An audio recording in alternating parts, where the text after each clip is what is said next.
Candace, we're here! Has everyone arrived? Everyone is already waiting inside. Well, what are we waiting for? Let's join them! Please, wait a moment. Before attending the meeting, I hope you can promise me one thing. What do you need? Promise me that you won't commit to anything too reckless.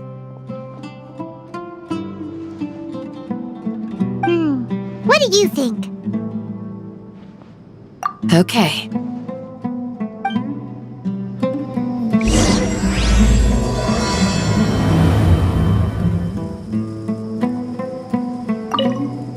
They're all waiting for you.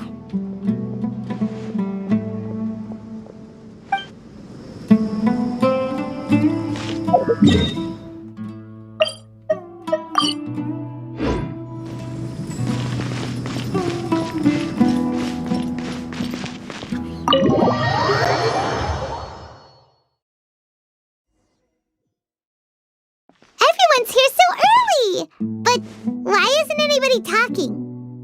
We already discussed things a bit. Hey, where have you been? I've missed you too. Are you ready? Very well. Are you sure this is gonna work? I gotta admit, it's bold. Color me impressed.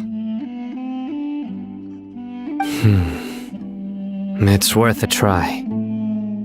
The point of discussion is to arrive at a solution. Let's cut the small talk and move to the next point. You're making Paimon nervous.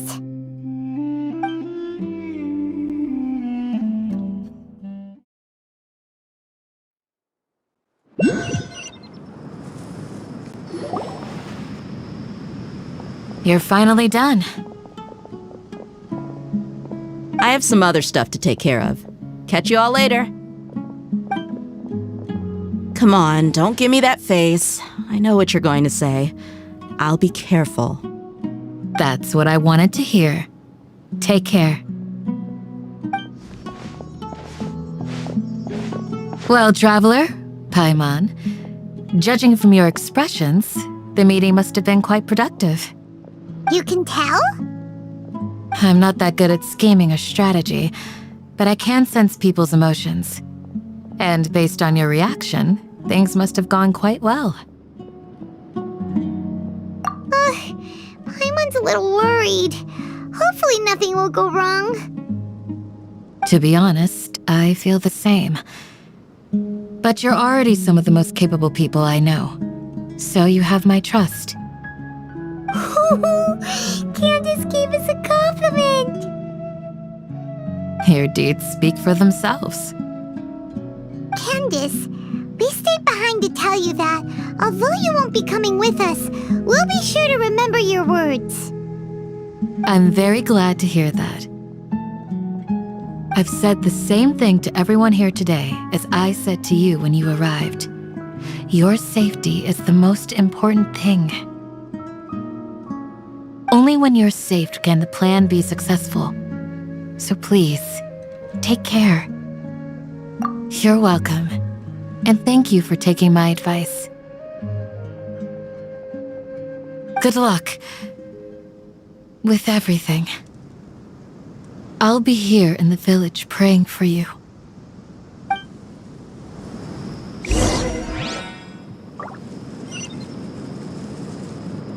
Stay safe, everyone.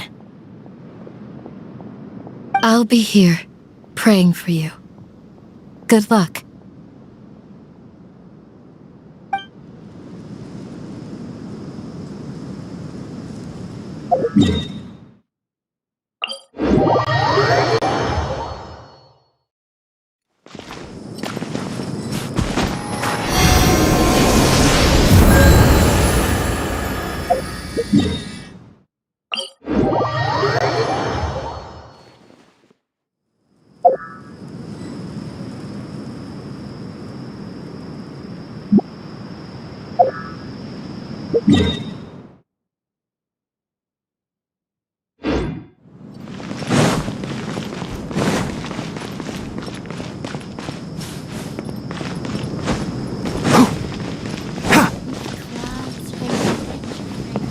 Keep up!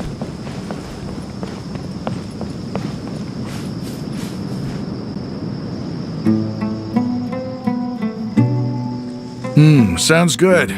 I'll go make some preparations. Okay. I'll hit them! Have you finished saying your goodbyes? Yeah! Also, Candace told everyone to be careful. Yes, she did. But I think my point also bears repeating. Our plan is not child's play. We won't be able to achieve anything if we're simply careful. We must go beyond that and fully commit ourselves to it. I hope this is clear to you. Huh? Shouldn't you be saying something more cheerful to boost our morale right now? Didn't we already do that during the meeting? You can never have enough words of encouragement. In that case, Candace can cuddle you to your heart's content while I continue to remind you of the seriousness of our situation. We all have our jobs to do after all. It's like how some people can be put in charge of logistics while others will fight on the front lines. Speaking of the front lines, you don't look anything like a soldier. Of course. Compared to the mercenaries, I'm merely a feeble scholar. But the advantage of not being a mercenary is that I get to stay in a safer place and offer my strategic insight. Just think about that mercenary who lost his mind. Mercenary groups are facing constant danger every single day. Well, being a scholar is also a high-risk occupation, and you are a scholar. I'm not like the rest of them. Even among members of the same species, some will exhibit far more potential than others. This guy. Paimon still remembers when those mercenaries in Port Ormos called you a lunatic.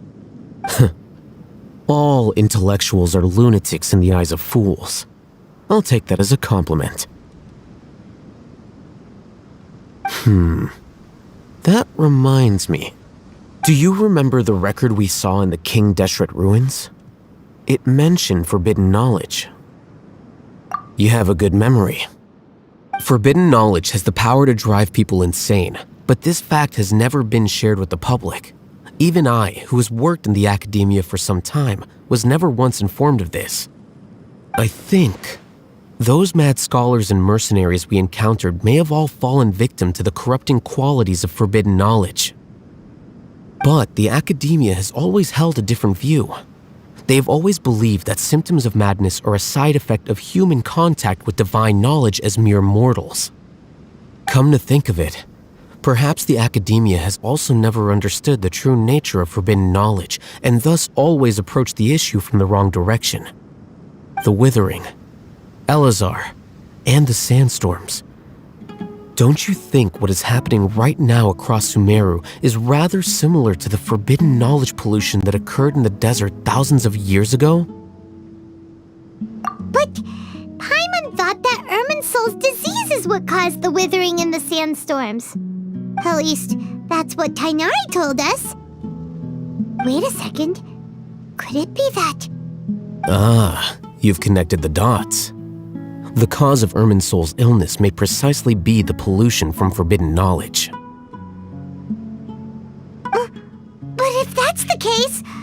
should we do? This is huge! Wait. Why do you think Lesser Lord Kusanali would have a solution to this situation? You mean, it's related to the scene you saw when you passed out in the Avidia forest? That whole, the world forget me thing? In that case, it's imperative that we rescue Lesser Lord Kusanali. Only by working with her to save Irminsul can we completely resolve the problems Sumeru currently faces. To make sure we're still on track, I would like to check on the state of some of our preparatory work. Where are we going? To an Eremite base.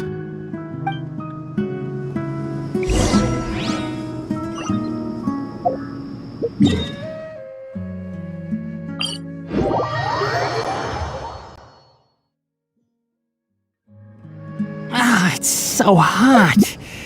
Even a mist flower would melt in this heat. Now that I think about it, it wouldn't. But you get what I mean.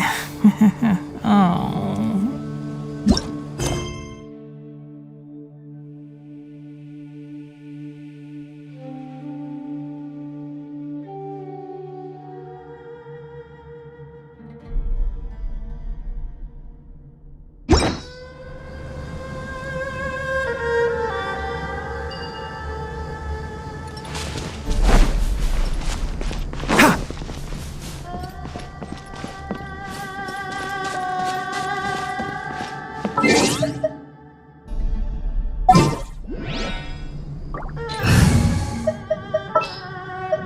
We can do this!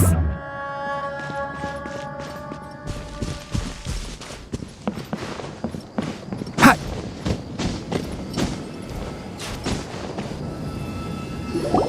Ah, they're here.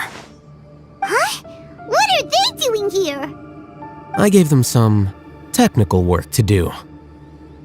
Ah, it's the scribe. And is that the traveler I see?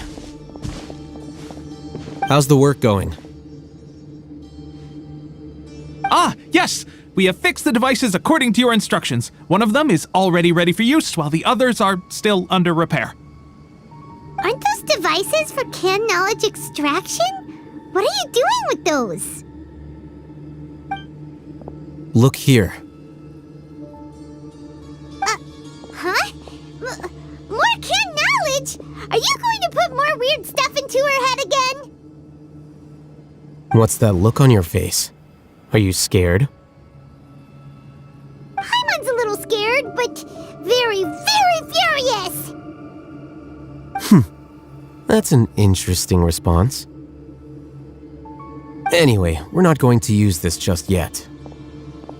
As I mentioned during the meeting, this knowledge capsule contains a decree I drew up in the past. The academia should also have their own copy.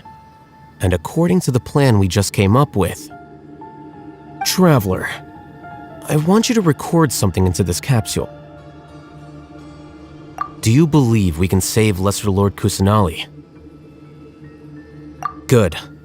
Conviction is the most important part of all of this.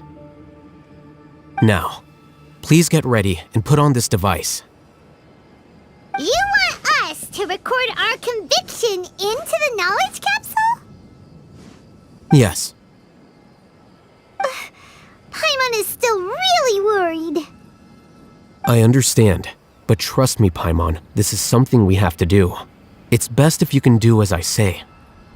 Because, to achieve this impossible task, it sounds like you'll need to fool your own heart first. Although it may feel like a trick, self-encouragement may be the most important tool we have. Paimon can see the point you're trying to make. Imagine this.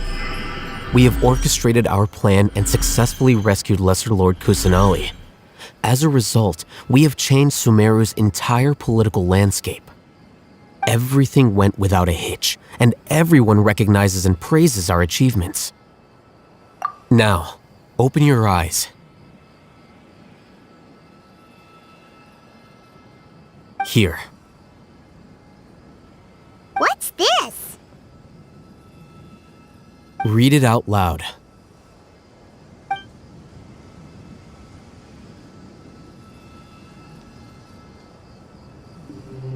It's done. Is your head okay? Does anything hurt? It's just a recording. There should be no negative effects. But what was the point of doing this? Paimon doesn't get it. And that's perfectly fine. In any case, these capsules aren't meant to be used by you. Huh? What do you mean? Have you forgotten? Our plan needs to account for those who have long relied on the Akasha. You may find it hard to believe, but for those people, everything the Akasha transmits to them is nothing short of absolute truth. Imagine if you've been using a device like the Akasha since the day you were born, and this device has always supported you during times of need. After all that time, what do you think you'd become? A fool?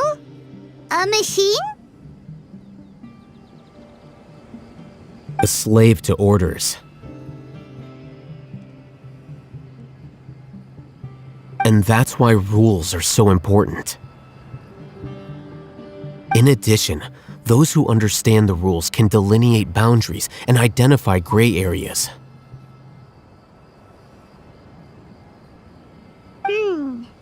But why would you need to identify the gray areas? You could say that those kinds of ambiguous zones can be very interesting. One might even say they're advantageous in the right hands.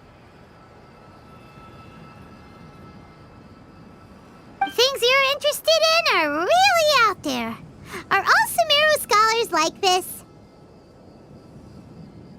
Anyway, that's enough chit-chat. I'm going to take those two to work on some small projects. You can head to Caravan Rebot and start preparing for the next step. Small projects? We're going to tinker with the Akasha terminal and make a few modifications.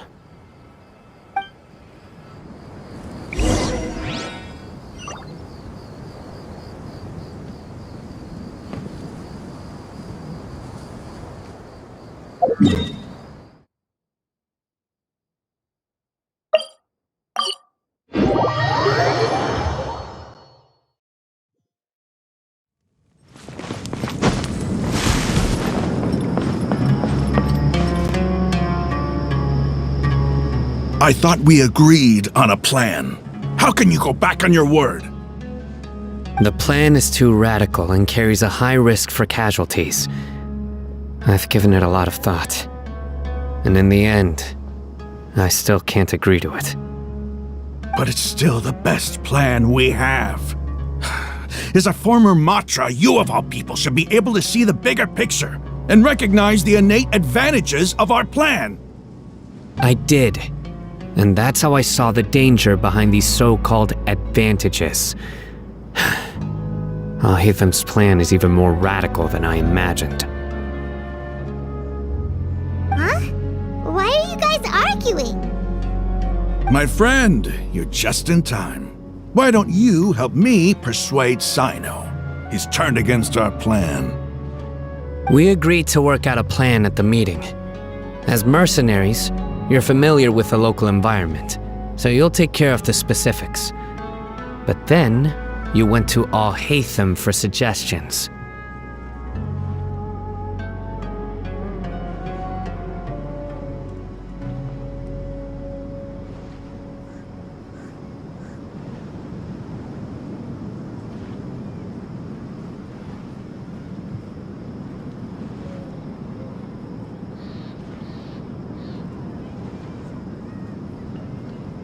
Had I known Al-Haytham would give you those kinds of suggestions, I would not have agreed to the plan. Look, you already know that we're all on the same side here, don't you? Mercenaries place a lot of importance on their bonds of friendship, but also will not hesitate to make sacrifices if they deem the situation to be sufficiently dire. I'm sorry. But as things stand, I can't accept your principles. Seems you really do understand the ways of the desert. Traveler, Paimon. This is also something you should know. Ramon's plan is to have me work with the Caravan Reebok guards in my capacity as a Matra. We will arrest the mercenaries and escort them into Sumeru City. Wait, how can we work with the guards? We can't get through that wall easily, remember? Caravan Reebok would never let so many unregistered members of the Eremites enter Sumeru City. My plan will clear us of any possible suspicion, and also let us enter the city as a big group. There is no better way. That also sounds like something Al-Haytham told you. Am I right? Doesn't Al-Haytham know how dangerous this plan is? Of course he does. He told me, there is no perfect plan, but this can get the job done. He also said that with the help of Sino and the Traveler, our chance of success would increase significantly. I never blindly trust anyone, and I've always had a good eye for people. I think he made a number of valid points. It's my own choice to trust you.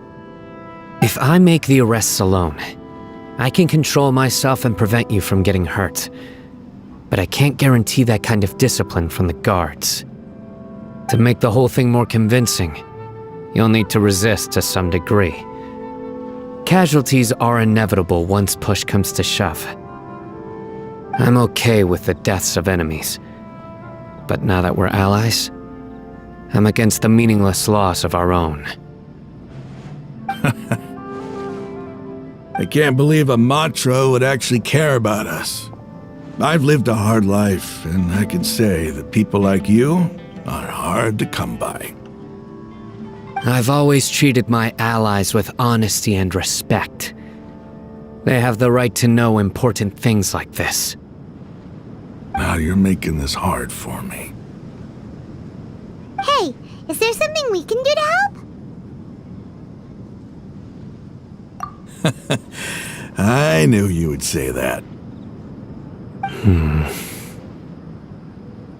can help fight some of the mercenaries, which should reduce the number of times you'll have to struggle directly with the guards. That should help at least a little bit.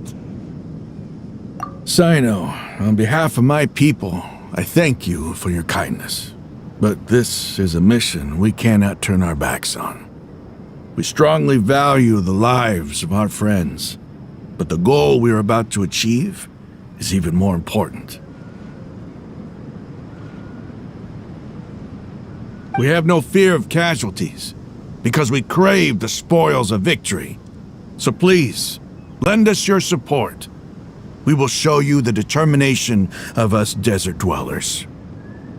Well, now that you've put it that way, I can no longer refuse. But remember, you need to follow the plan and not do anything reckless. Candace made it very clear that we can only achieve our goals if we can ensure our safety. Since you and I both recognize the significance of this operation, there should be no more animosity between the followers of the Dendro Archon and those of King Deshret. Everyone's life is equally important. Okay, you have a deal. Let's do this for our shared dream. The guards should be stationed in the courtyard nearby. You can find them there.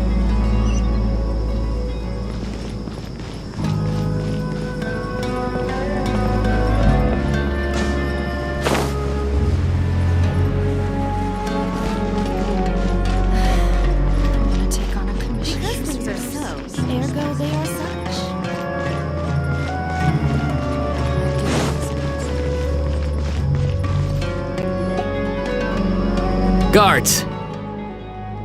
General Mahamatra! To what do we owe the honor? Keep your voice down. This is a secret operation. I'm going to arrest a large criminal gang near this location. According to the Academia's Guide and Regulations on Secret Operations, I have the right to ask for the cooperation of Caravan Rebot. Ah, of course, of course. Mahamatra Sino's order is the Academia's order. Just let us know what you need.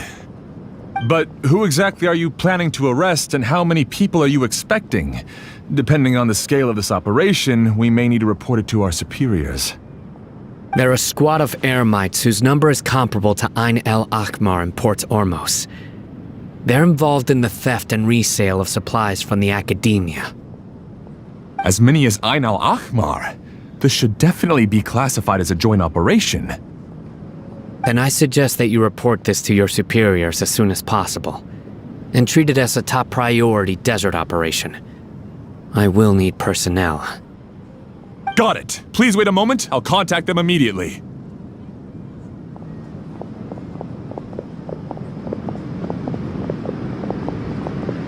Because this is work. Because I trust you. Paimon can't believe you're still in the mood to chat. This whole thing has Paimon scared stiff.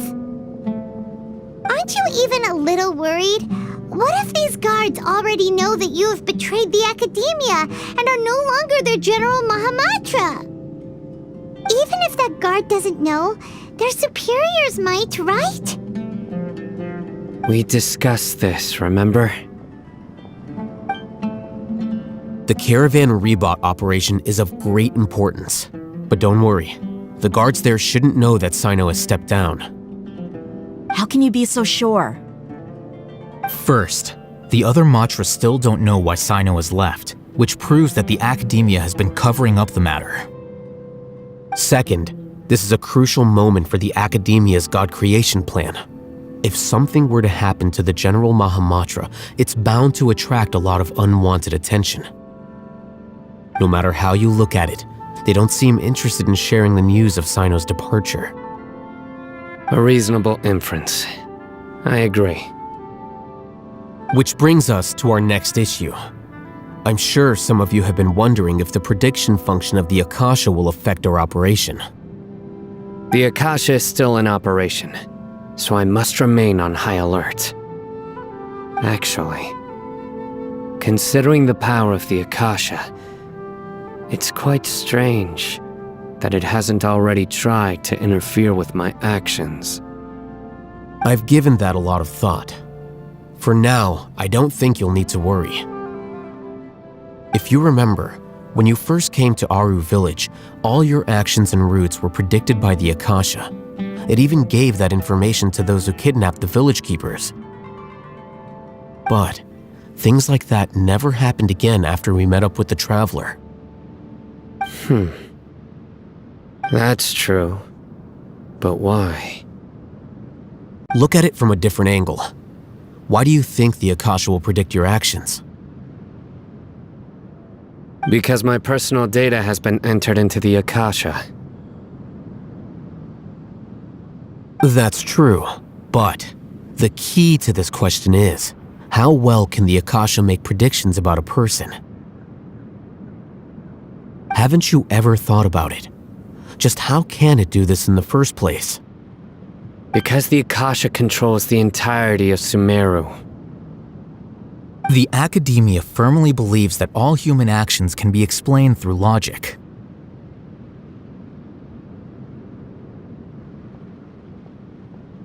By sorting and analyzing entered data, the Akasha can derive behavioral logic and predict the actions of those who fit an existing logic model. However, at the risk of sounding like an advocate for fallacies, can everyone truly be considered logical at all times?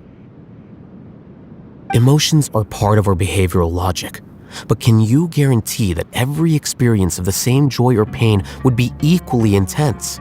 How can our feelings and opinions be predictable down to the letter in every single instance? Sino, in the past, you've always worked alone. In the absence of another person who could sway you or your thoughts, the Akasha could produce predictions that were similar to your real-life behavioral principles. Decisive and principled, you were used to solving problems alone. That's why the Akasha could figure you out. But now, you've joined a team. And I believe the Akasha hasn't yet figured out the full composition of it. Our thoughts and logic have intermingled and weaved themselves together to become a complicated, chaotic mess. Any one of us could potentially disagree with another.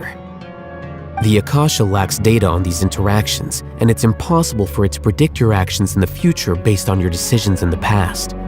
After all, there's probably a limit to just how much we can be modeled or controlled by data.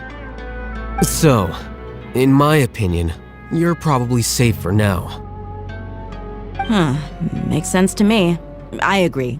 The Akasha is not alive, and I don't think we can be completely controlled by something without a mind of its own. Is that so? I guess there are things that even the Akasha cannot calculate, and people will not be forever trapped by the past.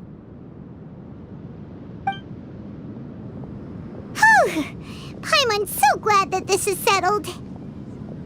Next time, pay attention during our meetings. Will do. Just remember to stay vigilant. Footsteps! General Mahamatra, we were not expecting your presence here. I'm the security officer of the Great Red Sand District. My name is Luxembarbo. This is my assistant, the Traveler. She will be working with me. The construct next to her is for her work. Beep! Construct, beep! What a great honor to meet you. Your golden hair is as bright as the sun. And, is this the latest technology from the Academia? Have you made a decision regarding the matter I mentioned to your subordinate? It seems to be a dire situation, so of course you will have our full cooperation. To be perfectly honest, I've always longed to go on a mission with someone as well known as yourself. There's no need for flattery. Yes, sir. Take your most elite platoon and follow me to the eastern side of the district. We will carry out the operation there. Understood. Map. Hurry, bring the map! In 2 days, we will engage Rahman's Eremites and capture all of them. Any questions about the time or location? None at all, sir. Good. See you then. Yes, sir.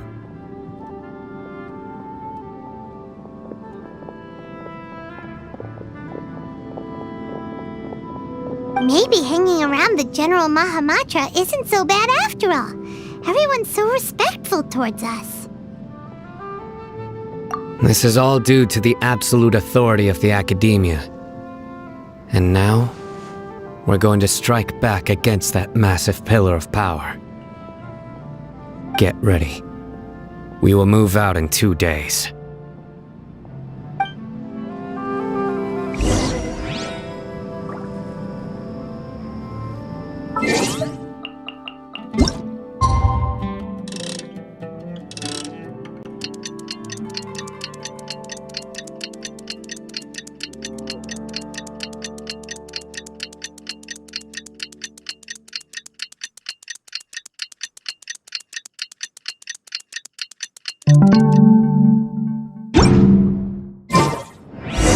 It's time for the operation! Let's go meet Sino in the desert!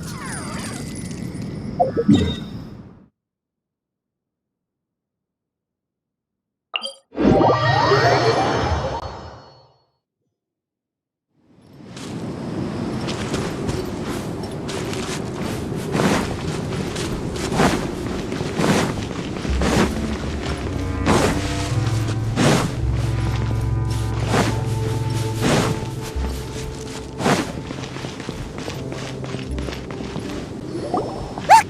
Over there! Our helpers have arrived already! Let's hurry over!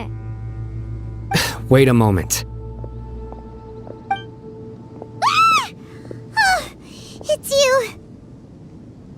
You're my assistant, remember? Being my assistant, you must stay with me. Now let's head over there. It's General Mahamatra and his assistants.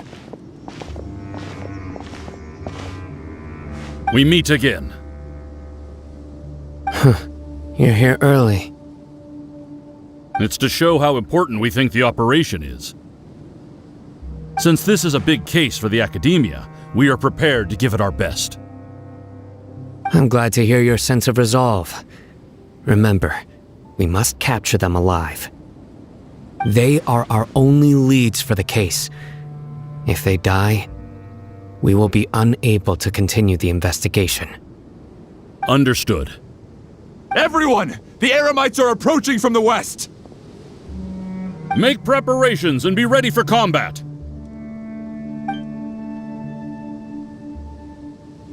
Halt! Oh? What a warm welcome! What do you want? Judging from those shiny weapons in your hands, it seems like you're not interested in a deal. Rahman, the Academia has caught wind of your smuggling and illicit sales. If you value your life, I advise you to surrender. Who are you supposed to be? A Matra from the Academia? I can't believe you came all this way just to catch us. I'm not here to talk. Oh. Nobody's given me this much time of day since I became a mercenary. Brothers! For that slight, let's wash our blades with their blood. Let's show them we Eremites are not to be messed with.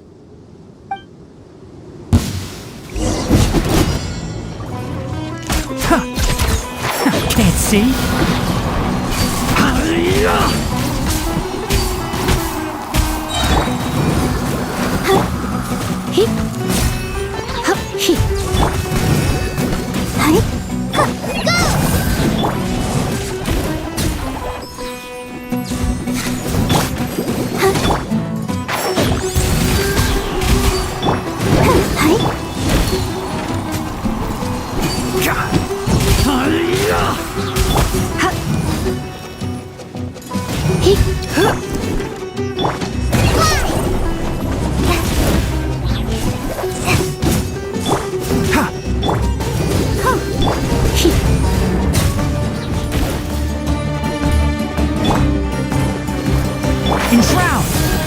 You're in for a little shock.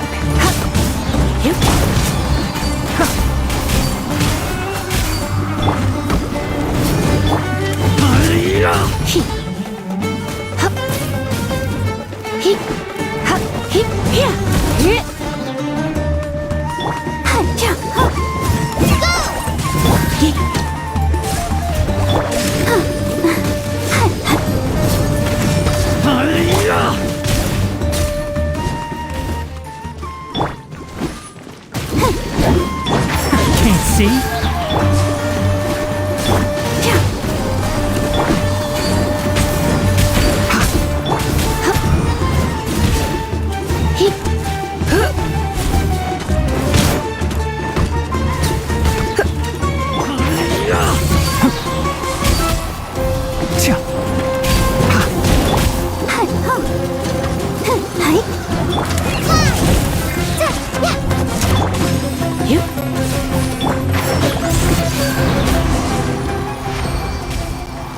It's over. We have subdued them. The operation is now over. All Eremite mercenaries and related personnel in the area have been arrested. You pitiful Dendro Archon dogs! You'll regret this! I'm afraid you'll regret it first. King Deshret will curse you, and you will all! Silence! Oh, Restrain them and take them back to Caravan Rebot. Count their numbers and send them to the Academia as instructed by the General Mahamatra. Yes, sir!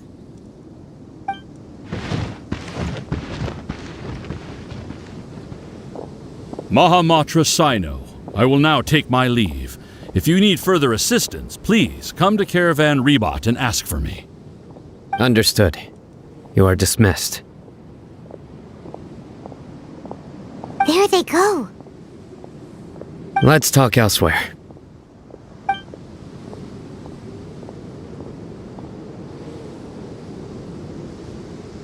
This part of the plan went really well. Yes, things went perfectly. That's fantastic! And that punch you gave Ramon there sure looked convincing enough. Once we're done here, I'll return to Caravan Rebot and oversee the group's transport. I promise. I'll get everyone into Sumeru City safely. Yeah, you're the reason why everything went so well. It's not the time to celebrate yet. I believe Dia should already be waiting for you. Go join up with her. She will need you to introduce her to Tainari. Speaking of which, is it really okay for us not to share the full plan with Tainari? What if he'll feel miffed about it and refuse to work with us? I have a very close relationship with Tainari. Given how well we know each other, I believe my message alone should be enough to bring him to our side. He knows I won't make jokes about things like this.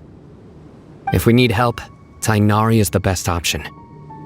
Get ready for the next phase of the plan. Don't keep them waiting.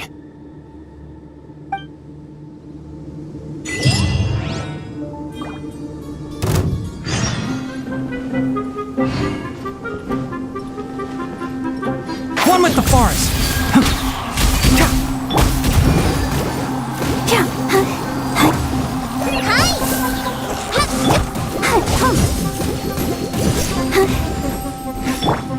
Can't see.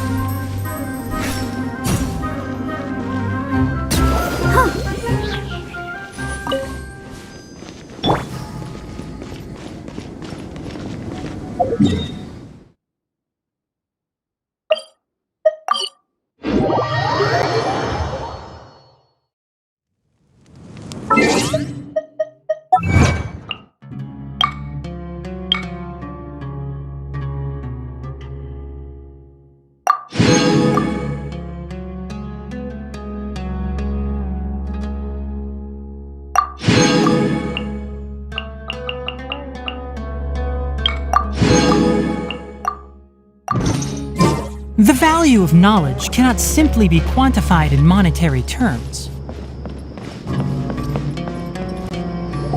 Dia! We're here! It's about time. Didn't you say our part of the plan is the most important of all? And here you come rolling in late. In the time it took you to get here, I already did 5 laps around the place, downed 7 drinks, and even did some clothes shopping.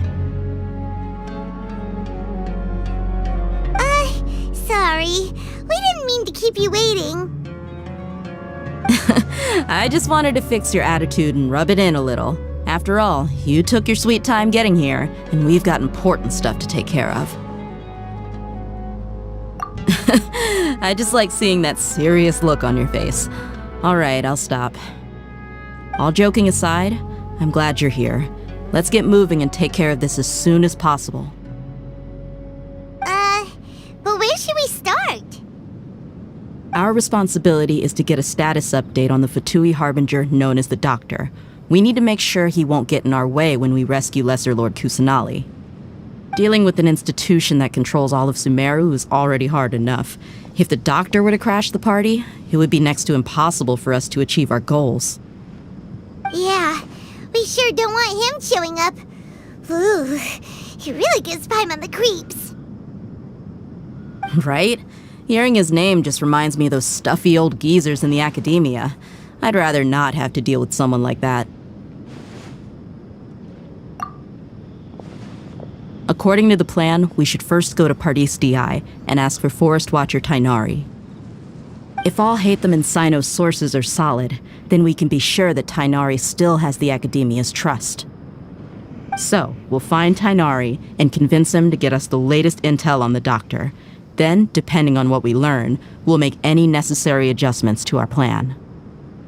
The sages have placed spies everywhere on the other side of the wall. I'll follow you as a bodyguard. You should be honored. I don't offer my services to just anyone you know.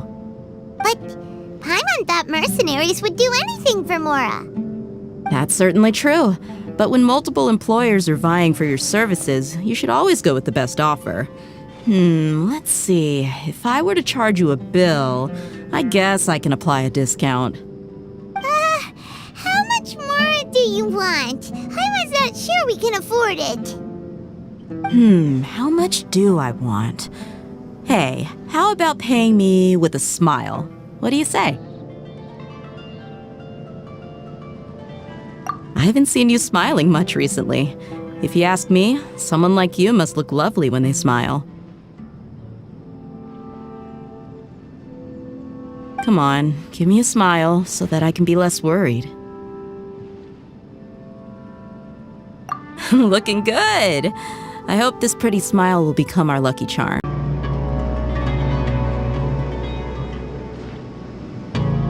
There are many kinds of smiles, but only a truly joyous one can bring blessings to others. Let's consider this smile a down payment for our future victory. Let's go. It's time to pay a visit to Party's DI.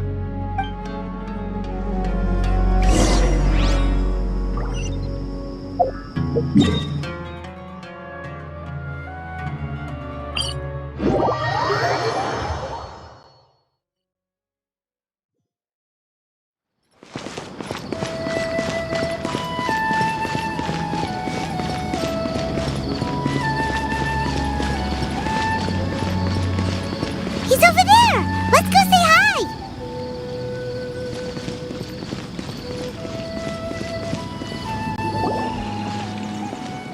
Tainari!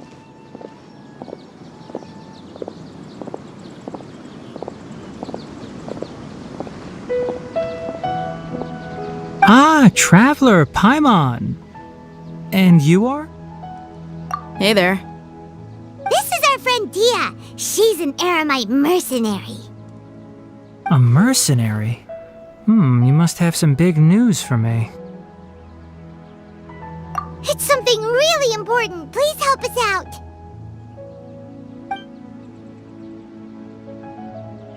All right, then follow me.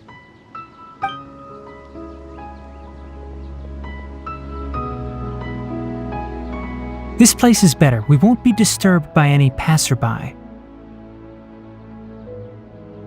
Okay, what is this important thing you want to ask me? The doctor, huh? He's that strange-looking Fatui Harbinger with the mask. Paimon thinks he has blue hair. Yes, I know him. Actually, he left Party's DI just a little while ago. He left already? Yeah, he came looking for me. Can I ask what it was about?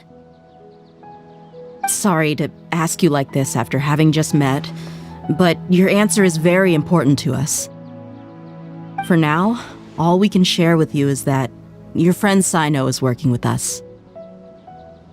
Sino, you say? I see. So that's why he hasn't been at the academia. Okay. I will answer your questions and will assist you any way I can. You don't have to tell me everything that's happened.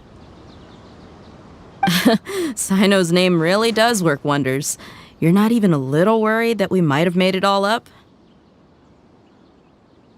Despite having just met you, I can sense that you're the serious type.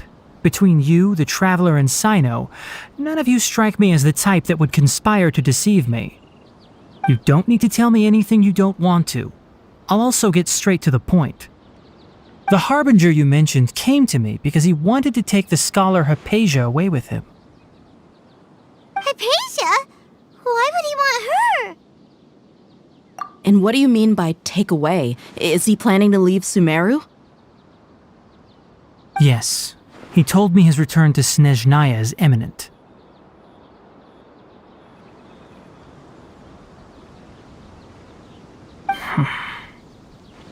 So you mean... you're leaving this place soon?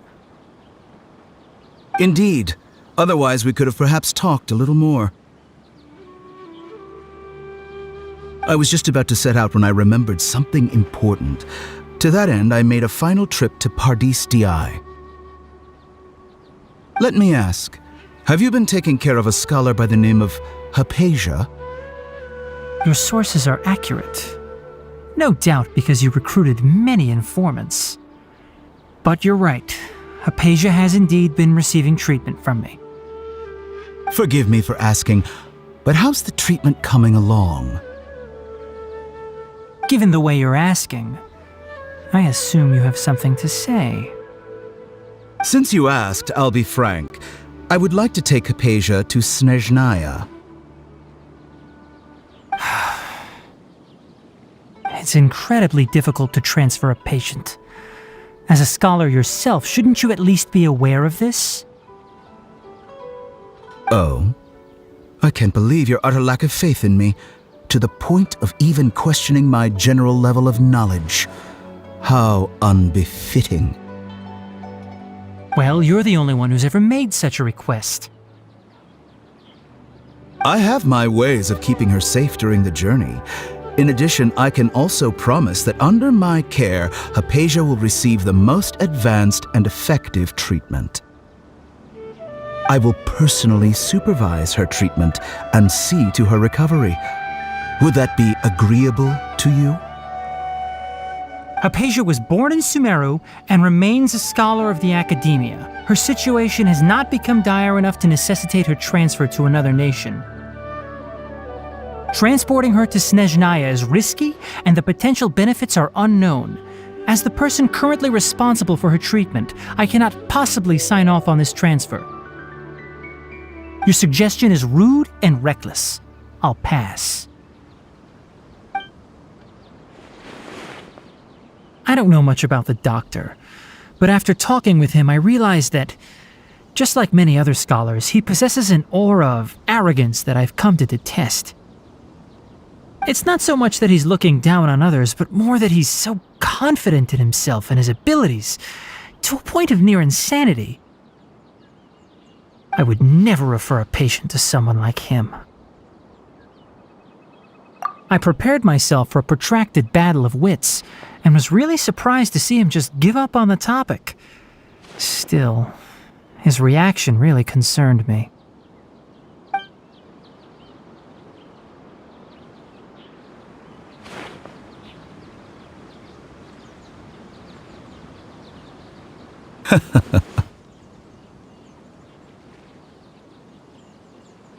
I see. Of course, your opinion makes perfect sense. You're still young, but already quite stubborn. I must say, you are not like what I had expected.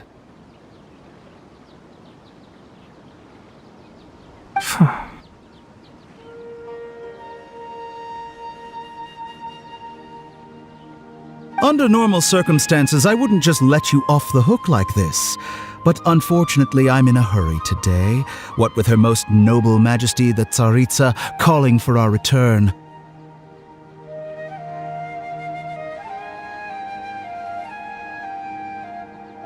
Luckily, there is still some time left for me to take care of everything before I leave.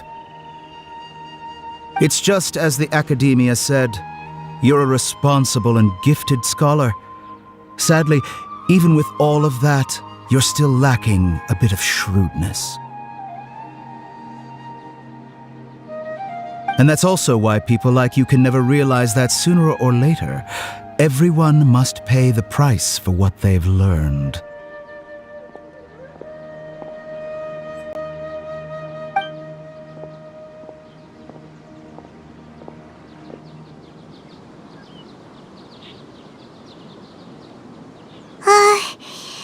I can't help but feel like he's hinting at something unpleasant. He asked a question. yet didn't care for my answer. Perhaps I'm nothing but a talking rock in his eyes. He never came off as malicious, but an utter lack of compassion permeated throughout our conversation. From his tone, I can sense that he's always looked down on others. I can barely believe it myself, but if that's true, the situation will be in our favor. I don't think I missed any details. Frankly speaking, I don't want you to do anything too risky. Now that you know a little more, it should be easier for you to stay safe. Sorry we can't tell you everything. We appreciate that you helped us anyway. I won't forget your kindness. It's okay. I have an obligation to do so. To be perfectly honest, all of this may have started because of me.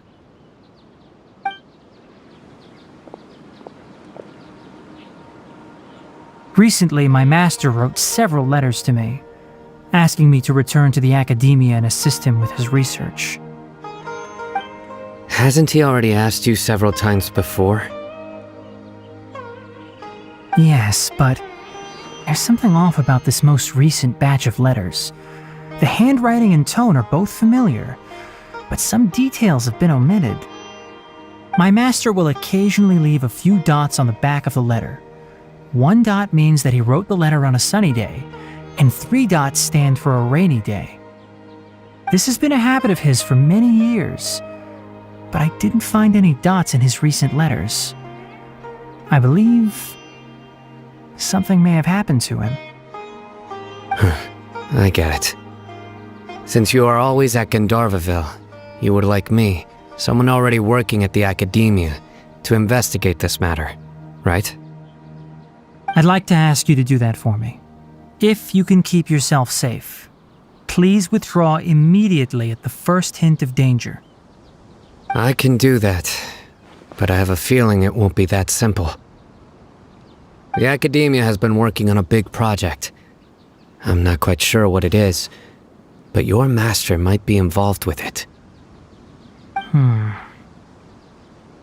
If the higher-ups really are hiding something, then it will be difficult to remove myself from the situation once the investigation starts. If the situation becomes critical, I'll leave the academia. If you don't see me there for an extended period, that's your cue. All right, we've got a plan. I'll stay at Gandharvaville to support you. If that scenario comes to pass, you must be extra vigilant. And be wary of any messages or direct requests from the academia. I must say, I didn't expect a warning like this from the General Mahamatra.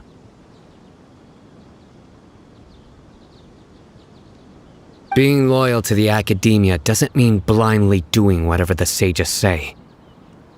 I know what I'm doing. On that note, aren't you also being quite distrustful of your alma mater? The academia, yes, but my master is a man of integrity. Even when I was a student, I was worried he'd get in trouble for sticking to his beliefs. I suppose he's lucky to have lasted so long, but in the end, it still caught up to him.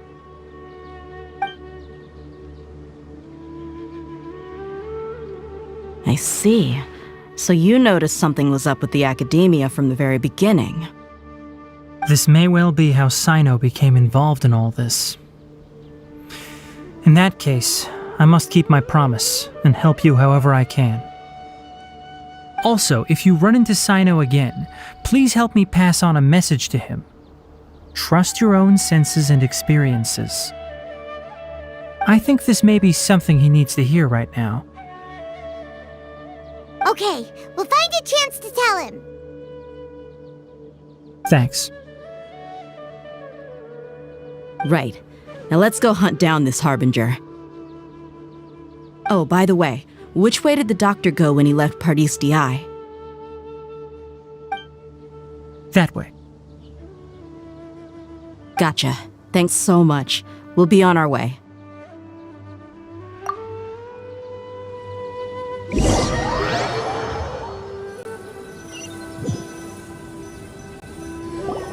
According to Tainari, the doctor is leaving Sumeru soon. I want to check if the doctor was actually telling the truth. He also said that he'll take care of everything before he leaves. What did he mean by that? We need to be extra careful when dealing with a person like him. Just to be safe, let's chase him and see what we find. But we have no idea where he went. How can we start chasing him? We'll do it the mercenary way. I'll find leads as we go. All you have to do is just follow me. That Harbinger may have tried to cover his trail, but he still left some traces. Or perhaps he never even thought about concealing his whereabouts. Maybe that's just how arrogant he really is. Yep, we're headed in the right direction. The traces are still fresh, but there's no sign of his entourage. Clearly they're in a hurry. It's just as I thought.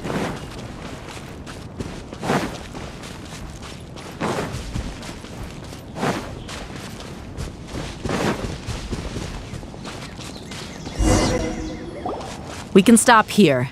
I think I know where the doctor went. To the south of here is Port Ormos, which seems to be where they're headed. Port Ormos?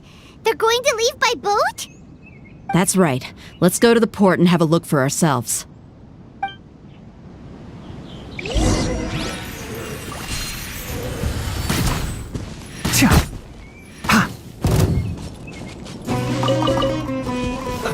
Let's move.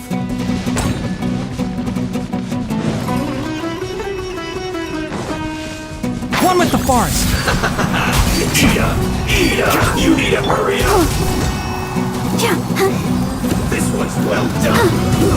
Unfortunate fault. So soon.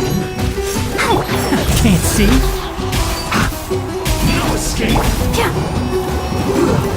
Shouldn't get careless. You're in for a little shock. Have a load of this. I'll come a little close. Prepare yourself.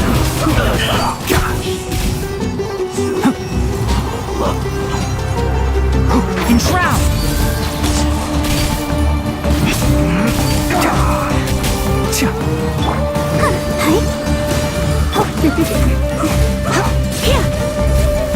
One with the forest. Prepare yourself.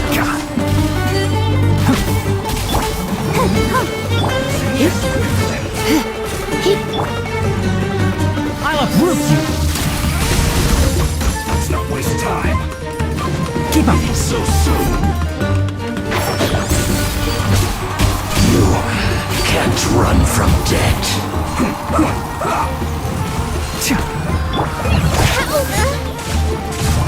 Come a little closer. Can't see. I'll bury you.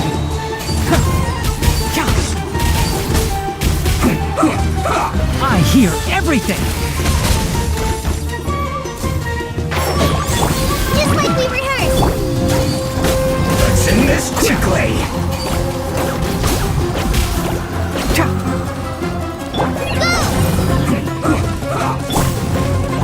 One with the forest.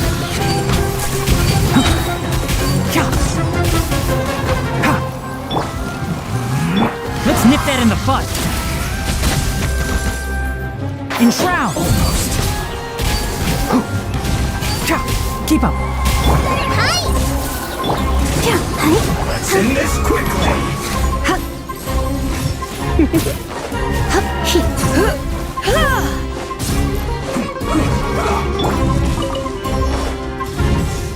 One with the forest.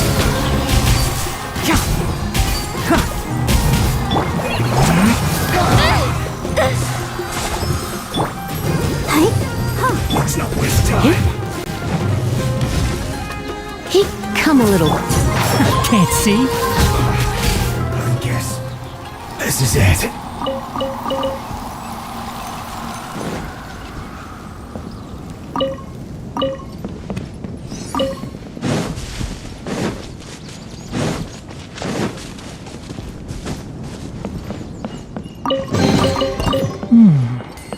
Why is there a chest here?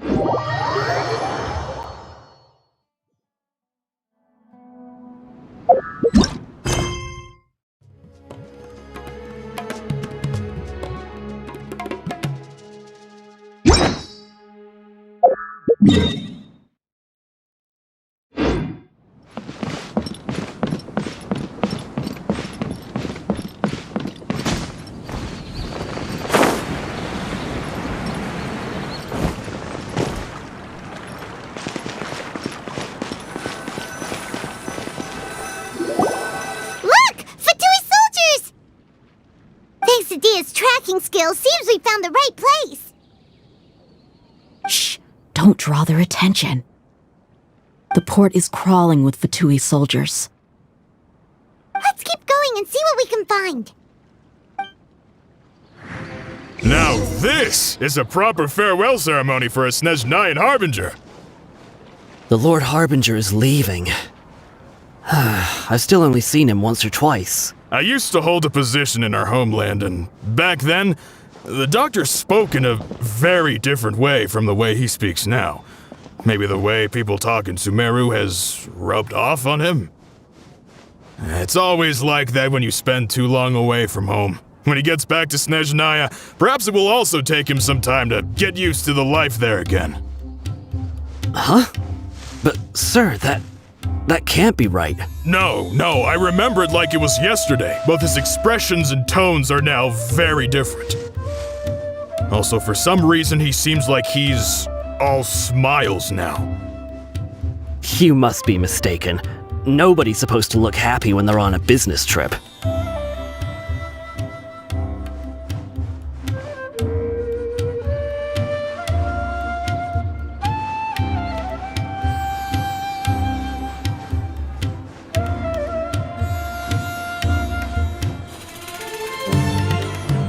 The doctor is on that boat. So he told the truth after all. He is actually leaving Sumeru. Let's get closer and find a place to hide so we can observe him.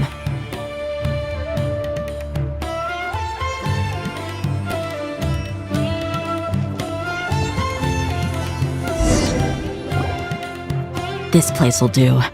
We can hide here while we keep an eye on the boat.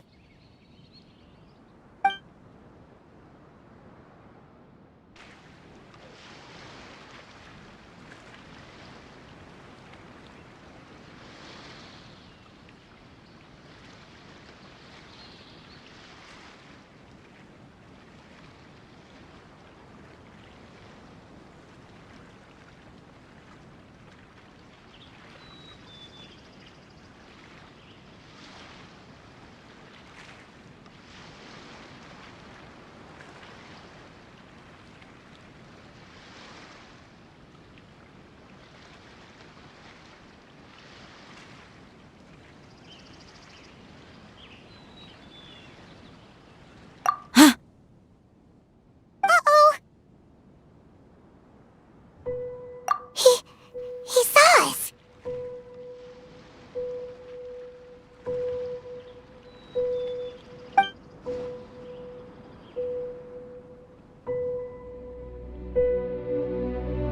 Huh? Is he waving at us?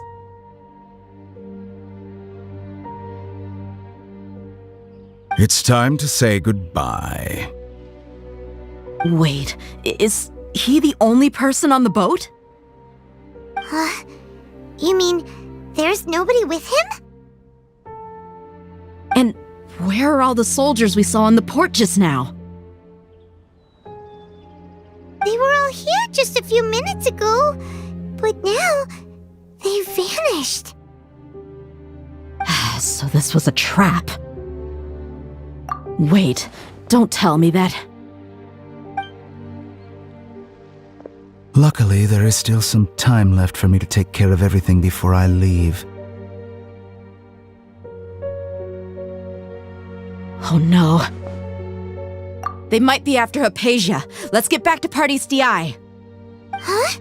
What do you mean? I'm afraid that she's seen something that she wasn't supposed to see. If I were the Fatui, I would also try to take her away. And if I couldn't... Oh no! Are you saying they're going to kill her? Let's go!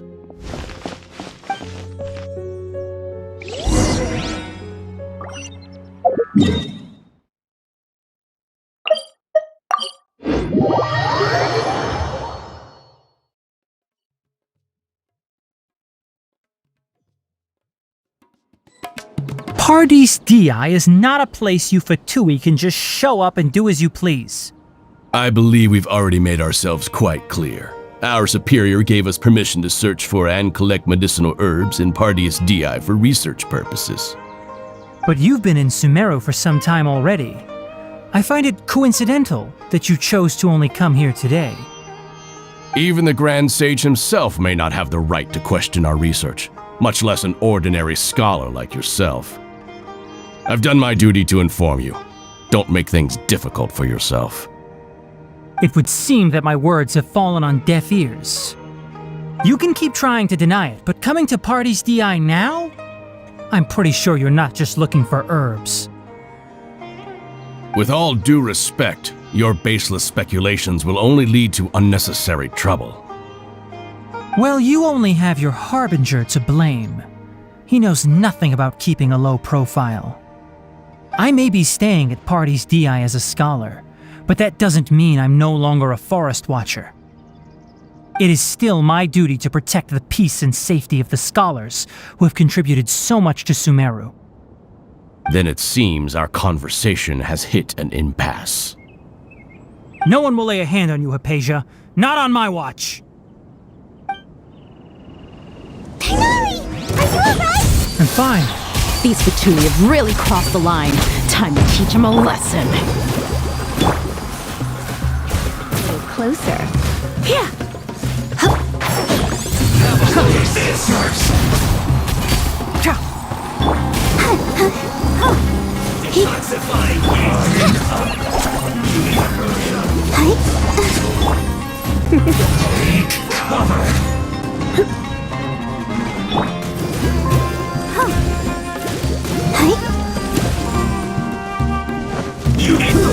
Unfortunate fault! One with the forest.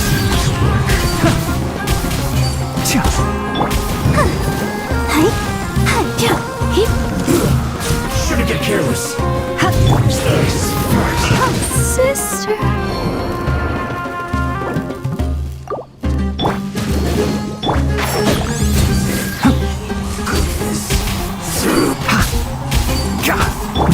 Let's dance. Come a little closer. Hit. Enshroud. Use this first. Here.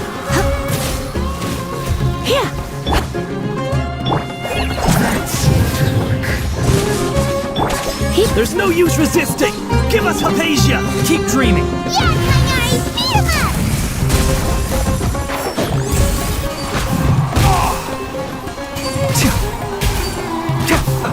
Let the show begin. Try not to enjoy this. This quickly! Enshroud.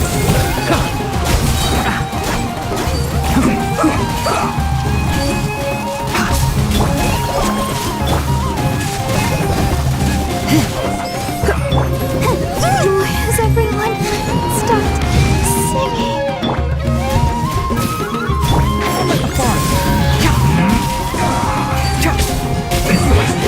This isn't good.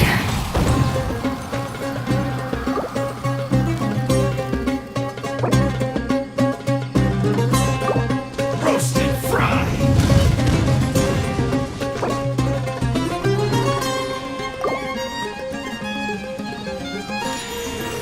This was well done!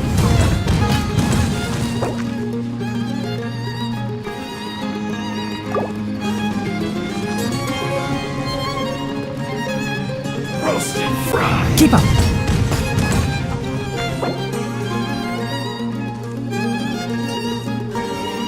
Enshroud. Go, Barbara, go! This for you, an unfortunate fault.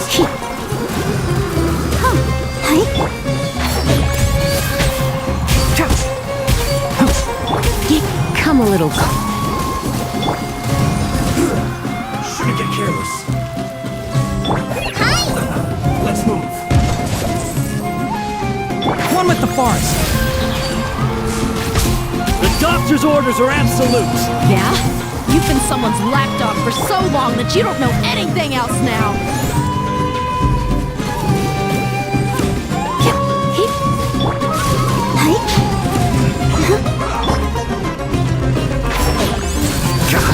No escape. Stay right there. Enshroud. So soon. Prepare yourself. Let's not I waste hear time. everything. No escape. One with the forest. Keep up.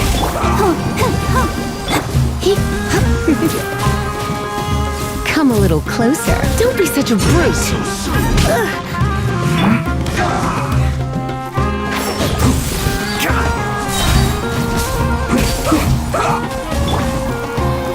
Just like we rehearsed.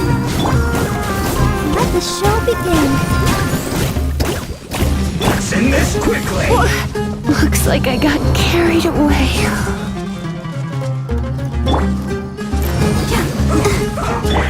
Can't see.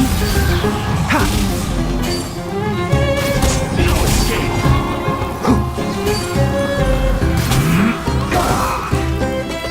Let's nip that in the bud.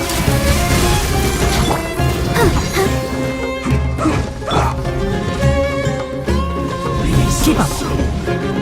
One with the forest. Let's end this quickly. Enshroud. No escape. I'll uproot you.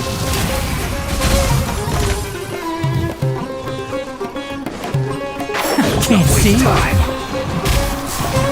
So soon.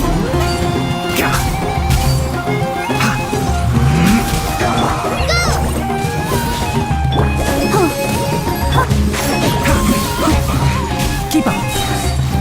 This is it.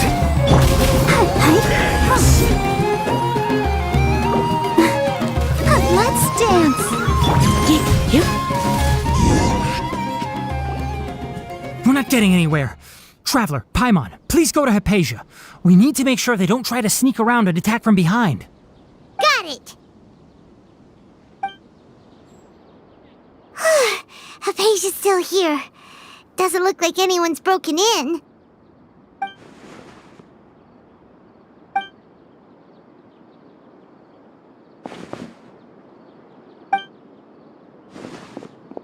Well, how is she? Oh, that's good.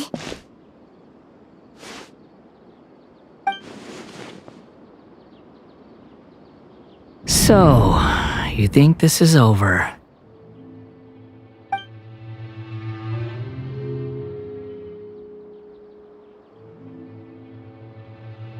What? The Balladeer is here?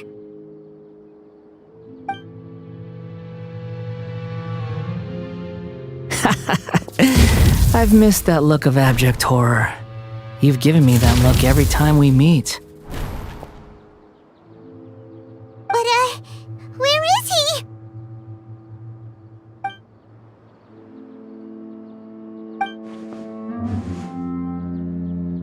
I can hear all of your thoughts, you know. Don't you remember? I already saw you the first time you came to Party's DI and made contact with Hypatia. I didn't need to do anything. It is her honor to be able to connect her consciousness with me. Who are you talking to? It can't be the Balladeer, right? That's impossible. I know you must be curious. I might as well tell you that I decided to enter Hypatia's consciousness the moment I sensed your touch. I wanted to observe you on a fool's errand. Hey, Traveler! What are you doing? My deification is nearly complete. All that's left now are just some final details. Do you understand? Even if you manage to rescue Lesser Lord Kusanali, it will be impossible for you to defeat a bona fide god like me. Is it wise to force that childlike god into a divine battle against me? Scholars consider the god of wisdom to be the sum total of their faith. It's how they can justify reverence for a god as they construct it. But this also shows that humanity's worship of gods is a combination of blasphemy and exaltation.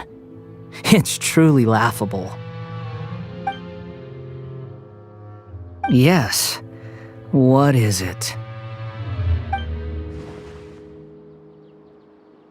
Yeah, I'm in a good mood, which is why I'm talking to you like this. What do you mean?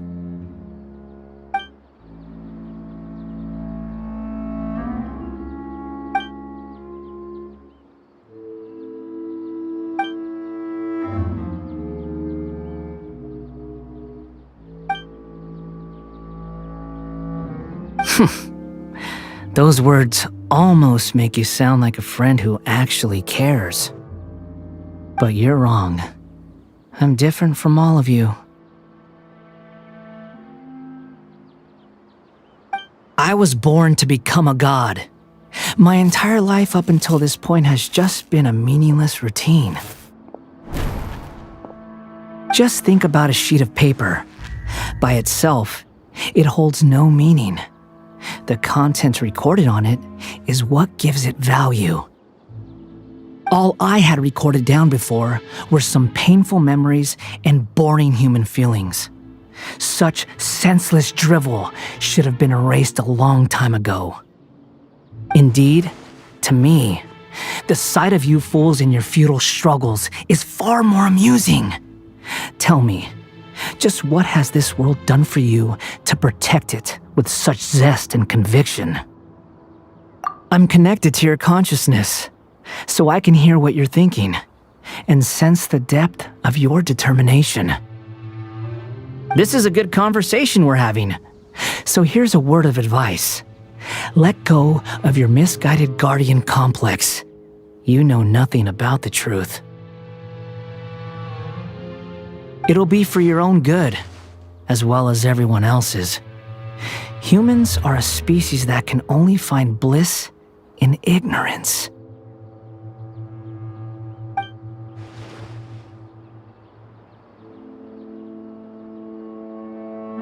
Ah, you've seen my affection for her. If you were in my position, I think you'd feel the same way. She peered into my consciousness and saw my past. Someone like that is qualified to become my first follower. All gods need followers, so Hypatia has been chosen. Her appearance heralds my imminent arrival at the throne of divinity, while her worship shall become my glory. You're doubting me again? No matter. Soon, you'll know what kind of authority you're challenging.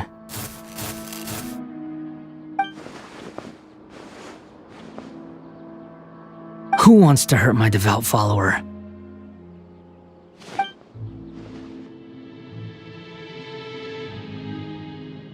The doctor wants to hurt my first follower?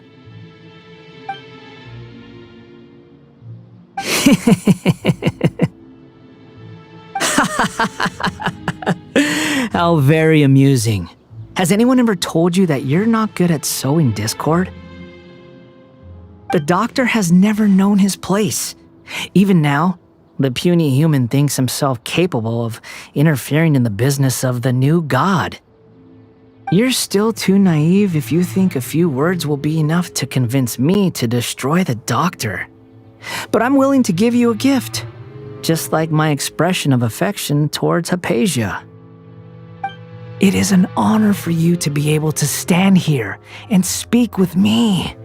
As my listener, you will be rewarded.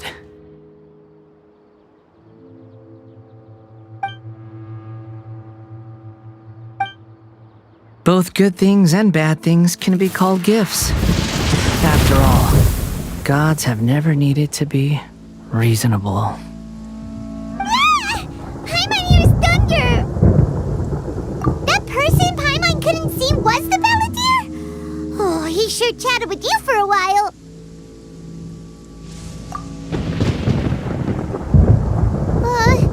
Where is the storm headed?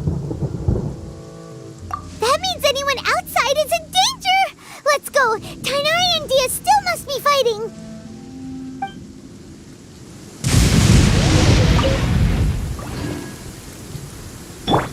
I'll protect us!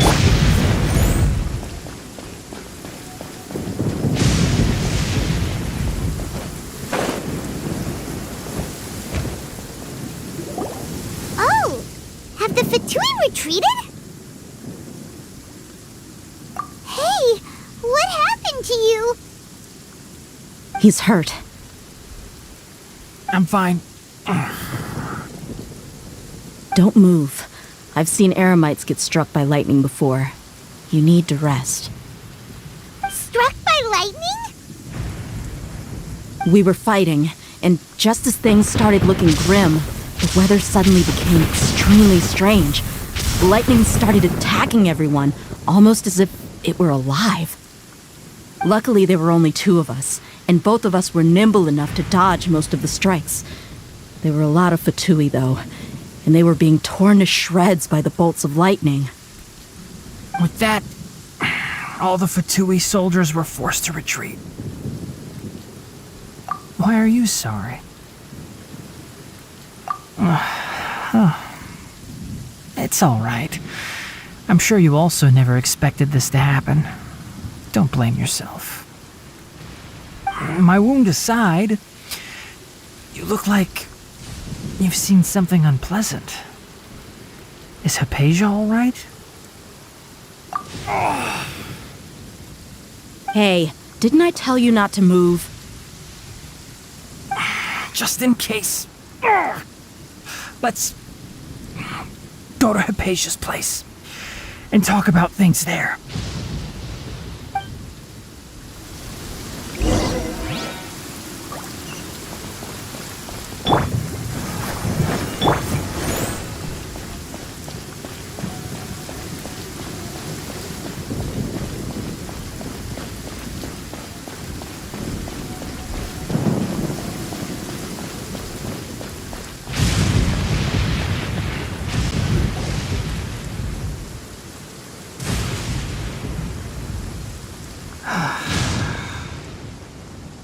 Thank goodness she's fine. Hey, how about taking care of yourself first? I understand my condition. The wound is not fatal. I'll be all right. Ugh. The more you understand medicine, the worse of a patient you become. I know. They always think they can push through the pain.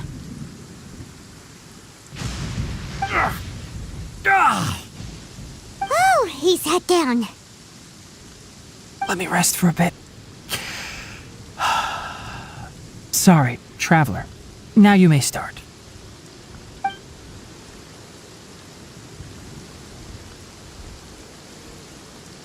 So that's what you were talking to the Balladeer about? Oh, Paimon can't believe what he's thinking. The Academia's God creation plan. How ridiculous. That sounds, ambitious, I guess? Anyway, this is all way beyond me.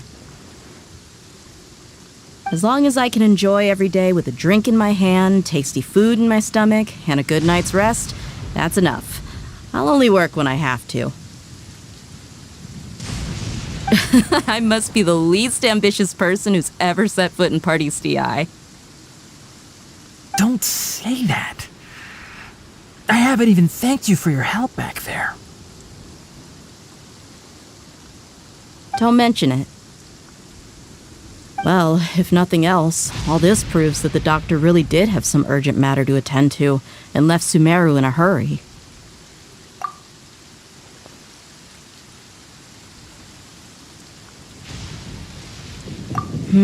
Maybe the Fatui want to cover up some secret of the Balladeer. Is that why they tried to seize Hypatia? You said the Balladeer claimed that Hypatia has seen his past. So, what could be there?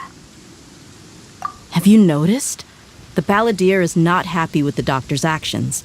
He thinks the doctor has no right to consider himself as his equal. So, if the doctor was to show up again, would the Balladeer zap him with lightning? Based on what the Traveler has said, I think he would. Having the doctor gone benefits him as well as us. In other words, we've successfully completed this stage of the plan. The doctor is out of the picture now. Yay! That's a big accomplishment! I'm also happy for you. Thank you for the help, Tainari. Make sure you rest up for now. Yeah. All right. Okay, that wraps things up for us here at Party's DI.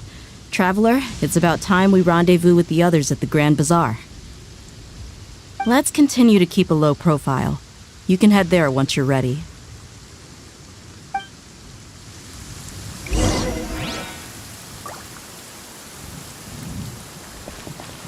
You can just focus on your plan. Leave Hypatia to me. My wound isn't going to get in the way. Oh. Okay. Guess I'll sit still for a little while longer.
Keep up.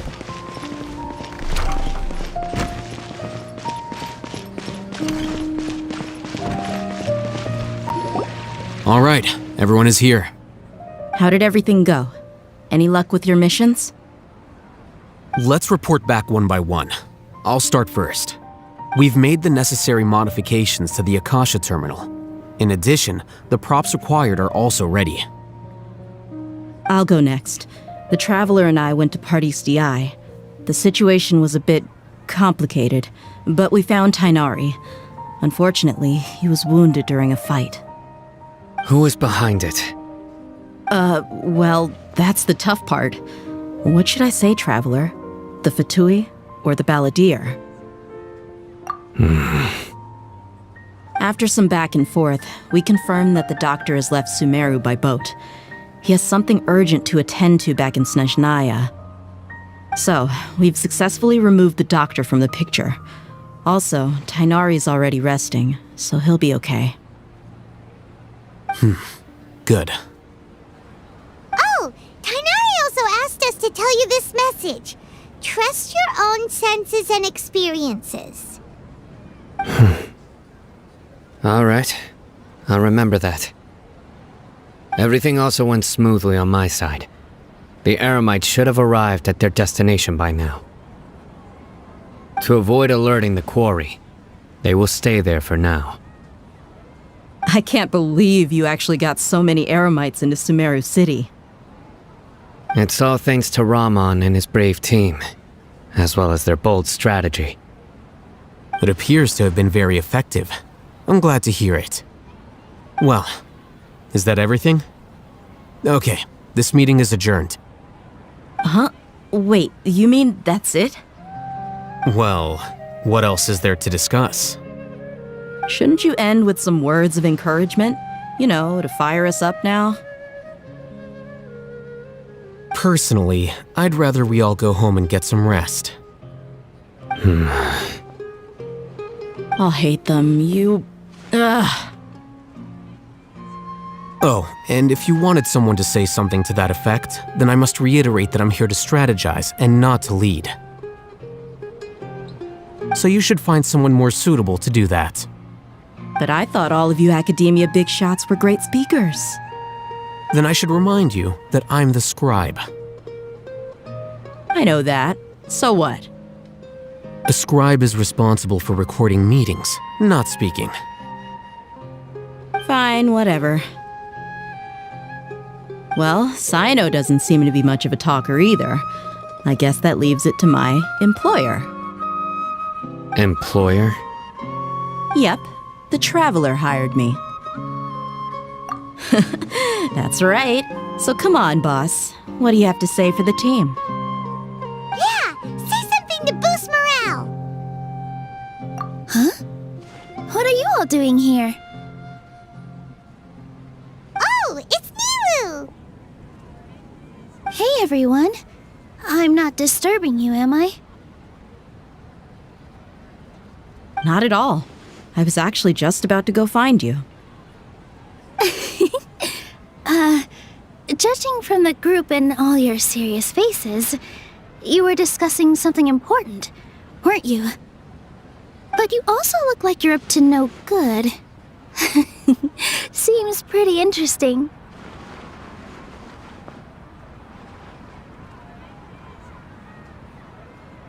Welcome, Nilu. Would you like to join us? Huh?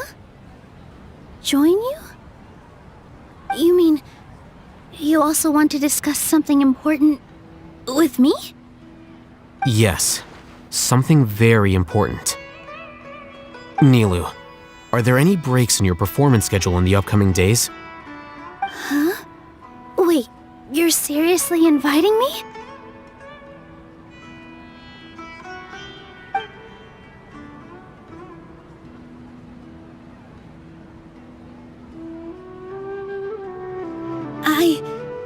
I can't believe my ears. You are truly the bravest and most passionate people of Sumeru, well, that I've ever met. Oh, right. The Traveler and Paimon are not from Sumeru, but you are awesome as well. That's right. I must admit that I'm a little scared. But I'll try my best for Lesser Lord Kusanali. If I can somehow use my abilities to help you, then count me in. Remember, believe in yourself. Okay, I'll get my friends at the Grand Bazaar to help us tomorrow. Just remember not to say too much. Be discreet. Yep, you got it. All the preparations are done. Now, can we finally conclude this meeting? So, have you thought up what you'd like to say, boss? Yep, it's a grand plan and we're all super awesome.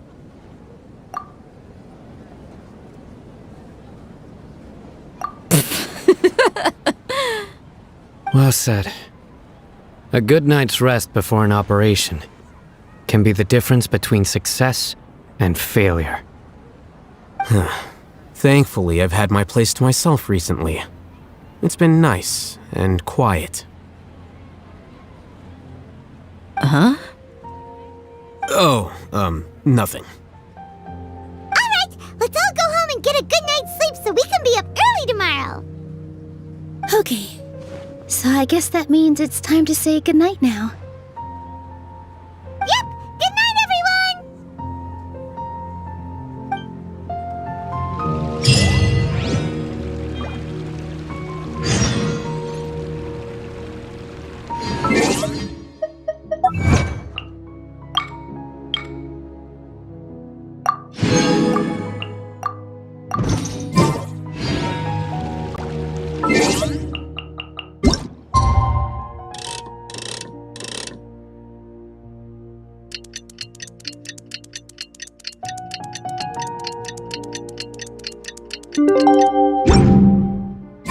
Today's the Academia's Nia Garbaha Day.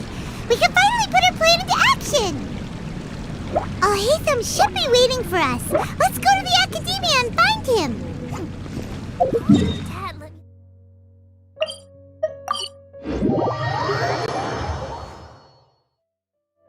Hello, you two. Sleep well? Not really. Paimon got too nervous thinking about today and didn't fall asleep until the sun was almost up. What about you, Alhaitham? Naturally, I slept just fine. After all, a good rest should be considered part of the plan, since energy is an important resource. You just want to show off how calm you are. It's crucial to dissipate any tension before we execute our plan. The only thing you're doing is being annoying.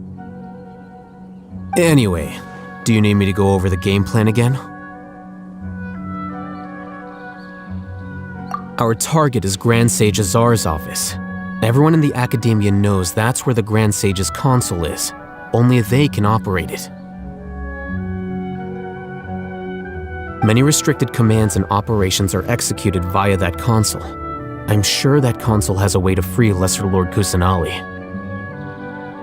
You know, Paimon's been thinking, what kind of technology could let the sages imprison even a god? That isn't something they could have accomplished with their scholarly talents alone. In the sanctuary of Surasthana, there's a device of Greater Lord Rukkhadevata's that she once used to isolate herself while meditating. 500 years ago, the Grand Sage at the time modified the device so that it can no longer be controlled from the inside. They were effectively trapping one god with the power of another. So, how are we gonna get to the Grand Sage's office? Don't forget, today is Nyargarbaha Day, arguably the most important day to the Academia. The sages and core Academia personnel are busy loading the latest batch of research developments and legal decrees into knowledge capsules so that they can be entered into the Akasha. All the Darshan's researchers have their noses to the grindstone, and the Academia's grounds are flowing with all sorts of people. It's the perfect time for an infiltration. When the Grand Sage leaves his office to supervise the entering process, that's our cue to access the console and free the Dendro Archon. Well, yes, that's just the visible side of our plan, after all. If precedence holds, the Academia should have already started preparing for Nyargarbaha Day. Everyone should be in position. All that's left is for us to lead the charge. Let's go. So are we just gonna walk in through the front door, or...? Yes. Were you expecting a stealthier approach? Paimon can't think of a good comeback. Alright, it's all on Alhaitham if things go south.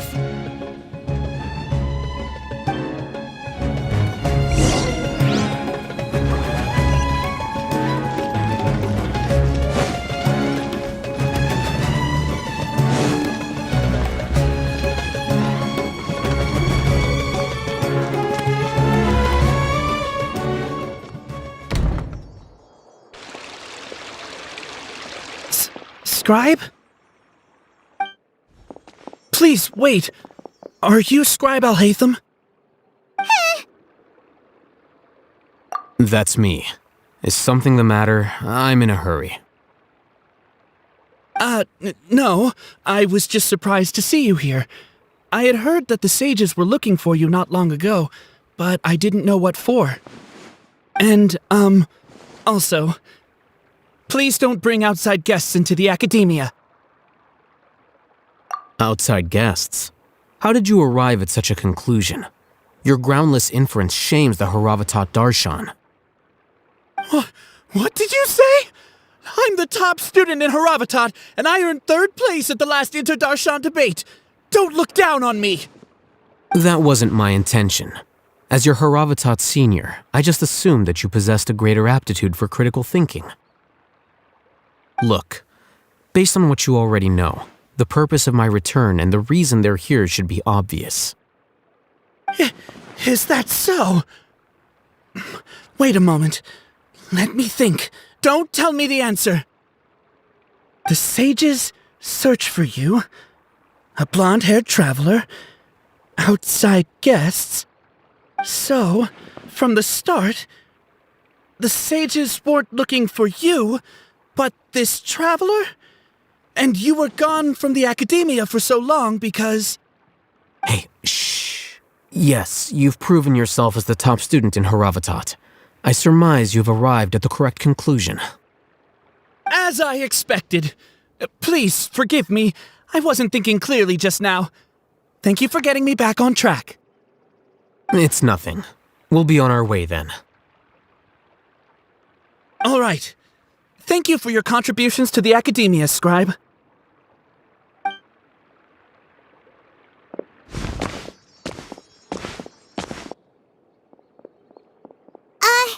What the heck just happened now? What did he just guess? I'm afraid I don't know either. You have no idea? Mm-hmm. He convinced himself of whatever truth he came up with. That is the so-called pride of a scholar. If someone questions their academic facility, they will instantly feign understanding to keep up appearances. Nowadays, the academia is rampant with this type of scholar. Their obvious farces of intellect only serve to highlight themselves as fools. Wow, so there are special ways to deal with smart people. We don't even need to make up our own excuses. We shouldn't waste any more time. It would be problematic if we missed our window of opportunity. Let's go.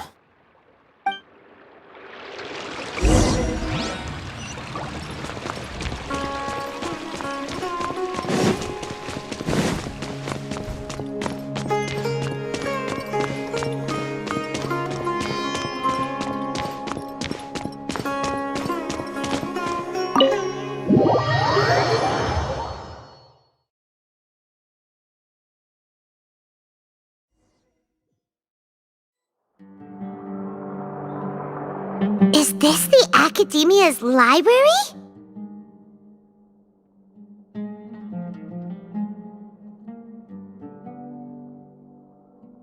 Indeed. Known as the House of Dana, it is quite possibly the most extensive special collections library in Teyvat. There are a lot of students going through here. Is it really okay just to waltz right in?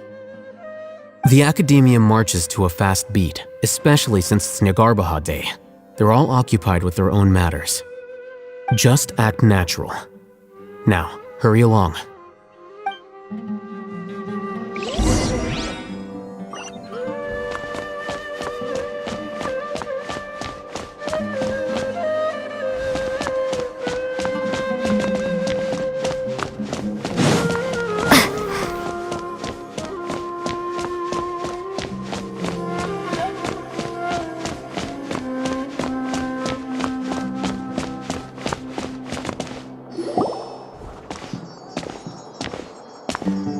What's this platform for? It's a lift that Academia personnel use to access higher floors. Are we gonna take it then? The Grand Sage's office is up there somewhere. No, not right now. We can't guarantee that we won't run into the Grand Sage. Let's step back and observe for now.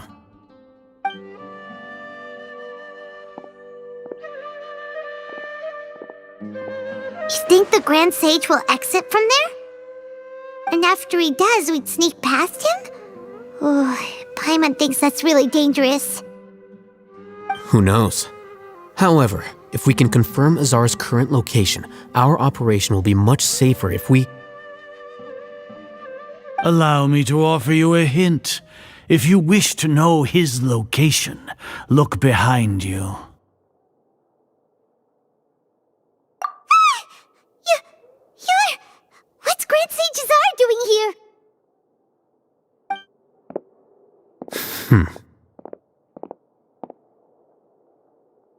Do not tell me you believed the Academia would not grow suspicious of you after such a prolonged absence, scribe. An eyewitness had informed me of your whereabouts, so I came to personally welcome you. Grand Sage, I didn't expect you to care so much about me. I'm truly flattered. I'm sure, but compared to you, I am far more interested in these two unexpected guests. You are the Traveler and Paimon, correct? It's a pity that only now have I been afforded the opportunity to formally meet two of Sumeru's most esteemed guests. I do apologize for my lack of decorum. Excellent. You immediately initiated discussion instead of attempting to prepare some perfunctory excuse. You clearly understand the situation at hand, and have no intention of making a reckless stand. The foot traffic here renders this place unsuitable for discussion. Please, follow me to my office.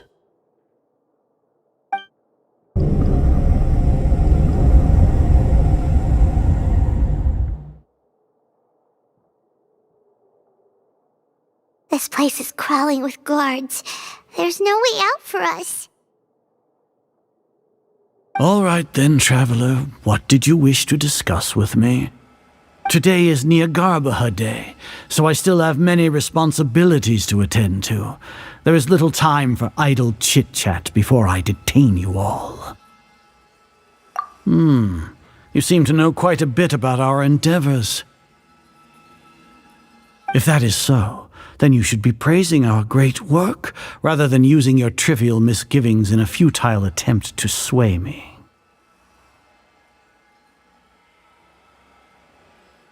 Trivial? Then tell me, what do the Fatui want from me?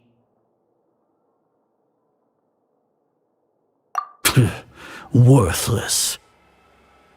Those are all completely worthless. Benefits, divine power. These materialistic words do nothing but debase our great work.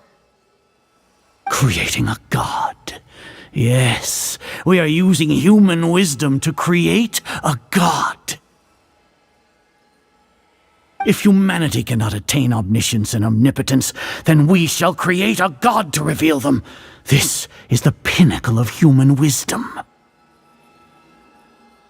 We shall regain a god's guidance at long last. No longer will we flounder in the interminable void of consciousness and knowledge. Even Irminsul will be freed from its plight. For our nation of scholars, this is the ultimate aspiration. No cost is too great to realize it. You will never understand the rapture of having a god be born within your very hands.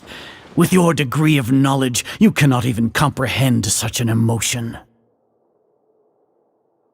Gods exist on a plane that far eclipses humanity's. Lesser Lord Kusanali, what can she even do? Care for the people? Fend off sandstorms? Fabricate silly fairy tales? These are but child's play for the Academia. Does that make us equal to the gods? We are a people favored by Greater Lord Rukadevata. Though I may have personally not seen it, our forefathers bore witness to true wisdom. The ascension of the Lesser Lord has brought nothing but bewilderment to the scholars. They all ask, is that truly what true wisdom is supposed to look like? With that in mind, it is better to keep her isolated in the sanctuary of Suristhana, so our academy will not become embroiled in turmoil. What a pathetic justification! Do you really think that only the super smart or powerful should be able to call themselves gods? As per your judgment, Grand Sage, they are indeed dangerous individuals. Not only are they acting against the academia, but their ideologies have the potential to lead scholars astray. Looks like there really was merit in my assignment. Alhaitham? Are you talking about us? Anyway, I've brought them to the academia as ordered, but it took some time and trouble.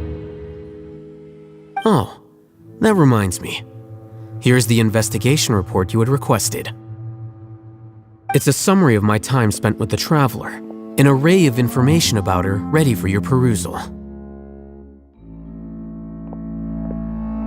Alhaitham? So you're still on the academia side! We finally started to trust you!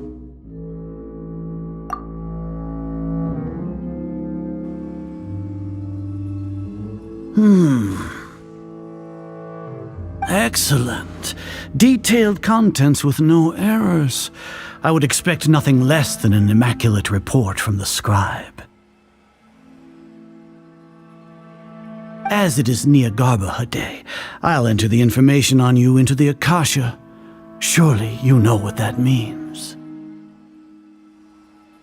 We'll be monitored, just like Sino. With the Akasha's calculation prowess, all of your actions will be predicted with an accuracy of at least 98%. Furthermore, your data will be updated in real time whenever new information presents itself. To put it into words you can understand, wherever you go, you will be walking under an invisible leash. This is Sumeru's greatest penalty for dishonest persons. Are you not familiar with the concept that great responsibility begets an equally great suspicion?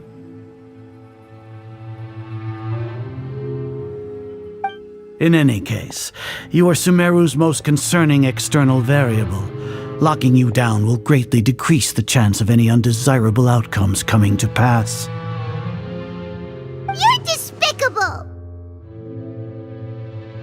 Despicable? Perhaps from your perspective, but I suppose you had mentally prepared yourselves for this, no?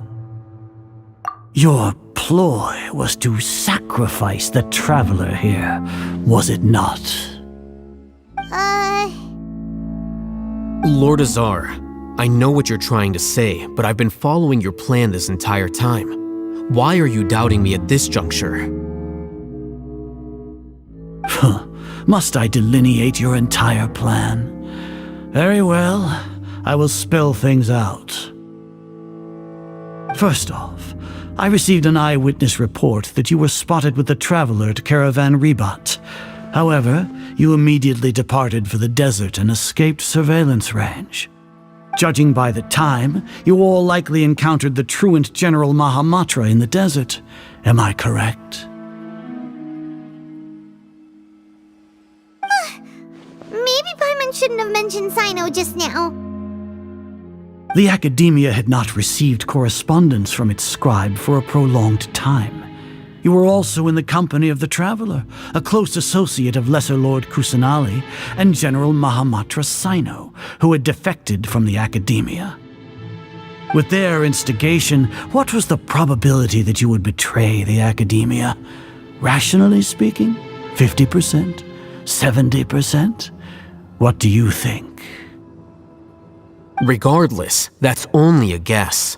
The facts are that I've brought the Traveler right before you, and I gave you my report. Indeed, your boldness deserves praise. To think that despite status as an outlander, the Traveler is still willing to sacrifice for the sake of your plan. If I'm correct, you have a contingency plan to save Lesser Lord Kusanali and ruin our great work.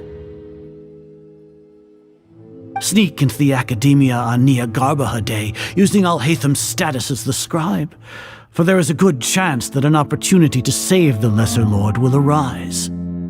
Should your intentions be discovered, Alhaitham will turn traitor and sacrifice the Traveler, thus proving his innocence.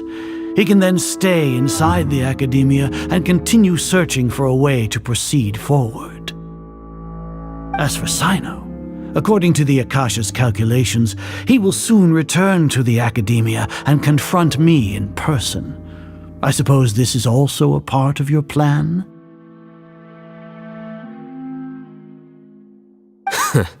You'll see me as a traitor regardless of what I say, no? Even if you impugn me, it would have little effect on you all. You misunderstand. Losing our scribe would irreparably damage the Academia's regular operations and the development of Sumeru's future academic systems. However, under the current circumstances, even that is trivial compared to what we stand to gain from our great work. You said that I betrayed the Academia, but you, Azar, you've betrayed all of Sumeru, betrayed its Archon.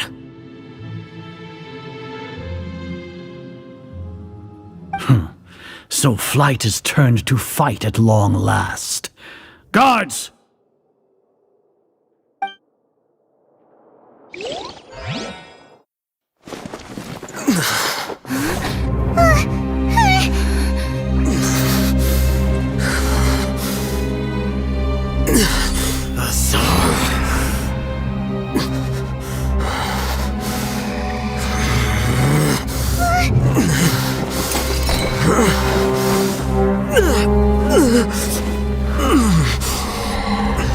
Well, what do we have here?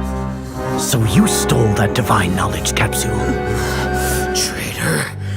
You traitor! Even the most rational scholar will yearn for the power of a god in a moment of desperation. Aren't you doing the exact same thing as me, Alhaitham? Unfortunately for you, no god will lend you their power. Azar!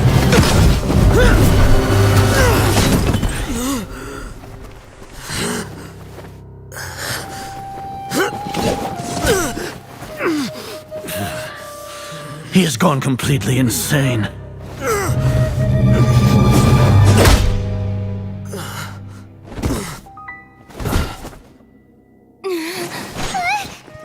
Take him to the Matra and exile him to Aru village. Then find someone to take these two to the confinement room. I'll deal with them later. Grand Sage, we've finished all required preparations for Nyargarbaha Day. We may begin to enter the capsules now. Excellent. You may begin.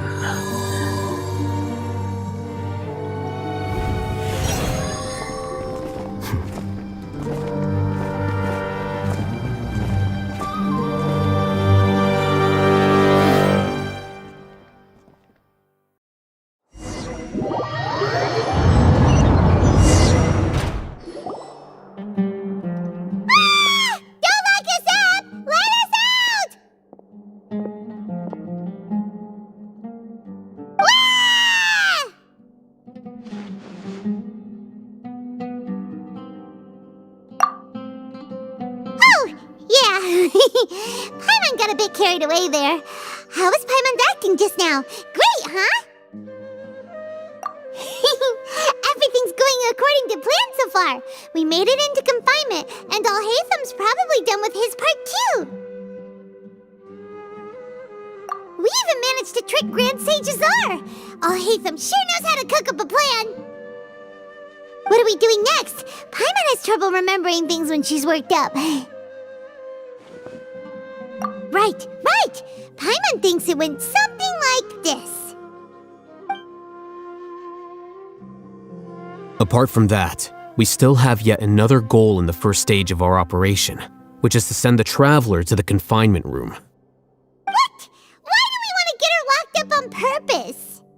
She's always been the person the sages are most afraid of, as well as the greatest obstacle to the successful implementation of their plan. They are very aware of the risk she poses to them. Once the Traveler is imprisoned, the sages will likely think that everything is under control. And with their guard down, the next phase of our plan will have a much higher chance of success. I can already see the pompous looks on their faces. Oh, that's a super tricky plan. But Paimon still thinks it's not really worth it. That isn't the only reason, of course. She has a more important task once she's in confinement. According to the Academia scholars in Ramon's custody, Lesser Lord Kusanali has sealed off her consciousness in the Akasha ever since she was captured by the Doctor. That way, they can't pry any more information from her. Even if we break into the sanctuary of Surasthana, it will take time to awaken Lesser Lord Kusanali's consciousness. We need to do that in advance. So our job is to wake up Nahida! Okay, totally worth getting thrown in jail for. The confinement room is inside the Academia, close to the sanctuary of Surasthana. It's a completely enclosed space, and you won't be receiving any visitors. I'll work with Ramon's scholars to make some modifications to your Akasha terminal. Once you're in, get as close as you can to Lesser Lord Kusanali and try to connect to her consciousness. However, as for whether she'll actually wake up, that will depend on our luck.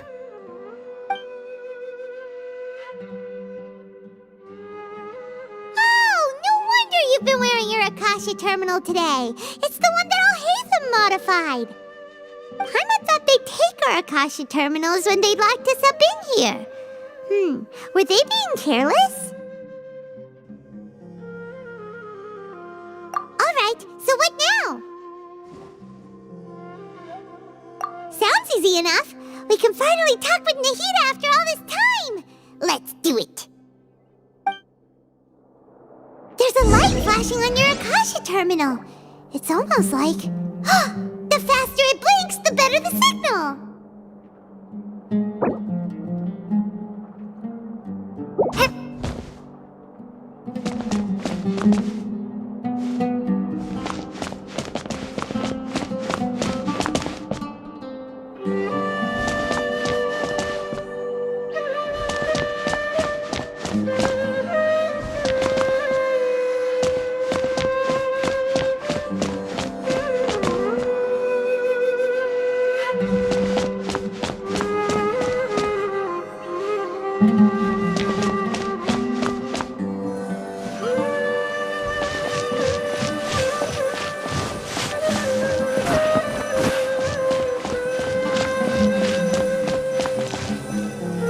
Whoa, it's Mora! Ooh, Mora! No, Paimon, we're not here to hunt for treasure.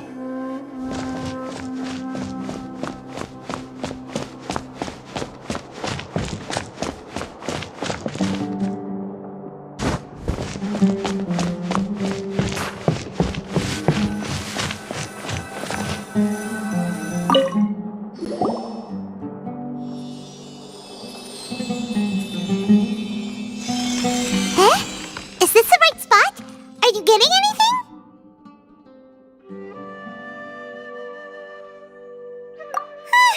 Please work.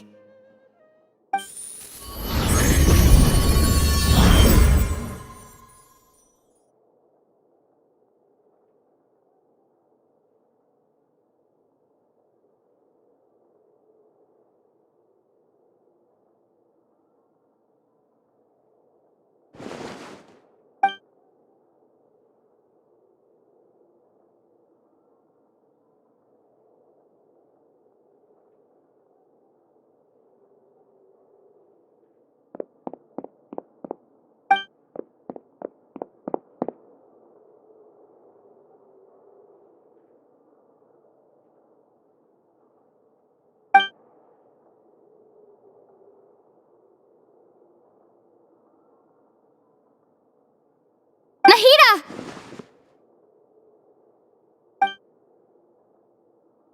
Hey, Nahida!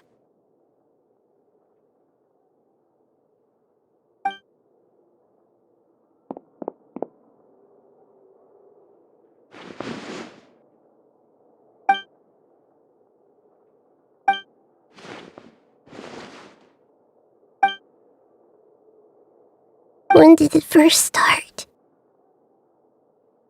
Oh, right. It started from the moment I was born. I want to become a worthy Archon. So I've kept studying. Kept kept listening to my people and their hearts. Kept looking for a way to save Irminsul. So I can catch up. Catch up to Greater Lord Rukkhadevata. But I'm stuck in the sanctuary of Surasthana. The sages are creating a god to replace me.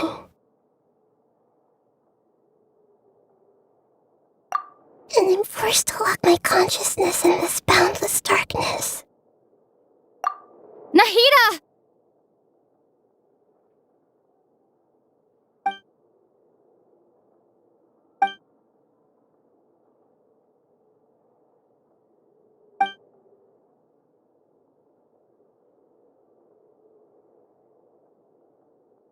Nahida!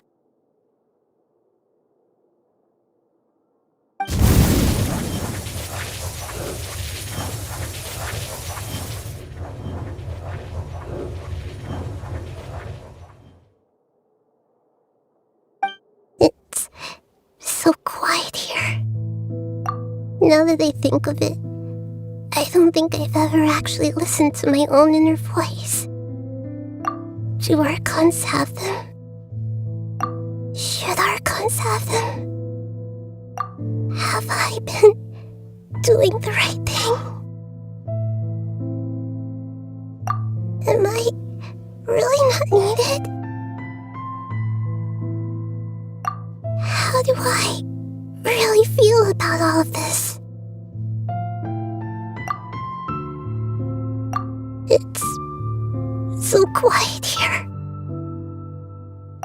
Since you're the god of wisdom, you've known the answers to all these questions since the very beginning, haven't you? Who are you? Whose voice is that? It sounds familiar. You're right, though.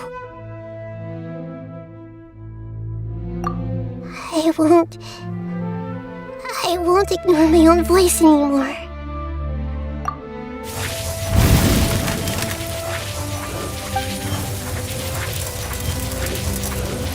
Nahida!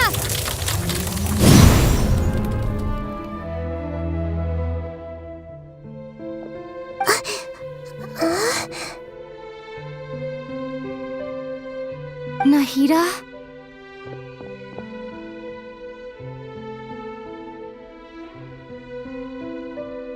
Did you wake me up? Thank you. Why are you here?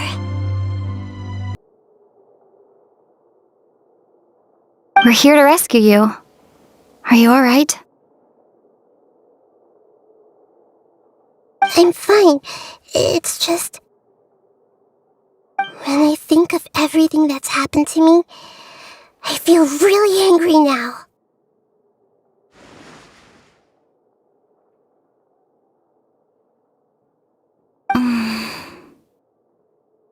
You should have been angry ages ago.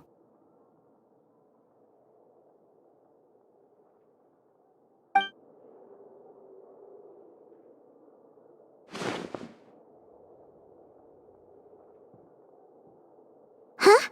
Oh, you're back! How's everything? That's wonderful news! Great! We weren't locked up for nothing! When you went to wake up Nahida, Paimon was listening for any sounds outside. You were out for a long time. There are fewer and fewer scholars going about now. You think everyone's done with their Nyargarbaha day stuff? Yep, so that means our next act is Nilu's performance!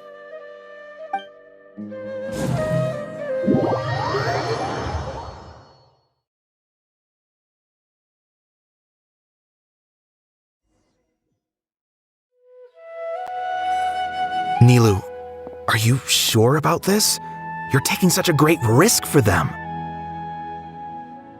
I'm sure, and I'm going. You know that I don't like to pass up any opportunity to dance, and this one is especially important. All right. You seem to have a lot of trust in them, so I won't say more on the subject. But if anything happens, the few of us here may not be able to help you. Don't worry. They've been through worse. Everything's going to be fine. All right.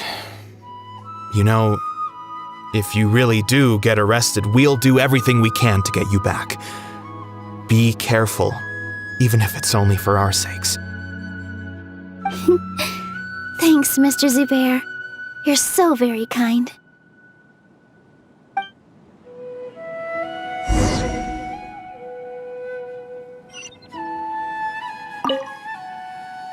Always remember that your safety comes first.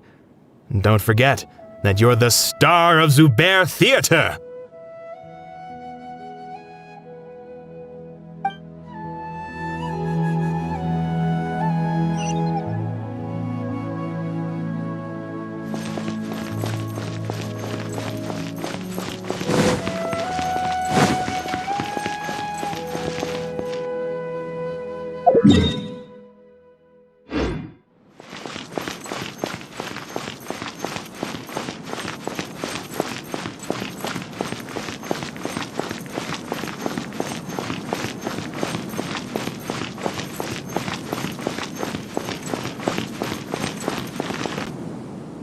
Nilu, how's it going?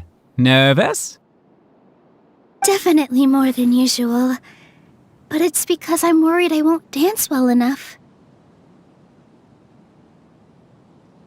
It's okay. Just focus on your performance. We'll take care of everything else. You sure know how to talk. Taking all the credit, even though we came here together to help out. Well, thank you both.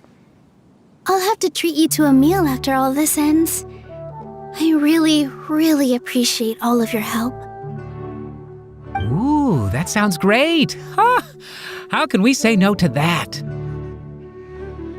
All right, let's get back to business. Nilu, we'll be here to keep people from going to the academia so they don't interrupt your performance. I was planning on telling them something like, the Academia's been conducting a weird experiment, and some of their test subjects escaped. It's really dangerous there, so stay away. Oh, you couldn't think of anything better?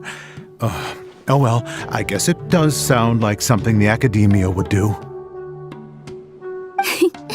I think it sounds great. I'm counting on you guys. Don't worry, it'll be a piece of cake.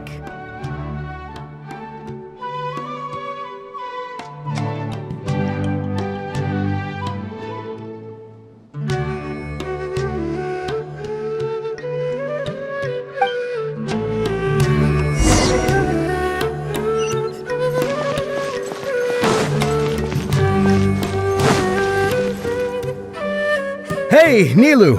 Sorry, it's great to see you, but I'm really busy right now. Our Bait People Away with Yalda Candies plan is working beautifully. Do you want some candy? We have more than we can give out. Vihar, thank you so much for doing all of this. And even dressed up as the Knight of Flowers, no less. I'll pass on the candy, though. I cut back on sweets in the period leading up to a performance, and I'm about to start one.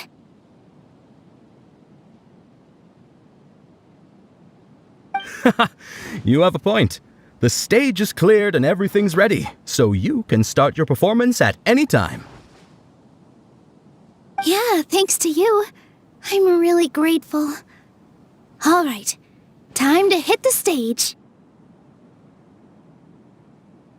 You're welcome. The honor's all mine, since I'll have such a great view of the show.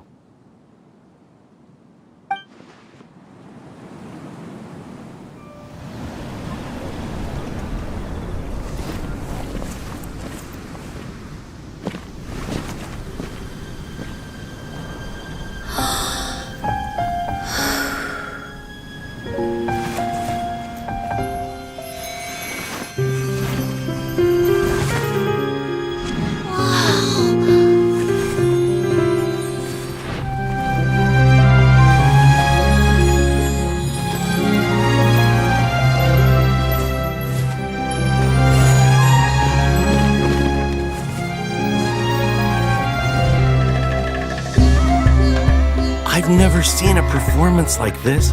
This is incredible. Yeah, but I heard that public performances like these have been banned. I can't believe she's doing this here.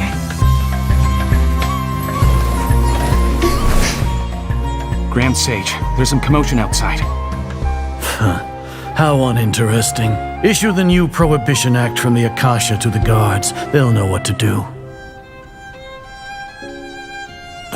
Do you think we should, stop her? Let's just watch for a little bit longer.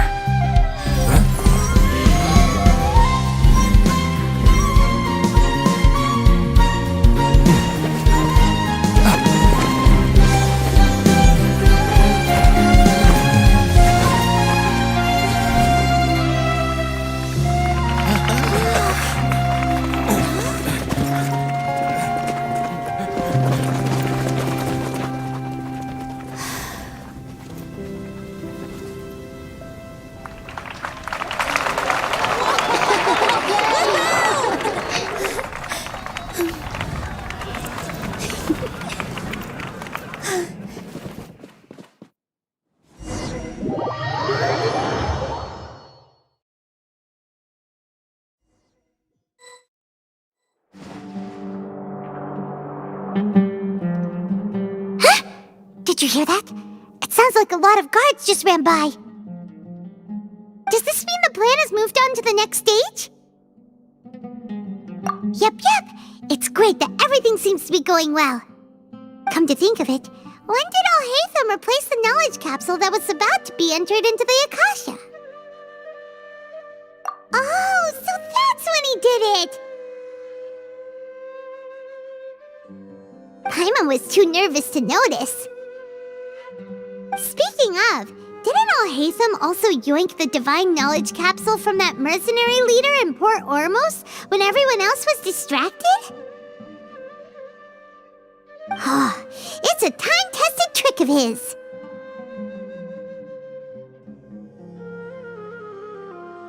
Why are we complimenting him? Yeah, he's smart and all, but he still makes Paimon's blood boil. Let's review our plan for this stage again. It's not like we have anything else to do right now anyway, and it'll help us feel more confident. Paimon remembers that Nilo's task was supposed to go a bit like this. Now that Lesser Lord Kusanali's consciousness has been forcefully sealed, the core figures of the Academia and their guards have started to wear their Akasha terminals again. With the Doctor's technological support, they think they have nothing to fear. How despicable of them to rely on such a person. But this is also our chance. I was originally asked to draft the knowledge capsule for the Artistic Performances Prohibition Act when I was still at the Academia. It should be on the Grand Sage's desk right now, and will be entered into the Akasha during the next Nyargarbaha Day. Are they really going to stop all artistic performances? That's horrible!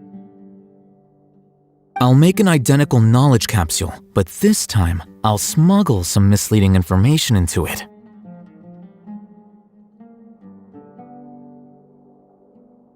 We only need to find an opportunity to switch the capsules. Once it's been entered into the Akasha on Nyargarbaha Day, if someone were to be seen performing in public, the sages would definitely use that opportunity to announce the ban, and so the misleading information will be disseminated amongst the guards. Sure sounds complicated, but it seems like if everything goes well, we'll be able to get rid of all the guards in the Academia without any effort. That's pretty clever, getting right into their heads. I just have one question. Even if we manage to get the misleading info out to the guards, how can we be sure that they'll believe it? People who are used to relying on the Akasha become less inquisitive, and their ability to distinguish truth from misinformation is significantly reduced. They will view everything the Akasha releases to them as the unequivocal truth. The Akasha will turn humans into machines. I've seen it happen many times. Yikes. Good thing I didn't wear it for long when I was working in Sumeru City. At first, I thought it was a good thing too. By the way, this plan still requires a performer, right? Do you have someone in mind? Nilu of Zubair Theater. I know her really well. We can trust her. I'm kinda hesitant to ask her to participate in a dangerous plan like this, but we can ask her in person. All right. After the guards in the Academia are gone, then it'll be time for me and my stowaway brothers to shine.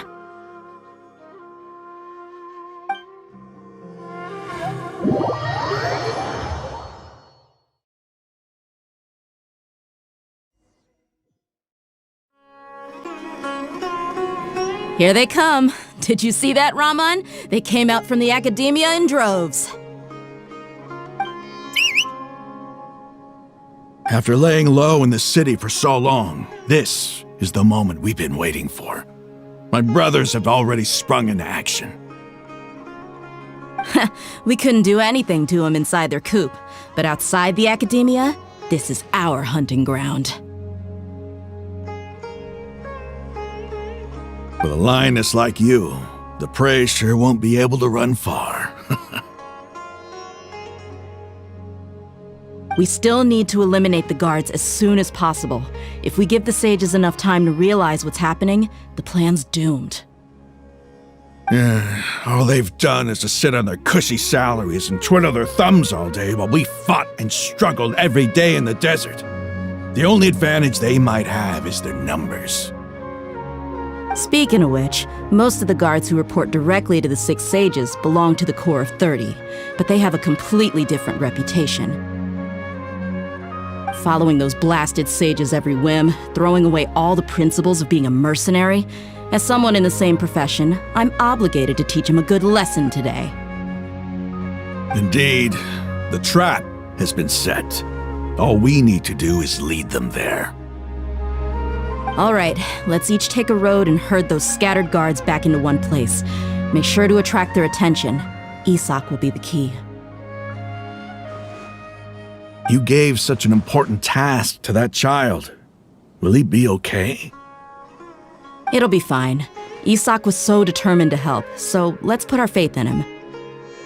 Besides, even if he's caught, the guards would be too scared to do anything to him. They've never seen Lesser Lord Kusanali in person, after all. You've got a point. Anyway, I think I see them coming. Let's head out. Good luck.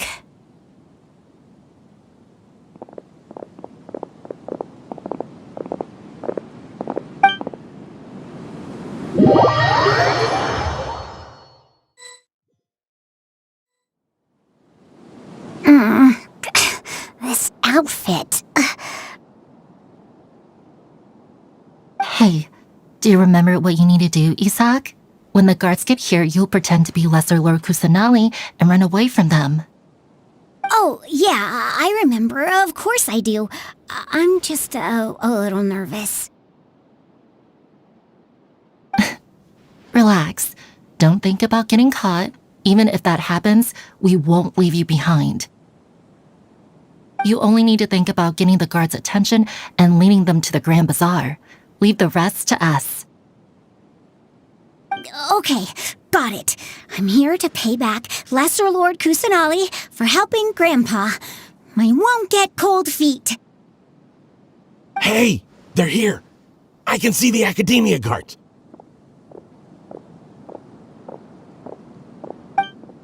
All right, it's time, Isak. Take a deep breath and go. You can do this.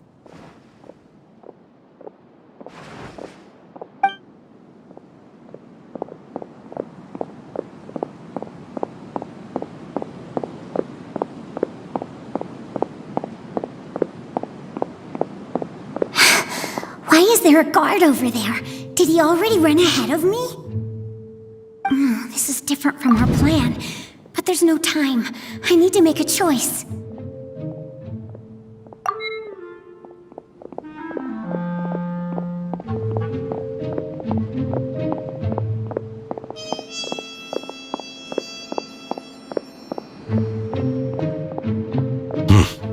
Let's have a look behind the house. What should I do next? Huh. Looks like nothing's here. A wasted time. Luckily, he didn't check behind the tree. What should I do next? The guard looks alert. What should I do next?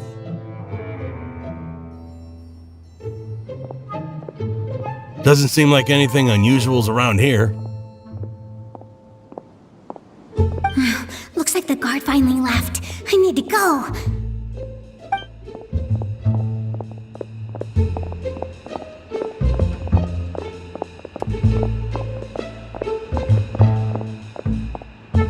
Hey! Lesser Lord Kusanali is over there! Stop! What? Lesser Lord Kusanali? How did I not notice that? They found me. This is bad. Where should I go? The target suspected to be Lesser Lord Kusanali has escaped into the Grand Bazaar. Assemble and arrest her!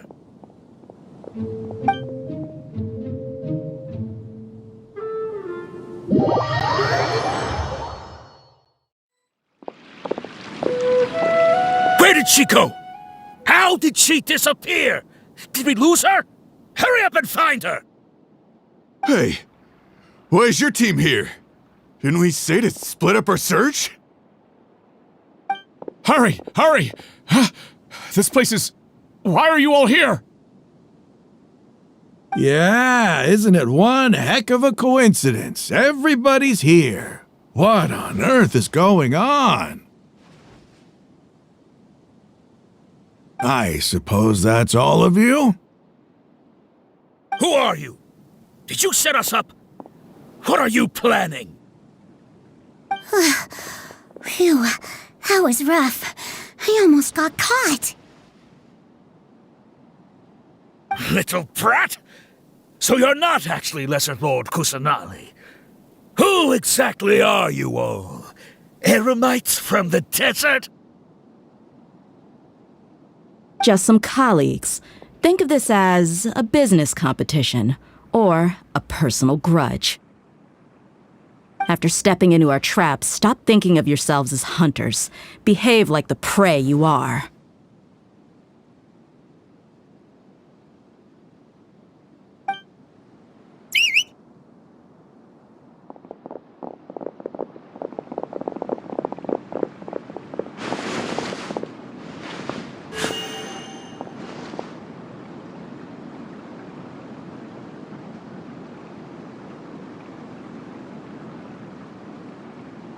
An ambush? How's that possible? This is Sumeru City, but mercenaries from the desert somehow ambushed us!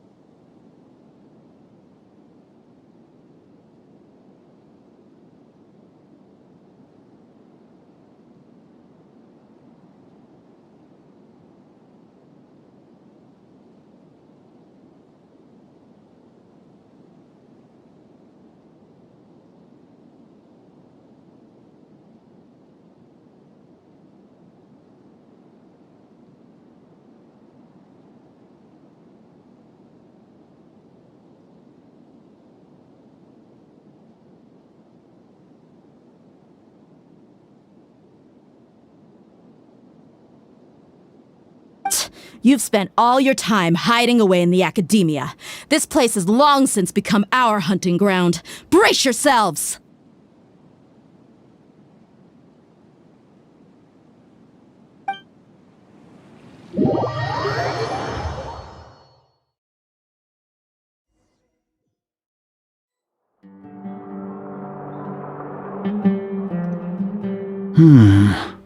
This is odd.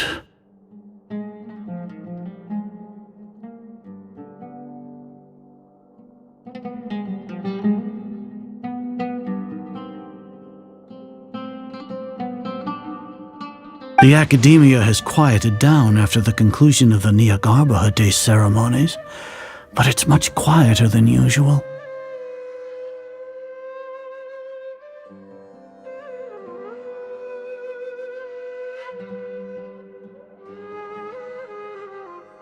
Where are the guards? Why have I not seen a single one? Guards? Guards!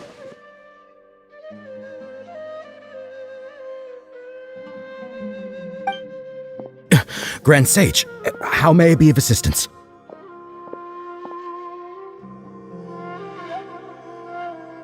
I called for the guards. Why did you come?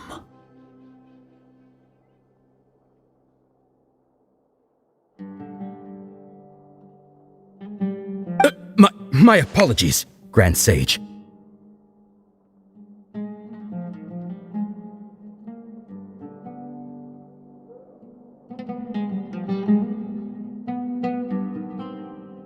Right now, all Academia guards have entered the city to perform the ordered arrest. I thought you knew.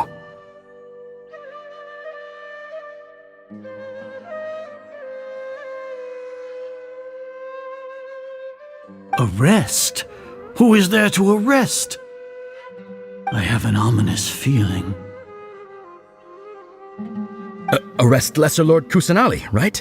Is that not what the order was?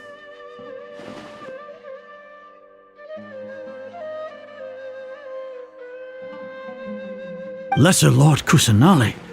You mean she has disappeared? Yes. I wouldn't dare make up something like that. Right now, everyone is in a panic, and many are saying that Lesser Lord Kusanali will take revenge on us.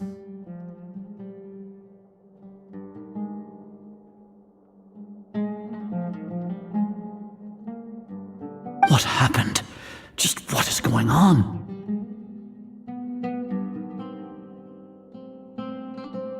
Lesser Lord Kusanali somehow escaped? Was it Alhaitham and his party that freed her? That's impossible. The Academia is heavily guarded today, and any order to release Lesser Lord Kusanali would be strictly confidential. Besides, Alhaitham and the Traveler are already in our hands. What manner of trickery did they employ? How could Lesser Lord Kusanali disappear into thin air? Disappear? Wait. How was the arrest order distributed to the guards? It was issued by the Akasha earlier today. Only you have the authority to send messages like that, so I thought it was your order. Let me check.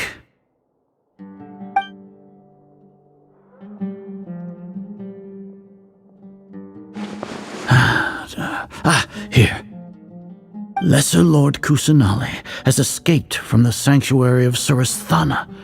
Go to the city and arrest the escapee immediately.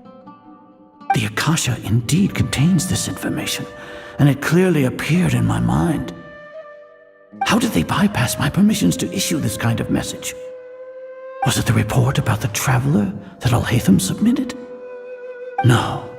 I specifically checked that knowledge capsule before entering it into the Akasha. Could that have been a red herring? Well, even if I figure it out now, it won't make any difference. The important thing now is to confirm Lesser Lord Kusanali's status. Have you been to the sanctuary of Surasthana to confirm that Lesser Lord Kusanali has indeed escaped? Confirm? No, I haven't. It may be a bit offensive to say this, but Grand Sage, what you're saying doesn't make any sense. How can the information in the Akasha be inaccurate? What the Akasha decrees is fact. That is common knowledge to all of us. If we have to confirm the information and knowledge from the Akasha ourselves, then how is that any different from us learning that information ourselves? Wouldn't Greater Lord Rukkhadevata's legacy lose its meaning that way? In the beginning, it was I who asked you to believe in the Akasha, to believe in the legacy left by Greater Lord Rukkhadevata. Are you trying to use my words against me? No, Grand Sage. I'm merely confused because I believe in you. I never meant to refute you. Stay here and see if there are any suspicious people around.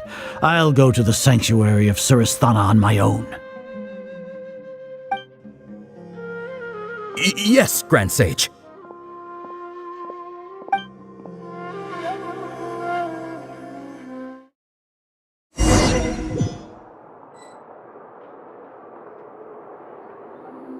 Lesser Lord Kusanali has escaped from the sanctuary of Surasthana. Go to the city and arrest the escapee immediately. How can that be? Stop thinking about it. Stop. It must be a trick of theirs. As long as I personally confirm it.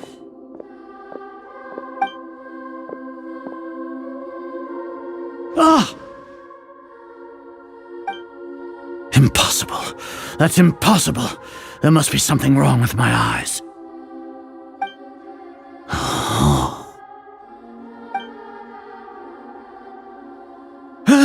She really appeared again? What is the meaning of this? What a comical sight, Azar. Once the Akasha has put certain thoughts into your head, even the Grand Sage can no longer see what's right in front of him. You all can only see the world in your mind, the one you think you know. And precisely because of this, you disregarded Lesser Lord Kusanali's existence. She has been a wise and worthy Archon. Sino, have you been waiting for a chance like this? The Akasha predicted that you would return to the Academia to confront me, but I didn't expect it to turn out like this. I was careless. No, you were blinded. Your faults stem from your reliance on the Akasha. You're still the same as always. I truly did not expect a proud person like you to cooperate with Alhaitham and the Traveler. People change, Azar. Admit it. The Akasha can't predict my actions anymore. Then tell me, what have you found during your investigation? You want to buy time? This is the sanctuary of Surasthana.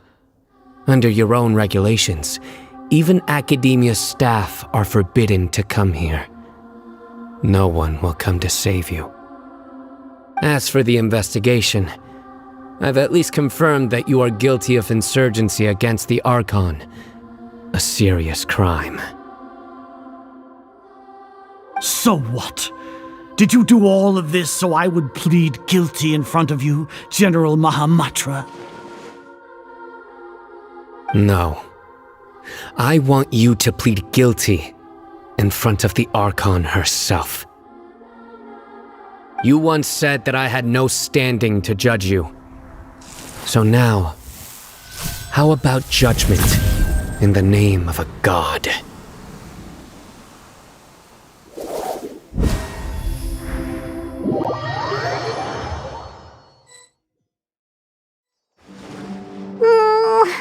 How long do we have to wait? Paimon wants to know how things are going out there. Paimon hasn't heard any sounds outside for a while. Hopefully something bad didn't happen. Yeah, but aren't you scared that we might be locked up in here for the rest of our lives? Thinking about it, at least Paimon has you. We could still chat like this. When Paimon thinks of Nahida being imprisoned alone in the sanctuary of Surasthana, Paimon can't help but feel sorry for her.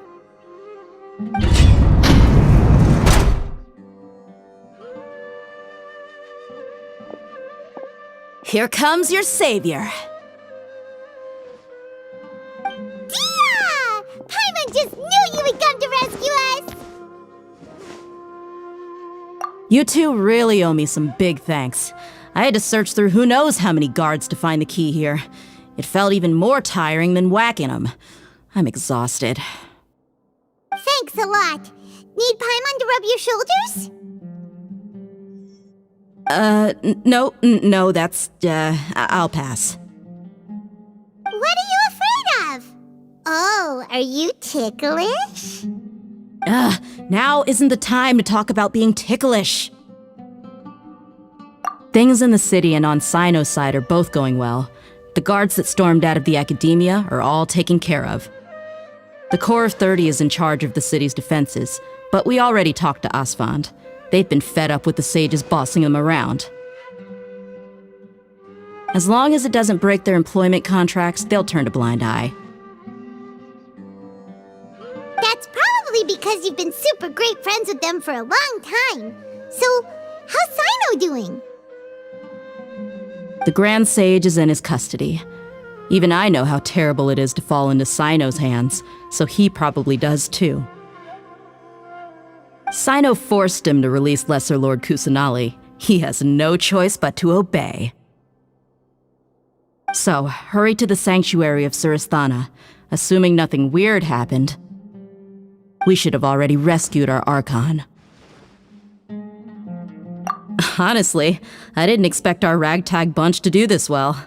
We just came together last minute to save the Archon, you know? Alright, you two better go. I still have to clean up some messes in the city. See you around.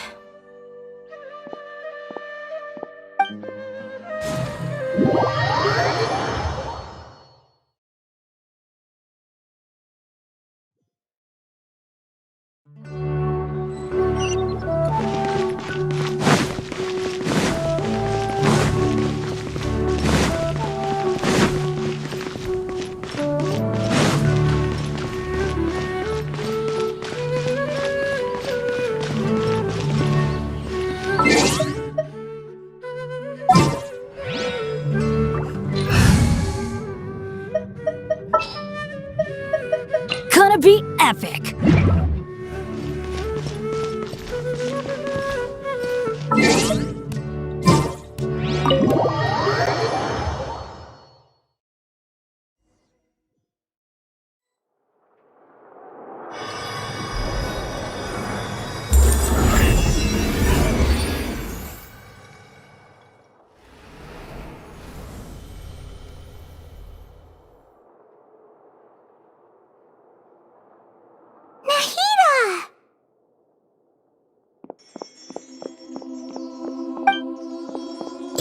They say it's nice to meet you. This is the first time we've met in real life. Before, we've only met in dreams, consciousness, or when I was in someone else's body.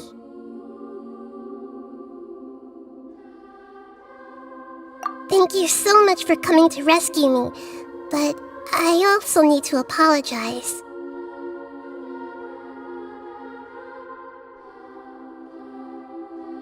During this time, I did some self-reflection. My sense of inferiority and yielding to the academia led to all of this, and created so much trouble for you all. Exactly! We're here because you're a good Archon and one of our friends! Thanks, you too. Amazing. So this is how it feels to walk out of that cage with my own body. It's like I just had an endlessly long dream. I can't even tell if I just woke up or was only now born into this world. My concept of self has become so clear. But now doesn't seem to be the time to indulge in this feeling. This is really embarrassing. You all just rescued an Archon, and now she needs your help to save her country, and even the entire world. It's okay. With you here, Paimon's sure that everything will work out. There's one more thing. What is it? For all the things the academia did to me, and for all the folly it committed in the name of wisdom, as their Archon, I will make them pay. Ah! Wow! That's the spirit! You're finally standing up for yourself and not letting people walk all over you! I understand now. To be a better Archon, I first need to better myself. If you haven't even figured out how to be a caterpillar, how can you be a butterfly? Yes, true. That reminds me. I wonder how far along the Academia is with their god creation plan. We need to hurry and prevent the birth of that false god. I need to make some preparations. Since I'm now free, I can establish a direct link to the Akasha and control it.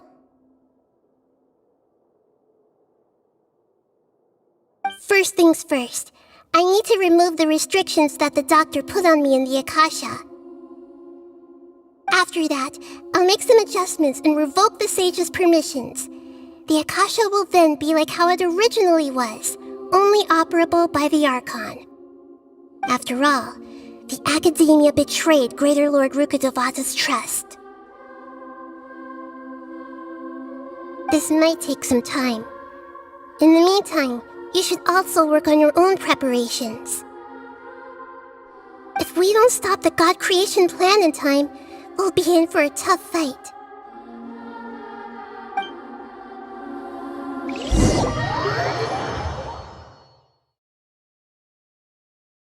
You might as well prepare for a fight. When we're done, we can take a walk around. After all, we missed out on a lot of stuff when we were locked up.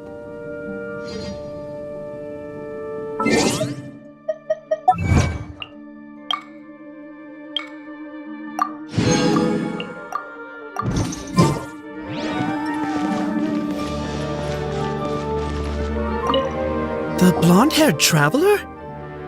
How did you come out from the sanctuary of Surasthana? It's normally forbidden to enter that place. Sorry, we don't know the rules here. It's fine, just pay more attention next time. Anyway, I'm looking for Grand Sage Azar. Have you seen him? The more I think about it, the more I believe there's something fishy about Alhaitham's return. I need to let the Grand Sage know somehow. You're finally starting to put two and two together.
If you press a leaf between dry sheets of paper, you can make an attractive and handy bookmark.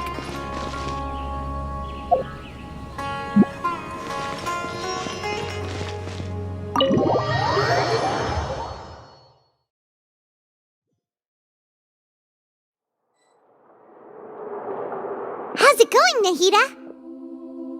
I'm done with the parts that needed my involvement to complete. Although it's my first time working with the Akasha like this, Its internal structure and operation procedures are easy for me to understand. Greater Lord Rukkhadevata's design is truly brilliant. Oh, also, this is for you.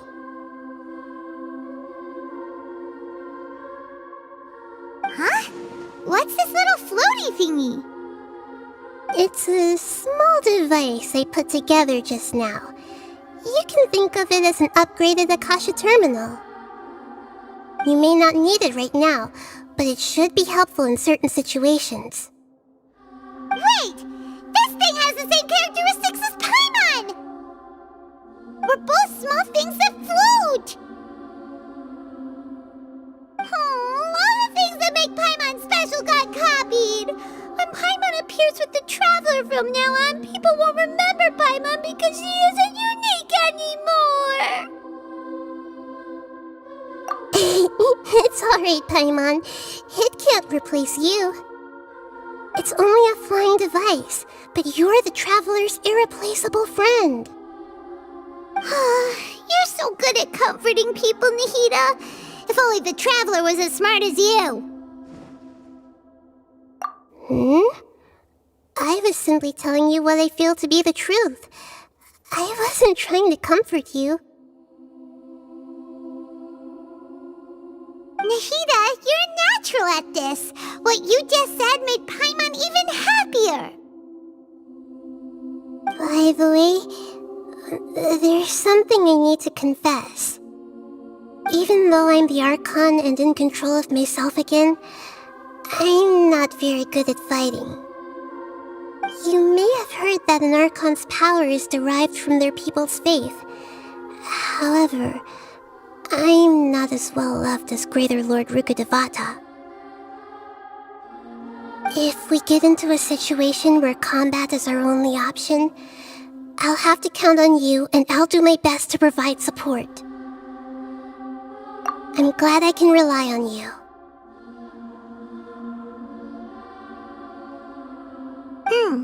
So the God of Wisdom isn't good at fighting?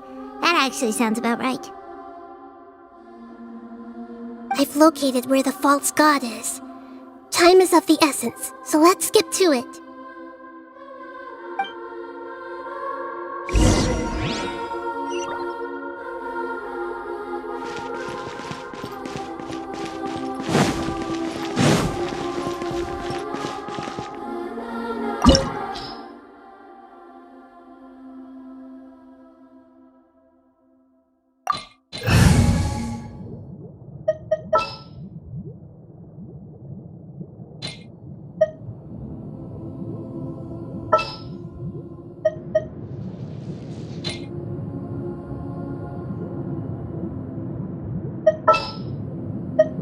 We can do this!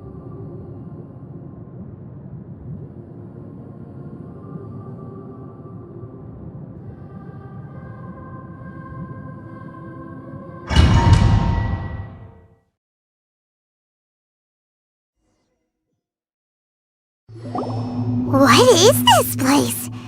Is this really the way we need to go? Wow.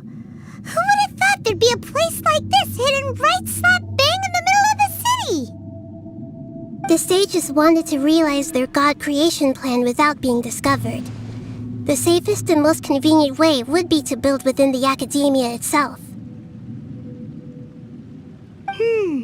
That's true. They were already hiding one god, so why not two?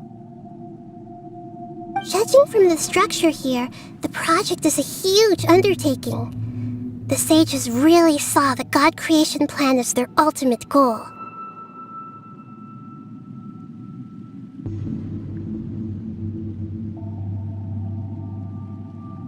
But this place doesn't look like it could have been constructed by the academia alone.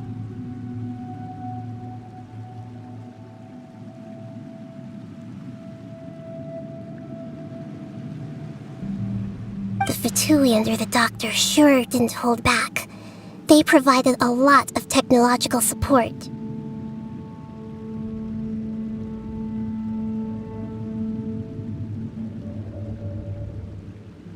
Yeah, or else they wouldn't have been that generous.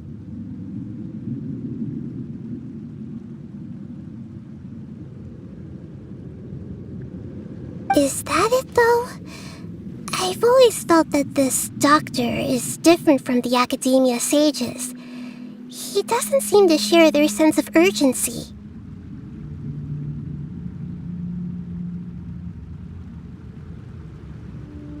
Instead of being interested in the end product, it's like he's enjoying the experimental process.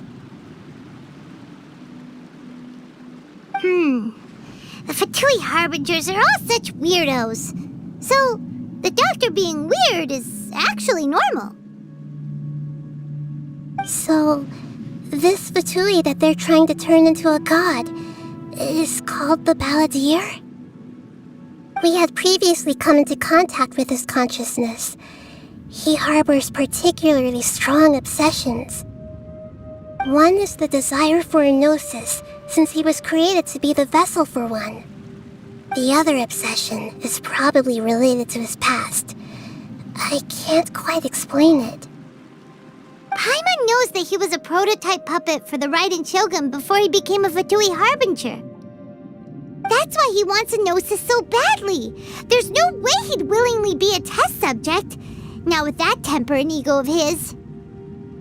It sounds like you know the Balladeer quite well.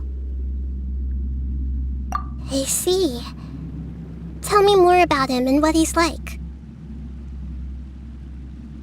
The more we know now, the better we can plan for and react to any future situation.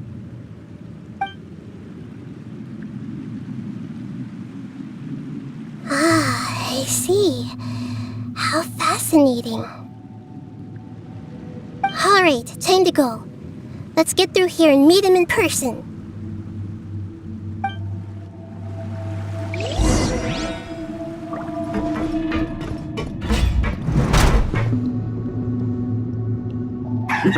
Work time! Let's begin! Time to work!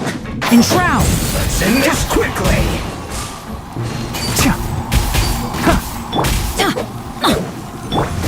Not breaking a sweat! One with the force! It isn't time for Excuse me! Stay right there. This should be fun. Let's not waste time. No slacking off! Come a little closer. You're in for a little shock. Enshroud! My work. Finished. Let's dance. Come a little closer. Almost. Can't see.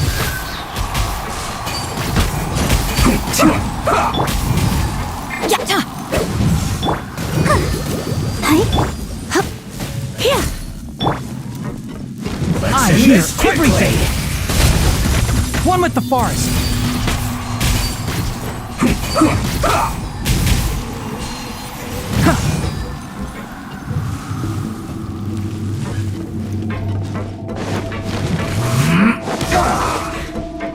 Can't see?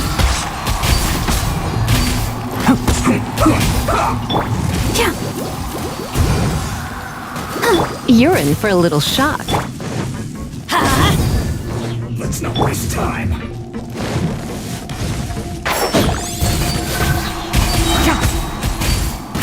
Let's end this quickly. Keep up.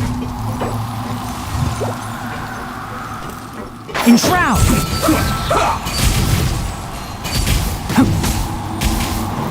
I'll uproot you. Almost. One with the forest.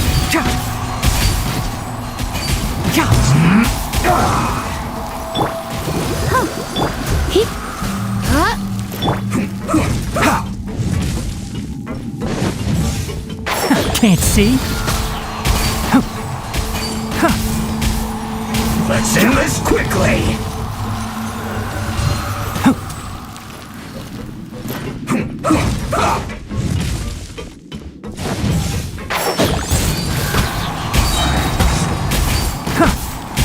I hear everything! I'm going in! La la la la. Let the show begin. Enshroud!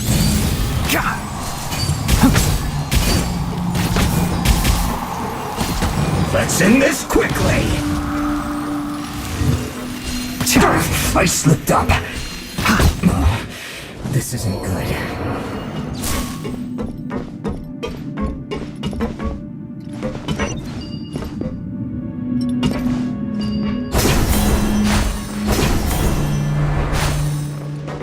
It looks like we can climb up these pipes.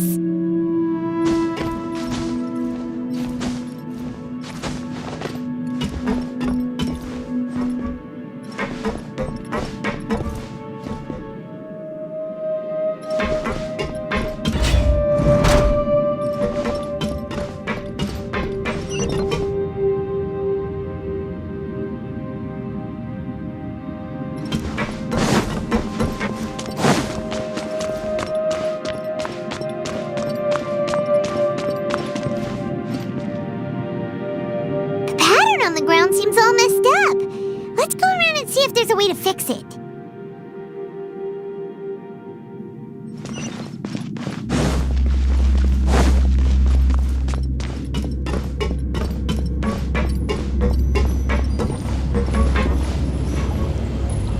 It seems to have stopped.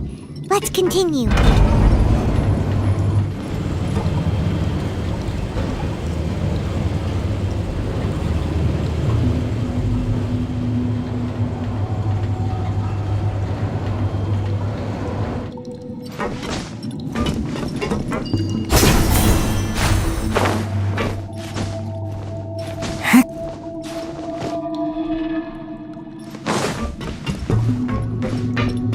One with the forest.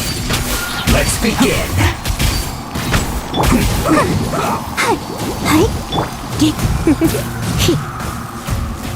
Come a little. Can't see. Let's end this quickly. I guess this is it.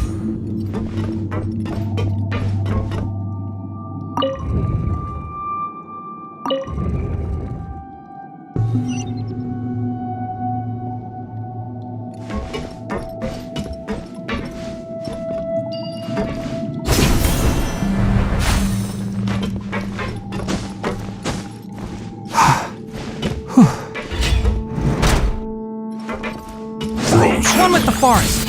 First, you'll get frostbite. Come a little closer. You're in for a little.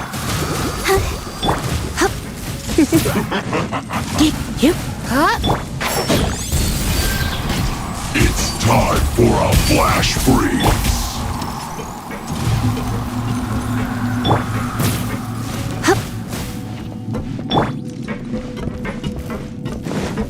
Let's light it up!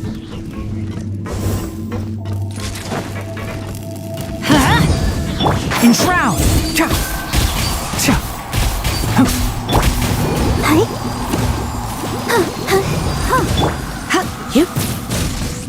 One with the forest!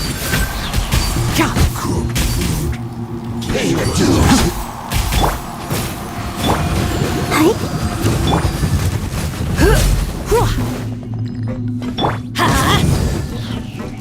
Enshroud! No escape! You're in for a little shock. Surrender and I'll be gentle. Let's nip that in the bud. One with the forest. Prepare yourself. Enshroud!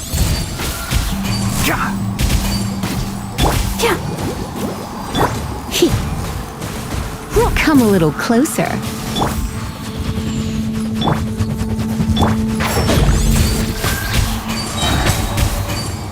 You can't run from death.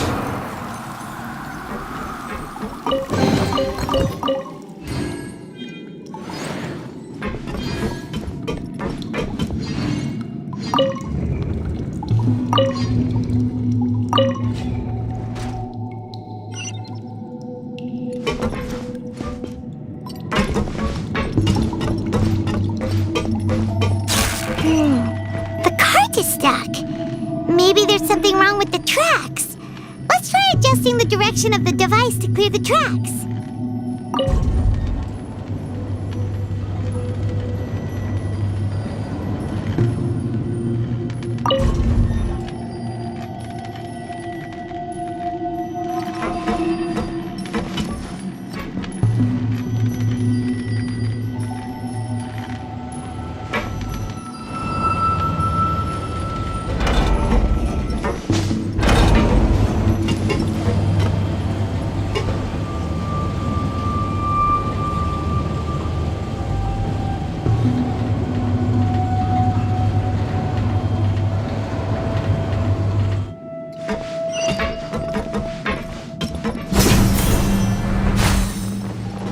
One with the forest!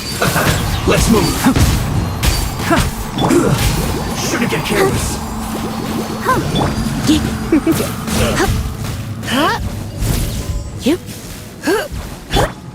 I'll put you on high heat! Have a load of this! Detoxifying heat!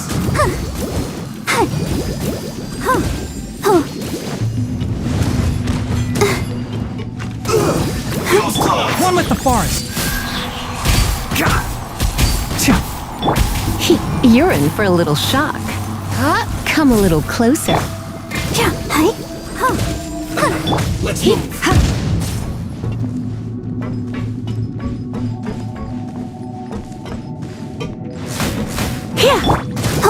Have a load of this! Enshroud!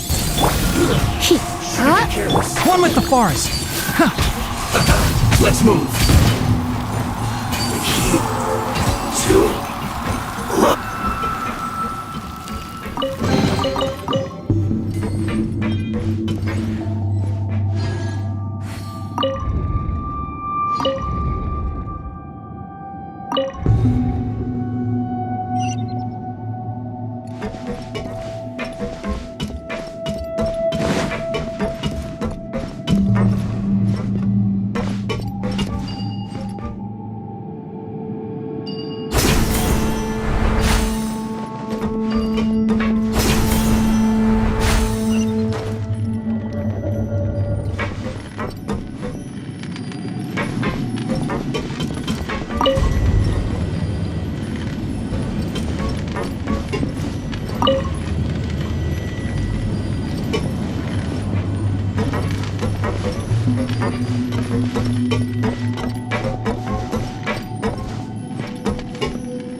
Let's begin. Problem. Let's dance! Come on! We can do it! You're in for a little I hear everything! Enshroud! Come a little closer. Stay right there. Let's light it up! This quickly.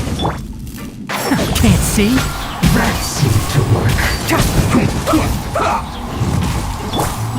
Teamwork is dreamwork! Almost. Enshroud! What an annoyance. Let's nip that in the bud. Keep up. Come a little closer. You're in for...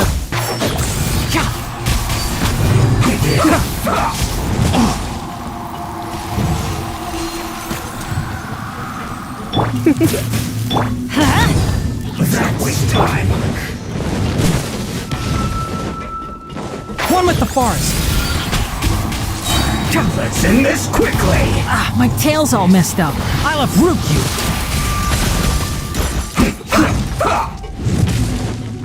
Let the show begin. Keep up. Can't see. This isn't good. Come a little closer.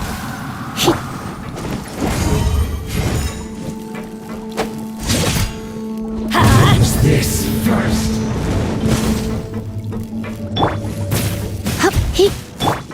Let's light it up! Try not to enjoy this too much. That seemed to work. One with the forest. Let's light it up! This is trouble.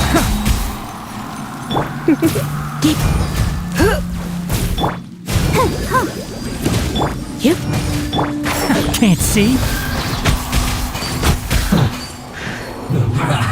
Well met.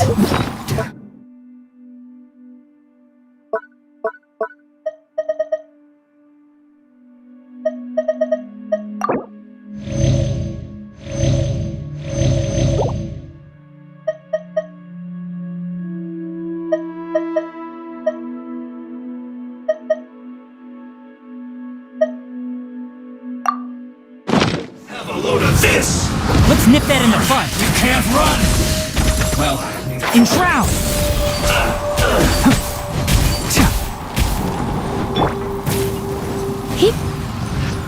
be a killjoy!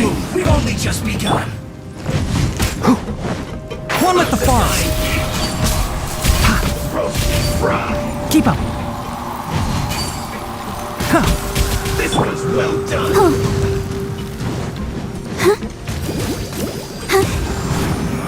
You can't run! Well, neither can I. Roast and fry!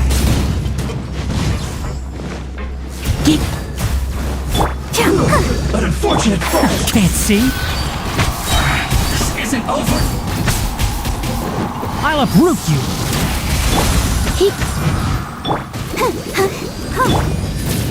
Don't be a killjoy! Don't be such a brute. Adventure. Going in! Done. You can't Let's run! dance. Well, neither can I. Roast and fry! Looks like I went too far. This was Go, Barbara, go! One with the forest.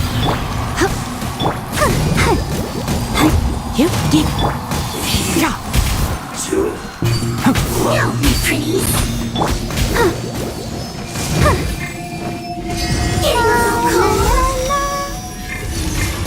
Let the show begin. This could hurt. Want to get a little closer? Can't see. Getting a little cold? One with the forest. Let's light it up! This could hurt.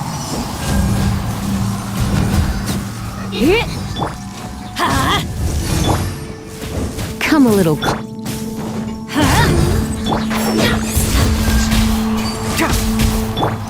One for another. Getting a little cold? I hear everything.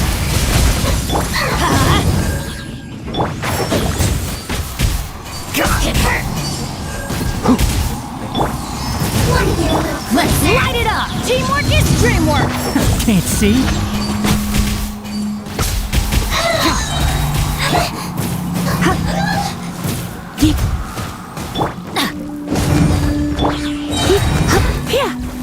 You're in. Let's spark things. Let's nip that in the bud. One with the forest.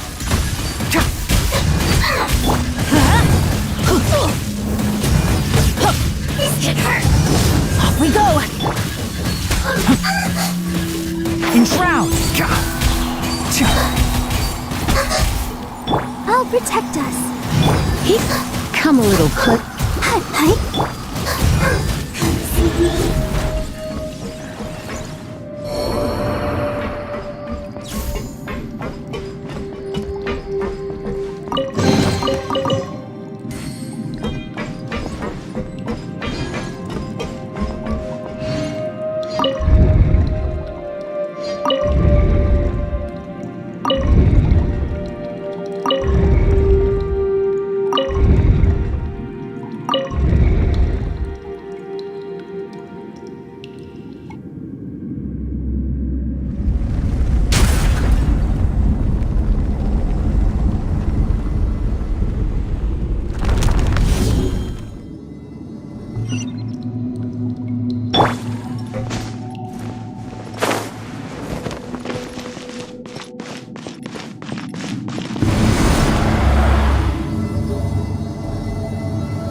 Looking at its operational status, we must prepare for the worst.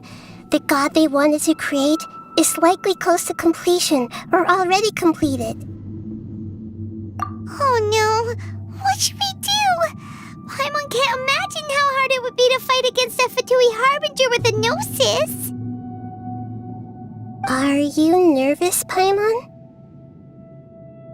If you really want to know, of course Paimon's nervous!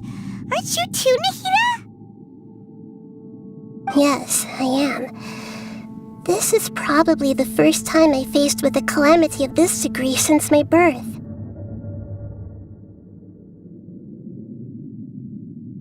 I feel not just nervous, but curious as well. Curious? Curious about what? Curious about her fate.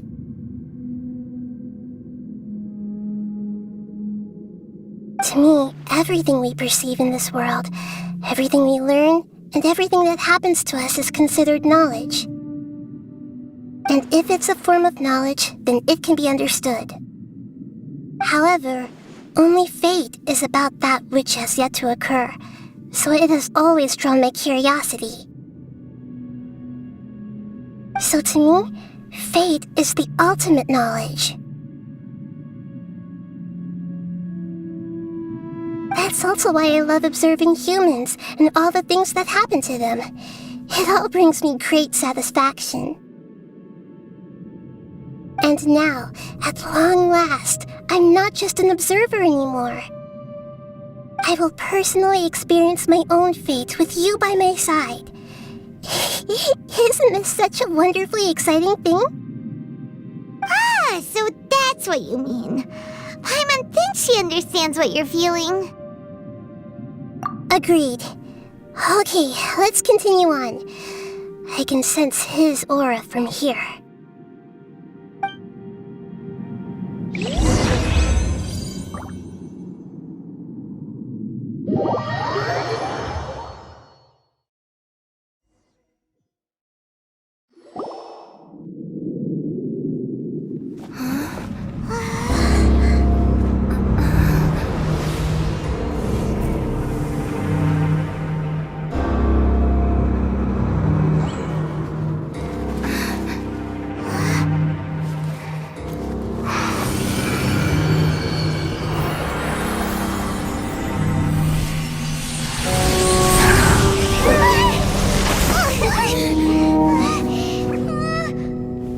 Who would have thought the world would be so eager for my birth? I remember you, Booer, the god of wisdom, and standing beside you, the traveler. Is he all-knowing and powerful now like Greater Lord Rukkhadevata? No, I can't feel the same kind of divinity I felt from the Greater Lord. It seems that the sages didn't get the chance to infuse the divine knowledge capsules into him. But even still, He has undoubtedly become a true god now. So we're too late? The Balladeer has already become a god? The Balladeer. A long bygone title. When my spirit ascended to divinity, I felt as if I had existed for the same number of epochs as heaven and earth. Looking back, the existence of what once called itself Kunikazushi appears infinitely small and ugly.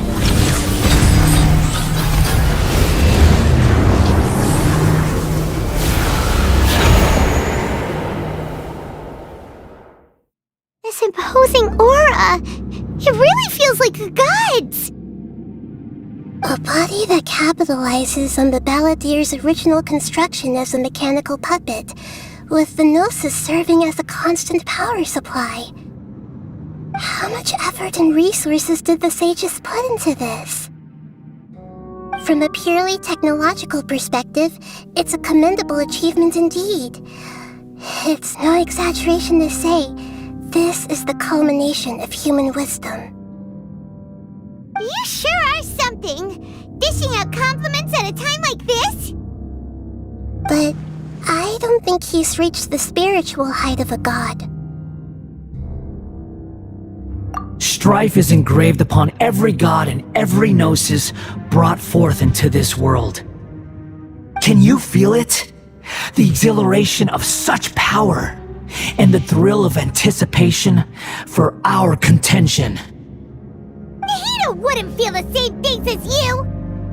Do you not realize that you are interrupting a conversation between gods? Lowly creature, know your place!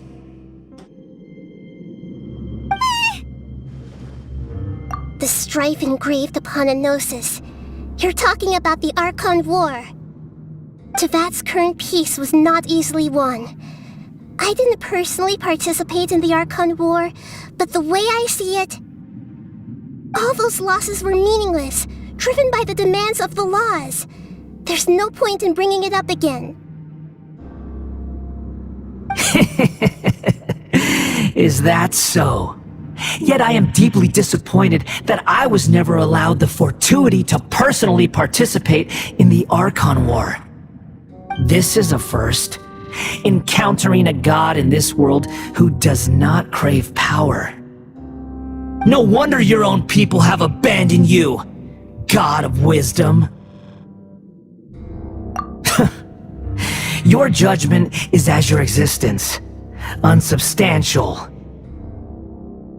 This is where everything ends, Booer, the god of wisdom. You should know that wisdom cannot solve every problem. Like now, where your only option is to face me in combat.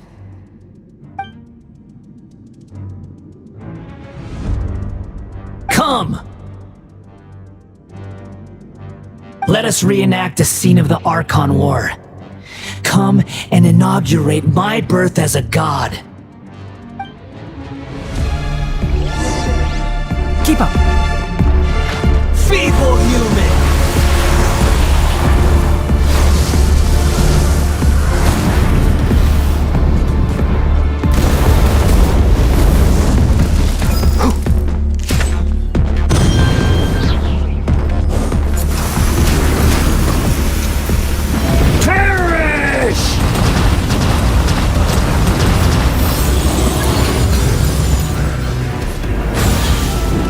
Keep up.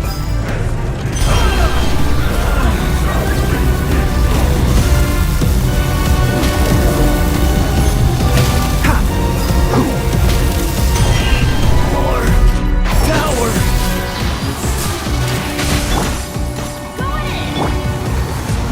You're in for a little shock. Can't see.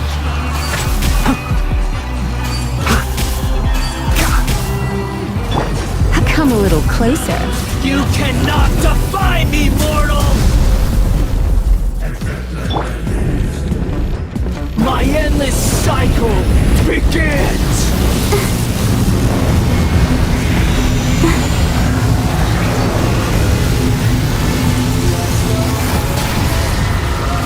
Let the show begin. Insignificant past!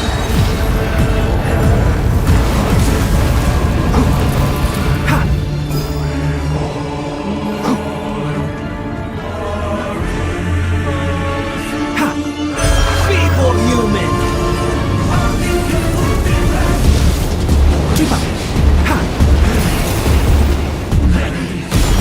Who do you think you are?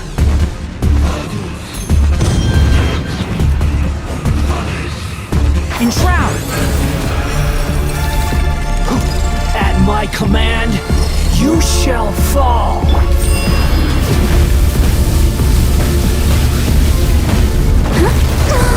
Hachi, I'll protect us. Oh no! Feeble!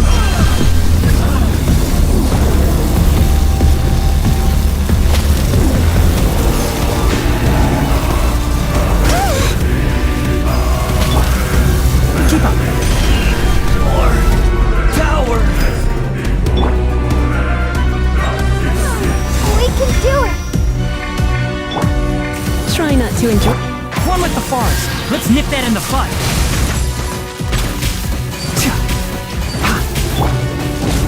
You cannot defy me, mortal!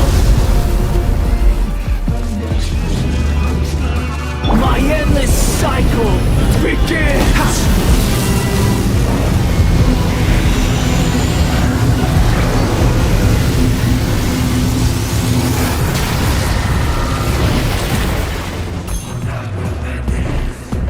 Insignificant past!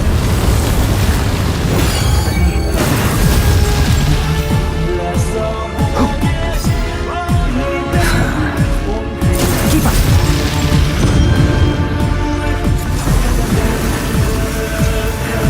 Perish!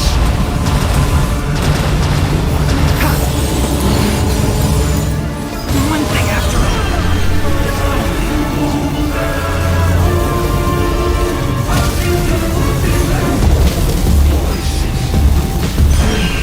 Or tower! Let the show be. I'll uproot you! One with the forest!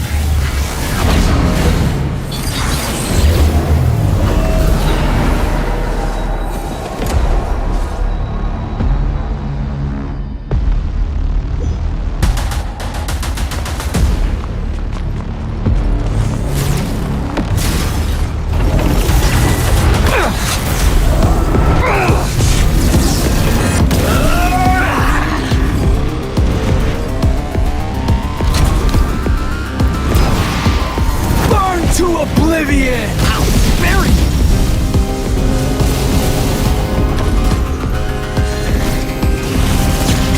Kneel!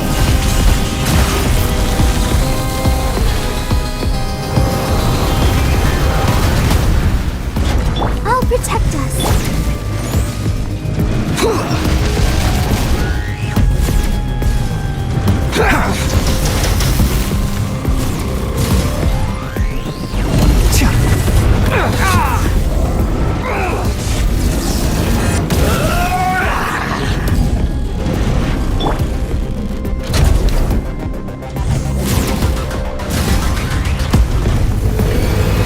Reality?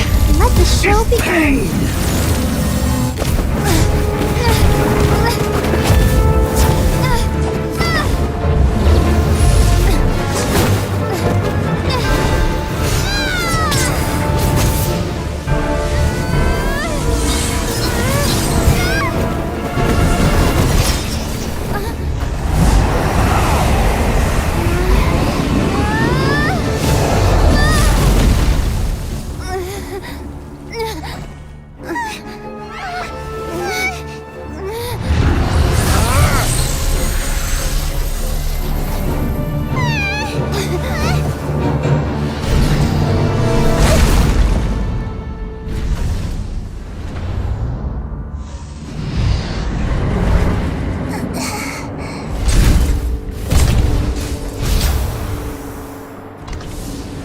This is supposed to be a battle between gods, yet you choose to hide behind a mortal.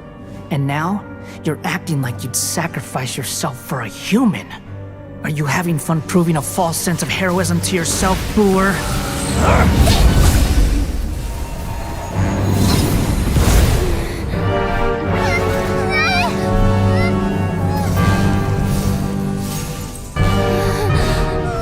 The data collection is almost complete. Do you even know how many times you've tried to take my gnosis from me?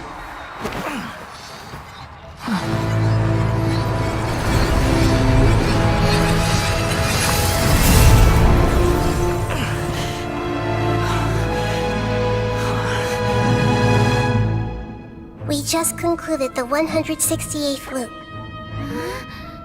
Did you know that in the effort to create you, the people of Sumeru were forced to live through the exact same number of Sabzeruz festivals and Samsara cycles?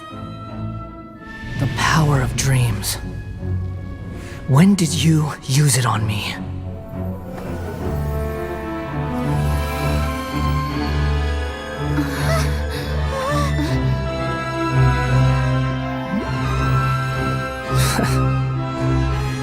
You can't even defeat me in a dream. What do you hope to achieve with this little trick? Come, Traveler. Just like before. Allow me to awaken the memories in your dreams. All that battle experience! It's more than that. Compile everyone's wisdom in the name of the Archon. That is the original function of the Akasha. I've sent everything that happened just now to the people of Sumeru in the form of knowledge. I've asked them to help you find a way to defeat the false god.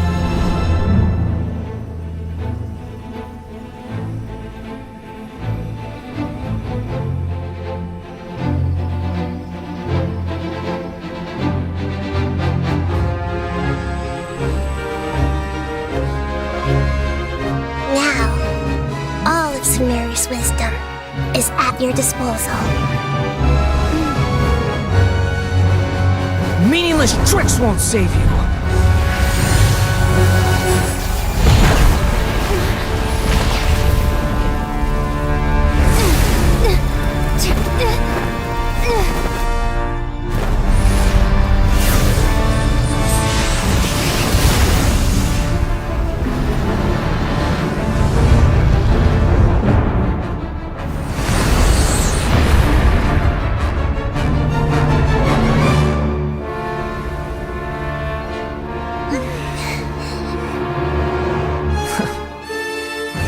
Are you done with your tricks?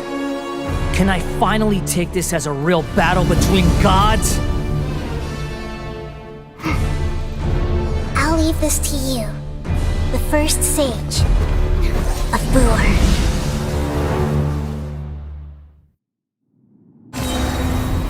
1,000 eons, mine to dominate!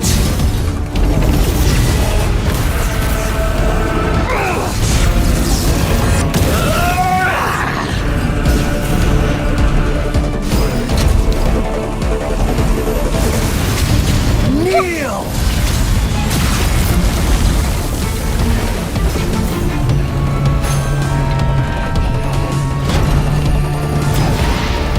Burn to oblivion!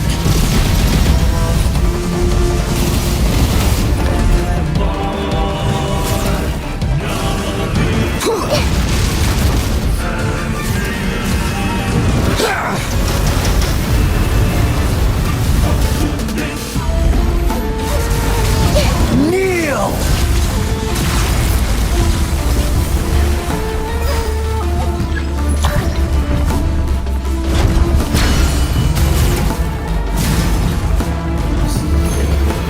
Reality is pain!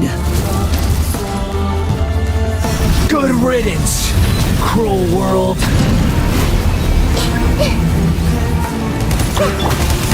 Can't see?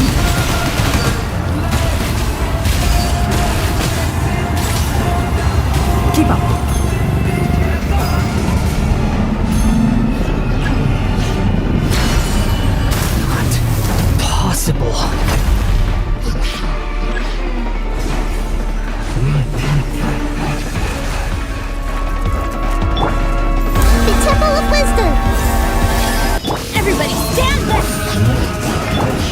Let's spark things. One with the forest. Let's nip that in the bud.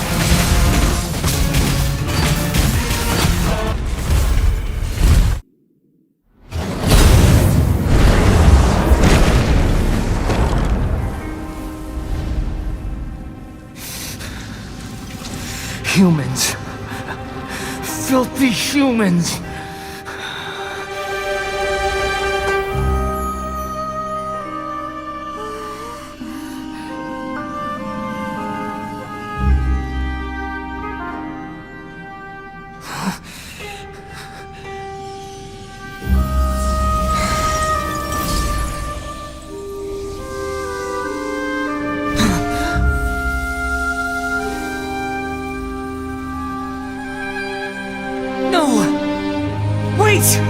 Please! Anything but the Gnosis!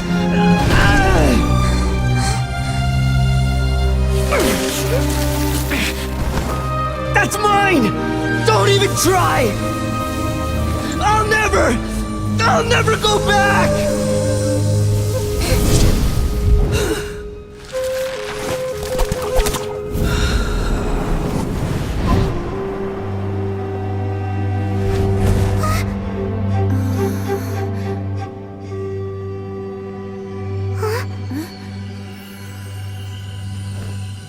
We haven't yet found the answer to the most important mystery.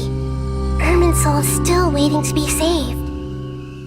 With the power of another Gnosis, we may now finally understand the last memory of Greater Lord Rukkhadevata.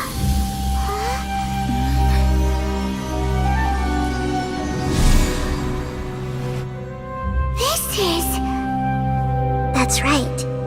This is the last memory of my predecessor.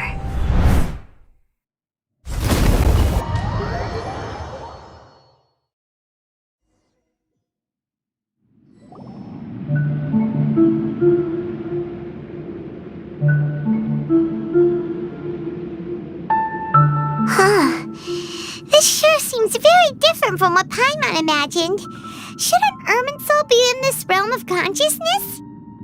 Yes, that is our destination. But I didn't expect the remaining consciousness of Greater Lord Rukkhadevata to be as polluted as this.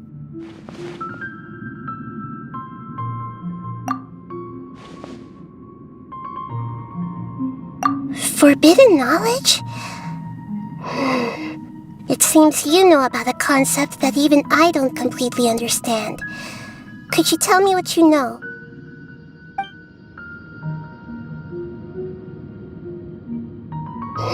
Your inference seems logical enough. Forbidden knowledge once polluted the desert thousands of years ago, but was successfully repelled thanks to King Deshret's self-sacrifice, and Greater Lord Rukkhadevata nearly exhausting her power. Then, a second instance of forbidden knowledge pollution occurred during the Conria Cataclysm 500 years ago. But I'm afraid it is much more serious this time, with Irminsul itself already in danger. So, if we're in the remaining consciousness of Greater Lord Rukkhadevata, and it's also been affected by forbidden knowledge pollution, then does that mean, in order to save us, Greater Lord Rukkhadevata? Yes. It's very possible that she sacrificed her life in the fight against forbidden knowledge. She didn't completely eradicate forbidden knowledge, but if it weren't for her actions, the pollution would have been far more rampant over these past 500 years. The way that everyone, including me, has forgotten everything about forbidden knowledge may very well be due to her restoration of Irminsul. Aww. Do you feel sad, Nahida? I'm just sharing her pain. The pollution of her consciousness here is severe. There is madness, chaos, and pain all around us. Did she fight to resist the forbidden knowledge pollution in such terrible conditions, all the way up to her last breath? She even used her last remnant of lucid consciousness to leave a clue for us to follow. Yes, her words were distorted by forbidden knowledge, so that's all we could hear. But now, we have a chance to find the answer to this mystery. We can cross the polluted consciousness until we found the right path to meet with our lucid consciousness. And then, we'll let Greater Lord Rukkhadevata tell us the truth in person. Each of us need to be mindful of the state of our own consciousness while we are here. Even with the Gnosis' protection, we must always keep a clear mind. Otherwise, we could go mad at any moment. That's so scary. Don't worry, it should be easy enough for you to keep that mind of yours clear, Paimon. Let's go.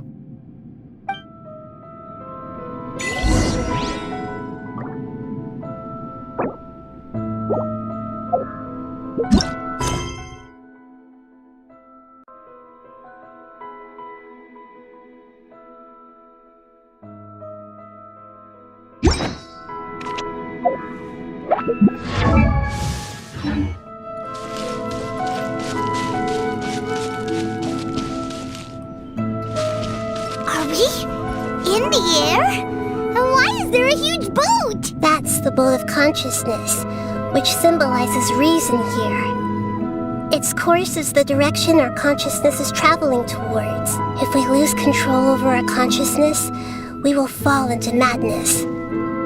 So let's make sure the boat stays on course.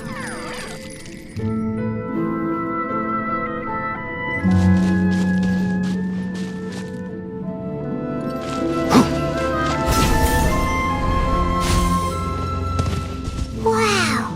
What are these? The monsters seem to have been affected by them.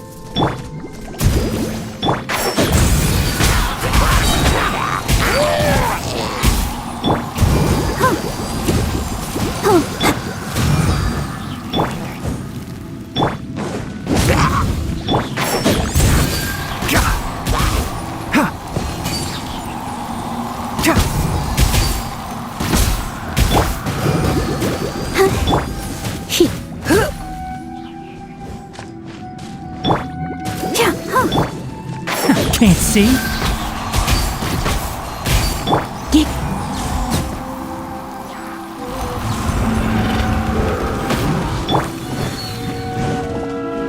I hear everything. Keep up.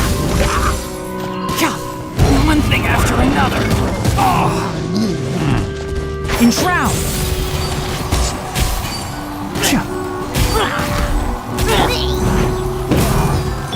Let's dance. You're in for a little shock.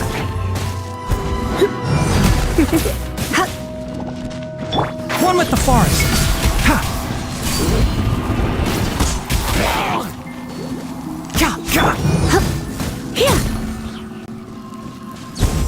Keep up.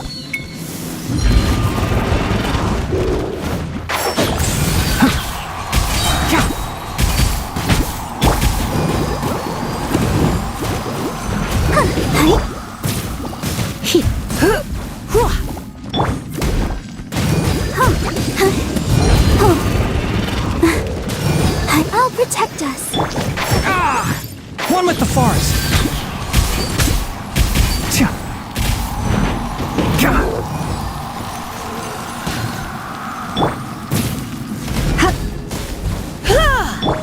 Enshroud.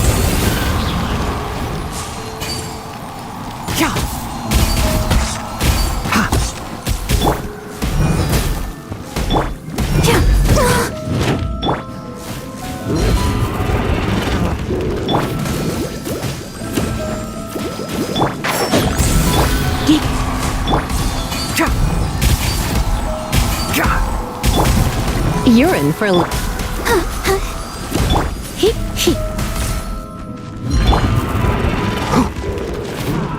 Can't see. Let's dance.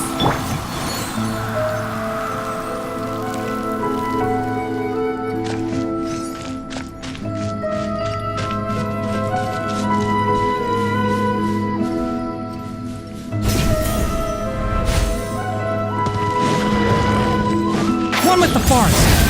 Keep up. I'm going in.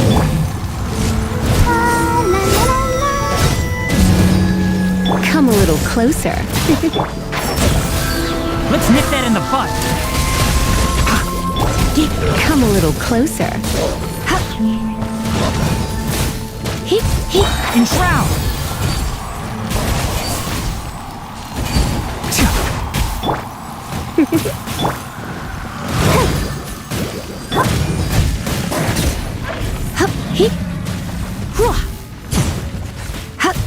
Come a little closer.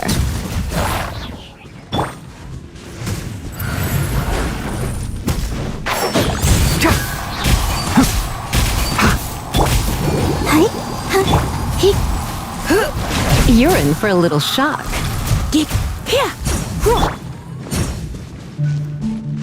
Can't see.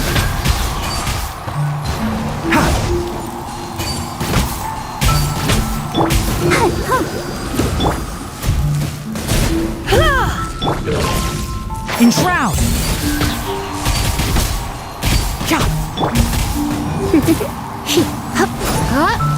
You're in for a little Come a little closer. One with the forest.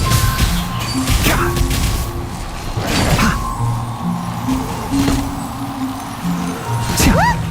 4-leaf sigils have appeared in the sky!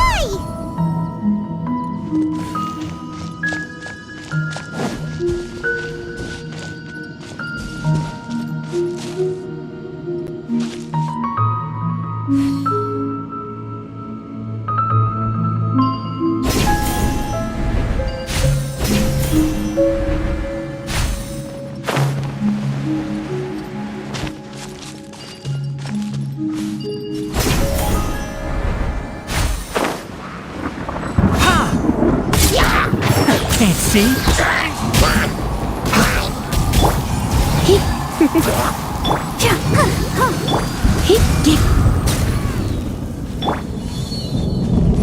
I'll uproot you. Keep up.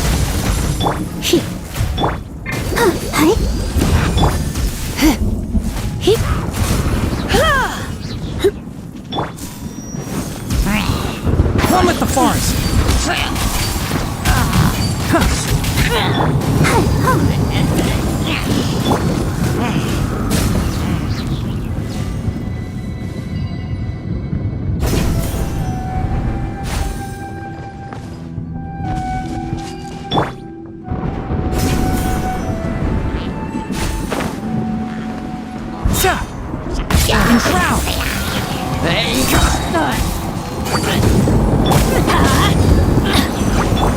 Come a little closer.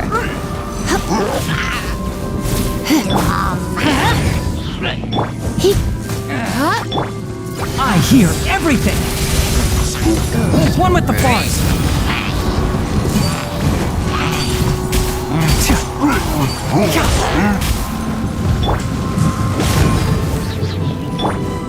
Can't see.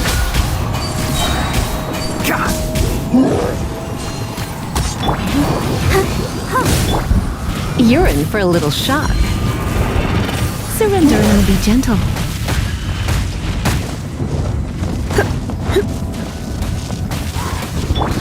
One with the forest.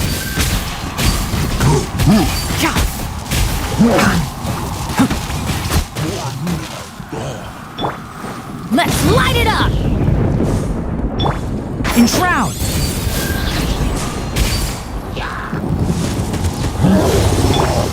Let the show begin. Teamwork is trip!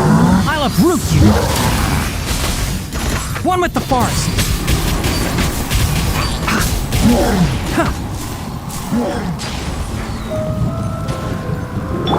Go, Barbara. Ready, steady, go!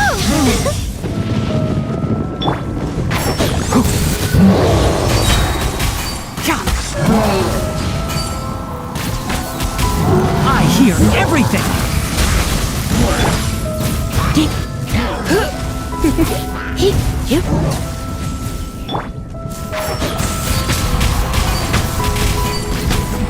Come a little closer. You're in for a little Enshroud!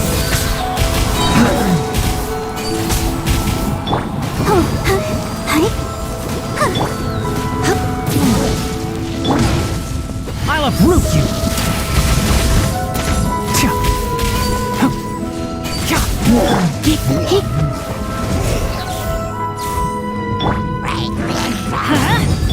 Come a little closer. To control the boat of consciousness, we need to find the helm first.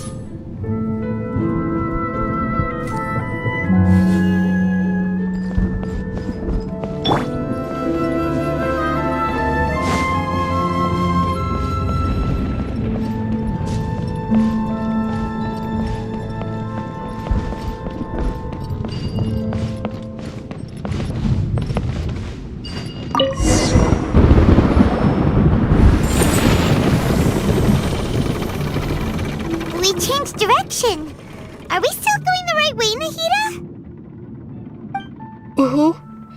Judging from the current route, the boat of consciousness will soon take us out of here.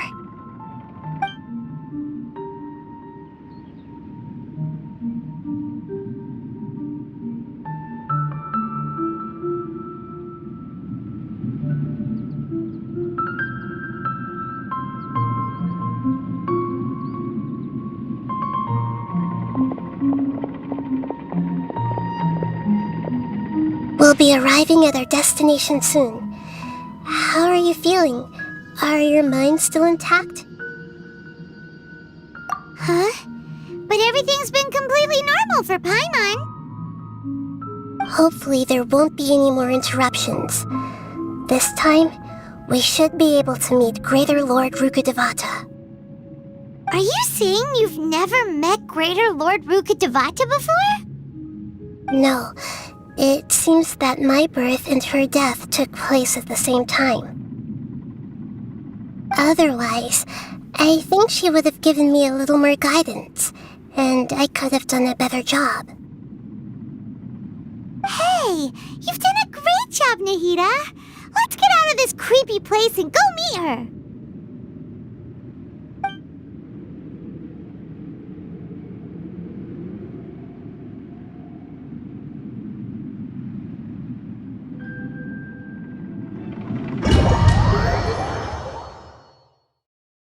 So, is this the place you were talking about?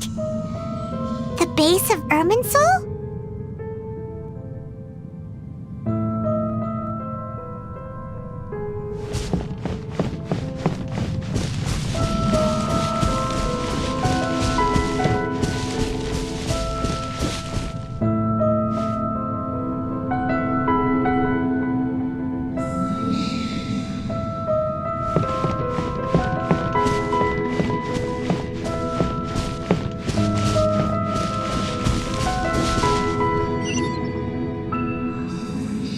Well, this is the place.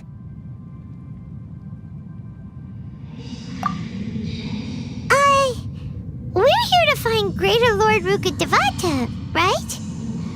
But the one standing over there is... Is that... me? She looks exactly like me. Are you... Greater Lord Rukkhadevata? Yes, that's me. Are you surprised by my appearance? Irminsul and the surrounding lands have been reproduced here as they were years ago. But this is just a realm of consciousness. We are manifestations of the same nature, hence why we would appear exactly the same. We're of the same nature. Why? Because you are me, and I am you. You are me in the new samsara.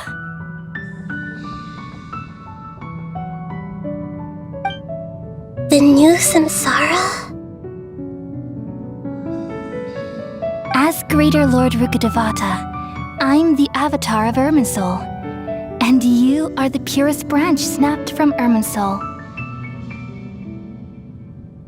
Imagine it this way. Even if a tree dies, its branches will eventually take root and grow, continuing the tree's life in another form. I'm merely the remaining consciousness of Greater Lord Rukkhadevata. The real me has presumably died a long time ago.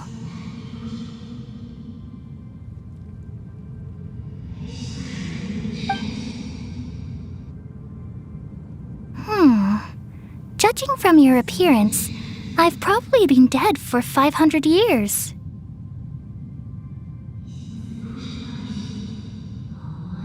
But you're finally here. My new self in the samsara.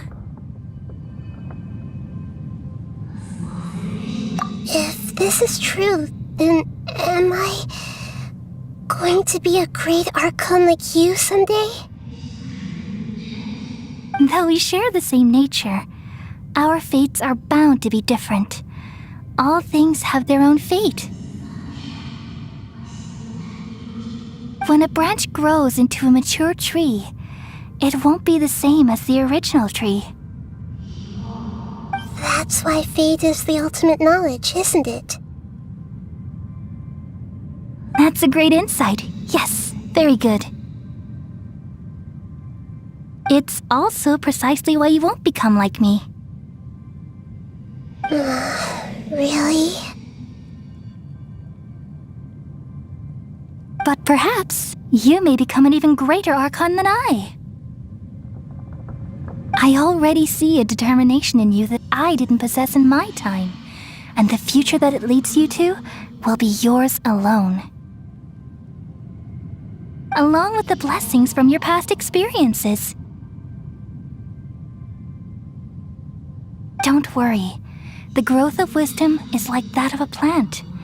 You only need to wait quietly for the flower to bloom. Come to think of it, the sages never had the faintest inkling of the meaning of wisdom. Thank you. Nothing makes me happier than discovering that the Archon I always admired was in fact myself in another fate. It's so nice to speak with you, Greater Lord Rukkhadevata. I've always wanted to meet you. The feeling is mutual. From the moment I snapped the branch off Irminsul and created you, I've also looked forward to talking with you. Could you tell me why you wanted to create me?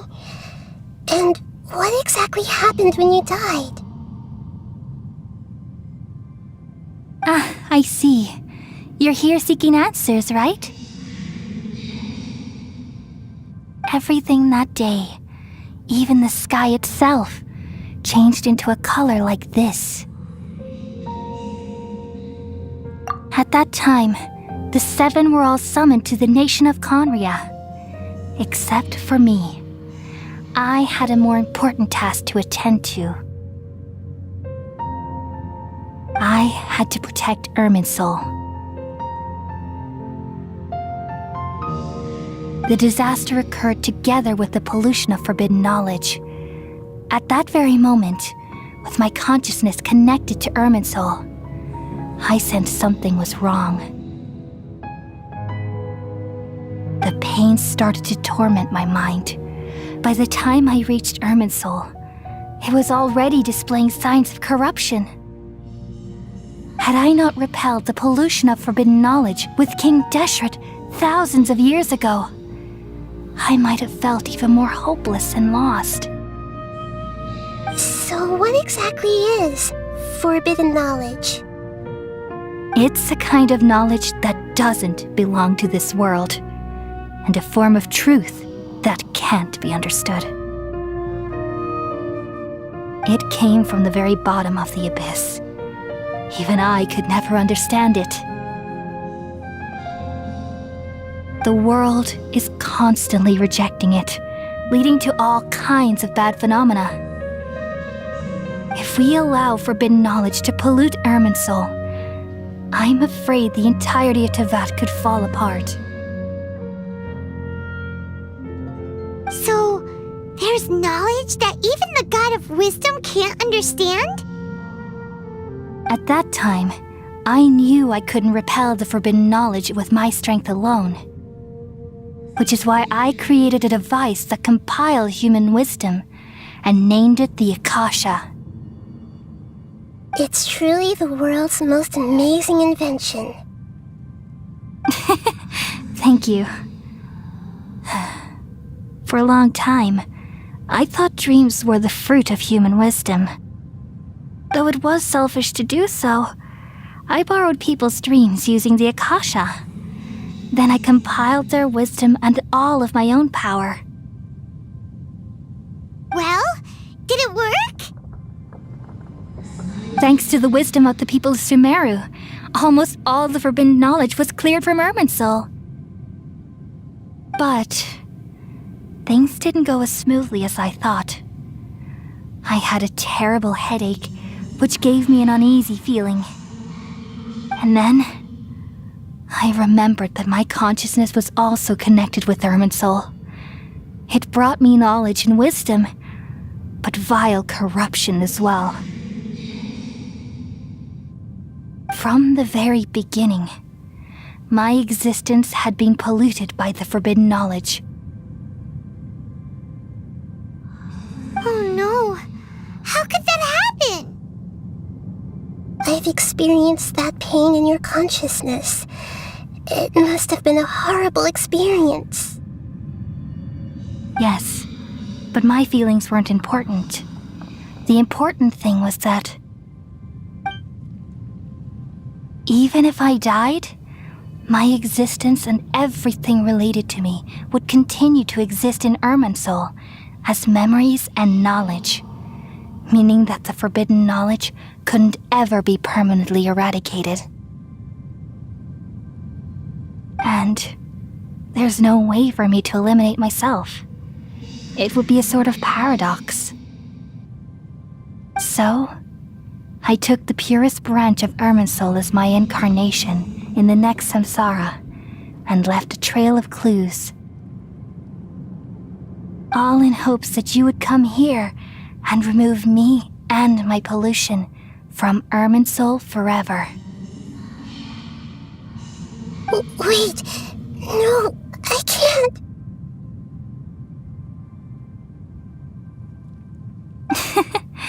So you realize what that implies. You are very smart indeed. Irminsul has all the knowledge and memories of this world. And as you've realized just now, removing me from Irminsul means I essentially will never have existed in this world. But this is the only way to save Irminsul. People love you so much and they've missed you so much over the past 500 years. I am exactly the same. So how can we just forget you like this? Is there really no other way? There must be something else I can do. You're the god of wisdom, Boer. You should know that there is no other way.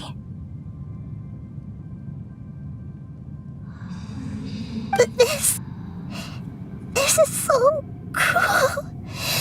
I don't want to forget you. No need to feel so sad, Boer. As someone who delights in wisdom, you should feel joy at finally finding the answer. These are the words in their entirety, the answer you've been seeking all along. Let the world completely forget me.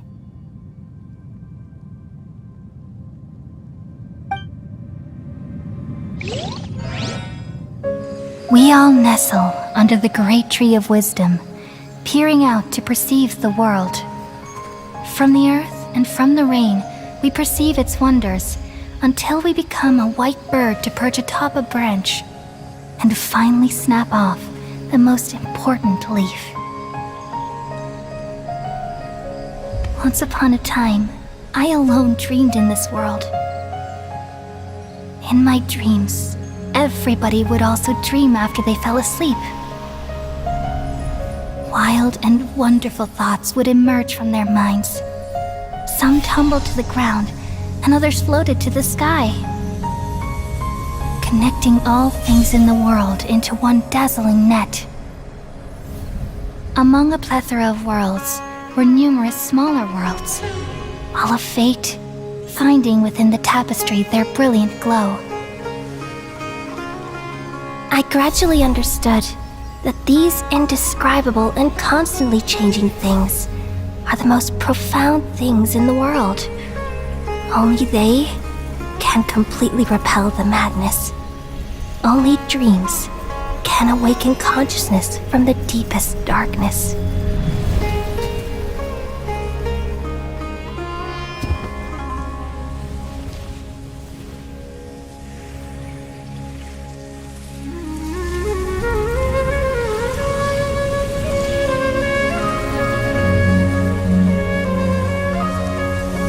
I'm the one who posed this question, yet also the one who sought a solution. Saving the world with the dreams of the people used to be my answer. And now, you've also found your own answer, and I shall return all the dreams to the people.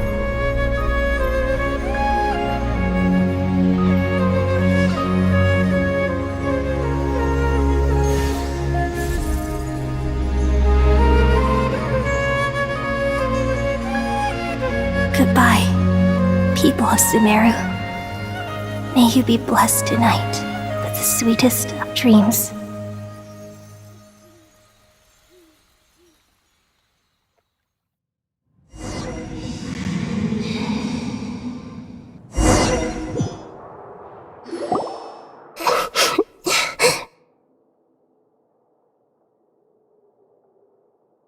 I'm alright. I'm just a little confused. We've just saved the world, right? So why am I crying?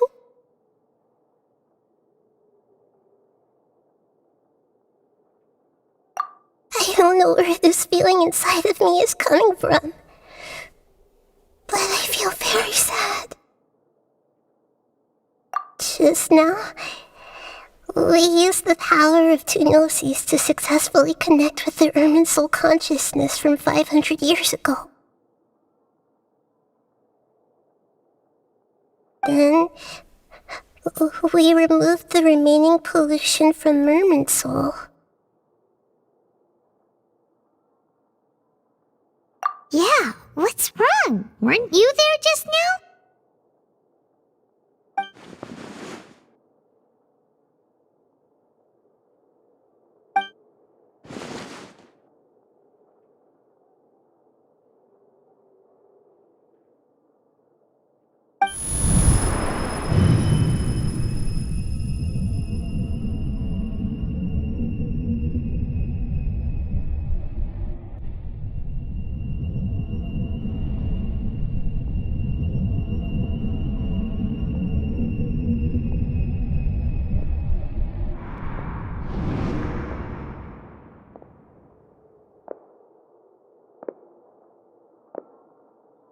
Huh?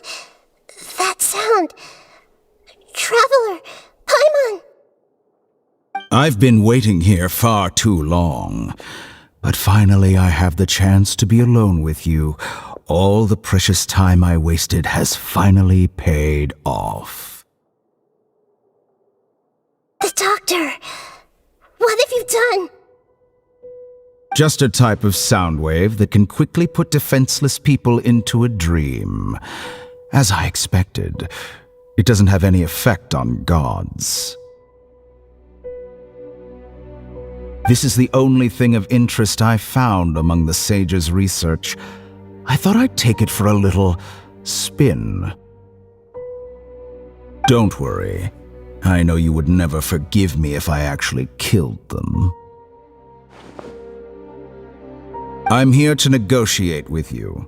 Naturally, I won't do anything dangerous that could potentially damage our relationship. Negotiate with me? I heard you had already left Sumeru.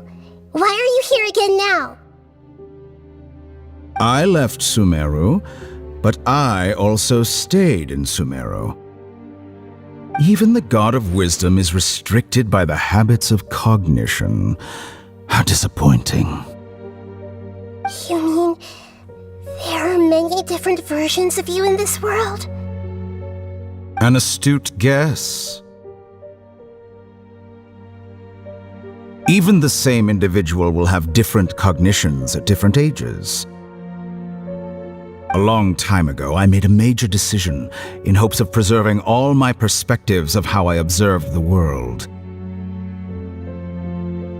Observation is the first step of any experiment, but observing the current world doesn't satisfy me. It lacks an important dimension, that of time. So I saved segments of all my ages and made them into independent individuals. That's all there is to it. Indulge me. How does the God of Wisdom find my method of seeking knowledge?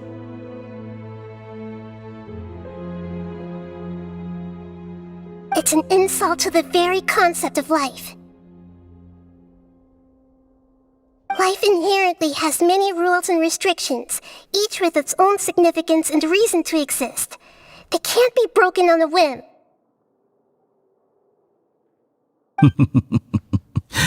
Good. Amazing, even. Indeed, it's difficult for humans to make peace with themselves, not to mention oneself from a different period. Since you're in the academia, why wait until now to show up? You could very well have stopped us and helped that fake god. Simple. Let me ask you this. Would any staff member ever help the subject in the middle of an experiment? It was my experiment, so why should I interfere with the results? The academia saw the plan to create a god as their ultimate goal, yet you only saw it as an ordinary experiment. You really are crazy. If the experiment succeeded, you would have had a new god on your hands. How would you have faced your own god then? Would you still take the same stance? Would you still hold the same view of yourself? I'm first and foremost a scholar. These results should be left to the judgment of the hypothetical me confronted with that outcome. But you're right. And that's exactly why I'm disappointed with the conclusion of this experiment. As an individual, you don't have any sense of belonging. You seem to have even fewer convictions than a typical scholar. Oh no, I certainly have my own convictions. They just don't fit your standards, that's all. All right, that's enough conversation for today. The experiment is over, and it's time to tidy up the equipment and reclaim any useful materials. For example, the Gnosis. Lesser Lord Kusanali, you're an intelligent Archon. I'm sure you understand the disparity in our combat abilities at this time. Besides, you have no way to use that electro-gnosis in battle.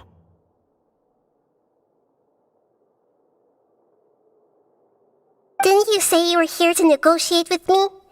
Somehow, it's starting to seem like you intend to take it by force now.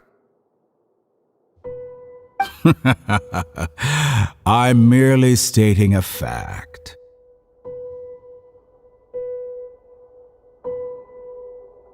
After all, I'm also a scholar. Naturally, I hope to show proper respect and dignity to the God of Wisdom.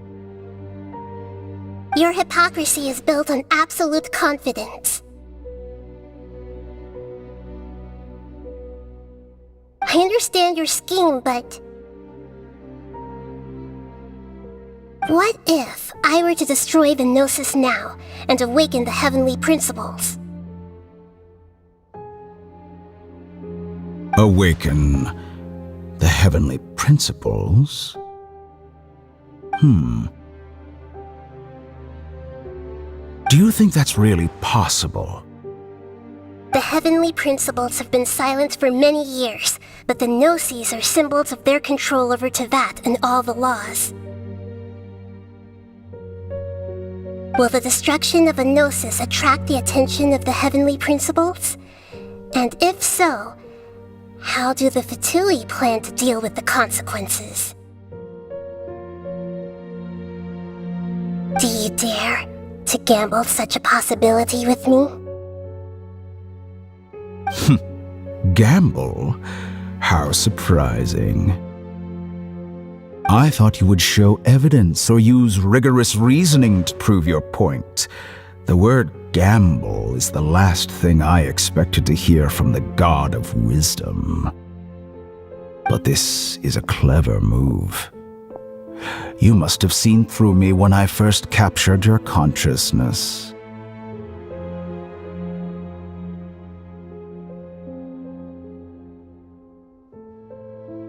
As a scholar, I respect all possibilities. This has always been my principle and is an essential trait as an experimenter. Indeed, I can't ignore this possibility. So tell me then, what are your conditions? This foreign Gnosis will only lead to disaster if it stays in Sumeru. But this Electro-Gnosis is the prize I obtained after defeating one of your fellow Harbingers. Now, as the one who initiated this cascade of events, shouldn't you pay the corresponding price?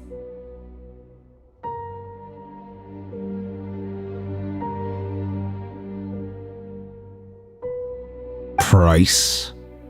Interesting. What price would you have me pay? How about erasing all your other segments? So this is how you wish to restrict me, the most threatening opponent of the Nation of Wisdom. What you request of me is like plucking out the eyes I have placed in the dimension of time.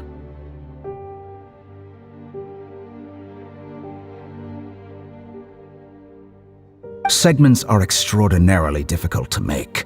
They require extremely rare resources and enormous amounts of time and effort, requiring me to destroy them all here and now. Bravo. A suitably wise decision on your part.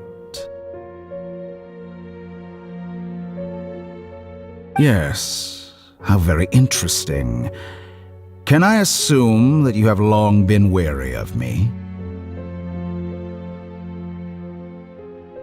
Among all the versions of me, this segment you see now is the most selfish. If it weren't me, your idea wouldn't have worked. What did you see when you were imprisoned? You were observing me, and that's how you know I've long grown tired of their doubts and endless arguments.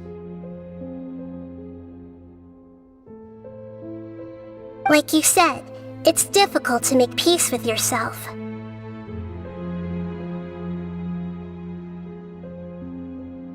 Being as smart as you are, have you managed to do that?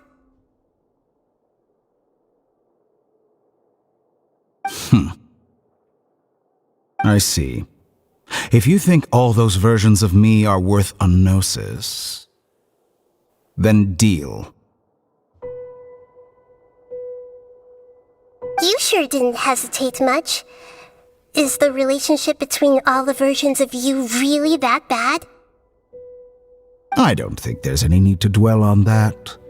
The surplus versions of me can be exchanged for a gnosis. Do you think anyone can offer themselves at a higher price? Besides, with my abilities, it's only a matter of time until I find better perspectives. Perhaps it's best to say, you're just temporarily ahead. But what I'd like to know is, how can you be sure that I've really erased them? I can see your remaining honesty.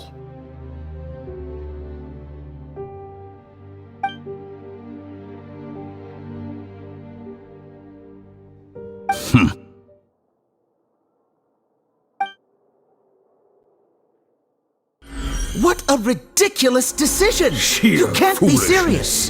How could I have been so short-sighted? You think this is the end? Yourself. Wait. I'll have I Please will. wait. You'll make Good this moment riddance. count. You will regret this! Well, have you confirmed that it's complete? Here, take it. The future of Sumeru City will be in my hands alone. I will shut down the Akasha and let curiosity and the thirst for knowledge drive the realm of academics once again. There won't be any further gaps for you to exploit. It truly pains me that my academic achievements have never been appreciated in my homeland.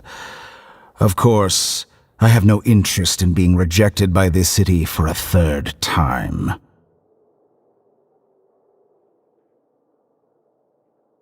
Another chess piece.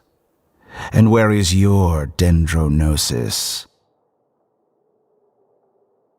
Don't be greedy, Harbinger of Snezhnaya. No, this is a different transaction. If you intend to turn off the Akasha anyway, then there's no further use for the Gnosis of Sumeru, is there?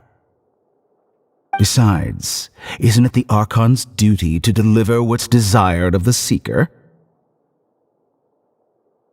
Oh, judging from your expression, you don't seem to find the idea very agreeable. Then let's think of it this way. Since you're the god of wisdom, how about I exchange some knowledge with you? People exchanging knowledge with the god of wisdom is the stuff of legends. Yet here you wish to exchange knowledge for the god of wisdom's property. Arrogant as that is, it has piqued my interest. Let me ask you, have you in all your mighty knowledge ever heard the rumor that the skies of Tevat are fake?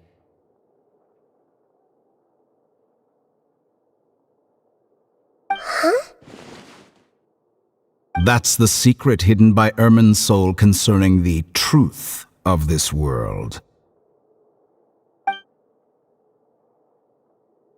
Once I finish telling you about this, it will be time for me to say goodbye. With negotiations, we've all gotten what we wanted. I'm very glad I got to meet you like this. Your arrogance may know no bounds, and convictions may mean nothing to you. But I'll still listen to what you have to say.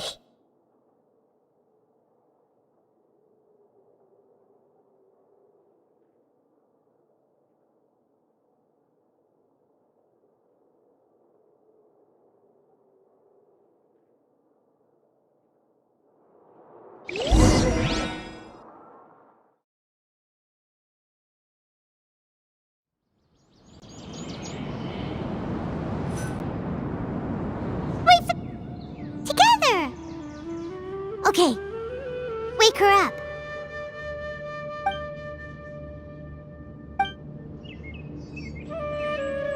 Are you awake? Kali says it's time for breakfast. Come on, get up!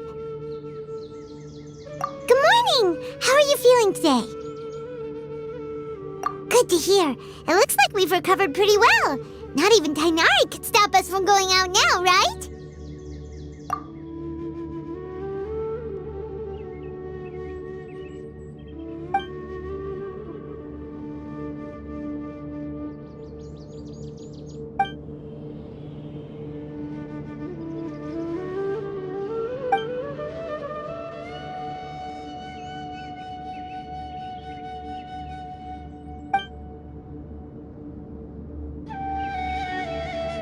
Come on, Traveler, let's go!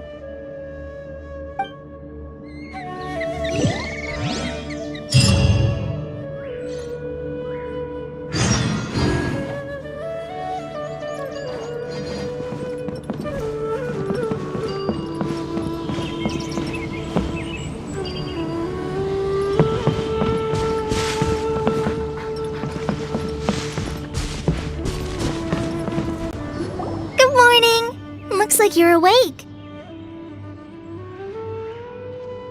Yep. I prepared some breakfast today. Please have a taste. I hope you'll like it. It's nice to have you here so we can eat something yummy. Well, now that I've recovered from Elazar, I'm feeling better than ever. I can even prepare 4 or 5 meals a day now. And Paimon bets they're all delicious.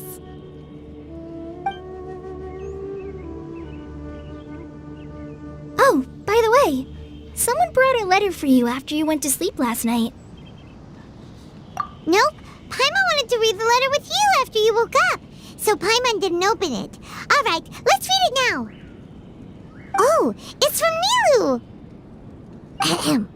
We're going to hold a feast at the Grand Bazaar and celebrate Cyano's reinstatement as the General Mahamatra. As heroes of Sumeru, please be sure to attend. I'll wait for you. The date of the banquet is written on the back. It's in 2 days. Oh, I've also heard that you've become heroes here as well. That's amazing. Sometimes I'm really envious of strong and confident people like you. Oh, you're embarrassing me. Anyway, let's go to the Grand Bazaar to have a look. Oh, before you leave, be sure to inform Master Tainari.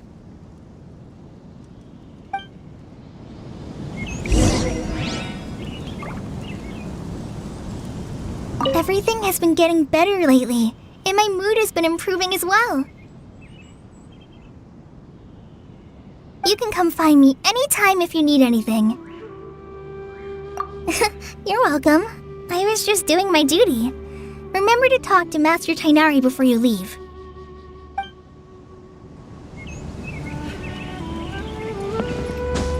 Yesterday, a total of 5 Duskbirds.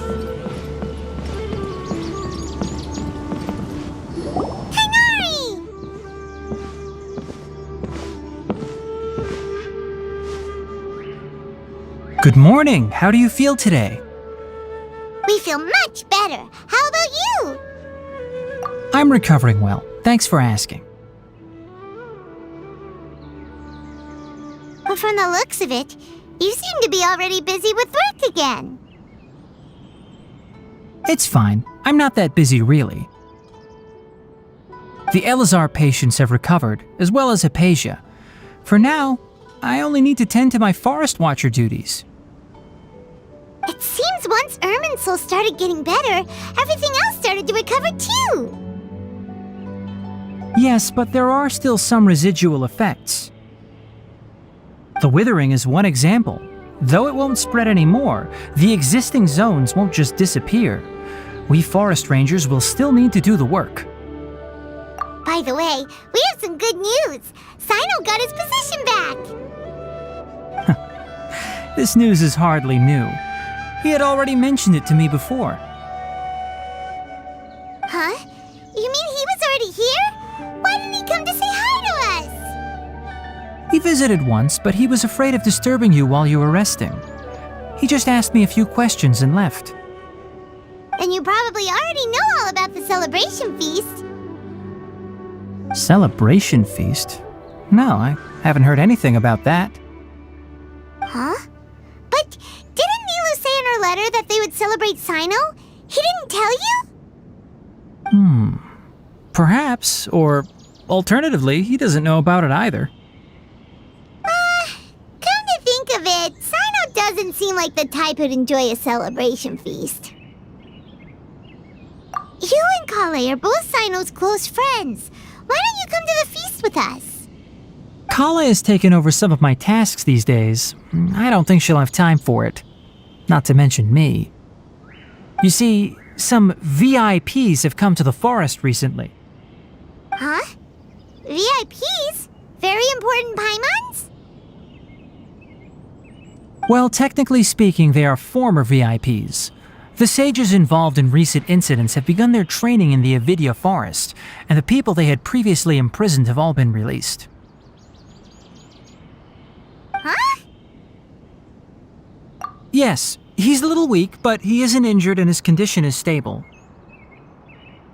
Lesser Lord Kusanali, in her boundless mercy, has decided to spare Azar and the other wrongdoers.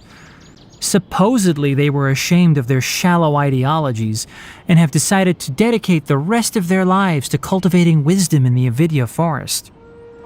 When they learned that Lesser Lord Kusanali had defeated the Balladeer and saved Irminsul, they were shocked at first, but also became happy, feeling that the sacred light guiding them on the path of discovering wisdom had begun to shine once again.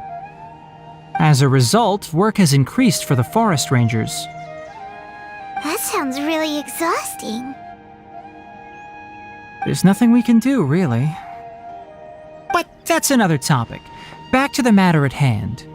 Are you two planning to head out? Ah, right! We're here to request permission to head out. Would that be okay? You've recovered well. You may go, but be careful. Yay! Will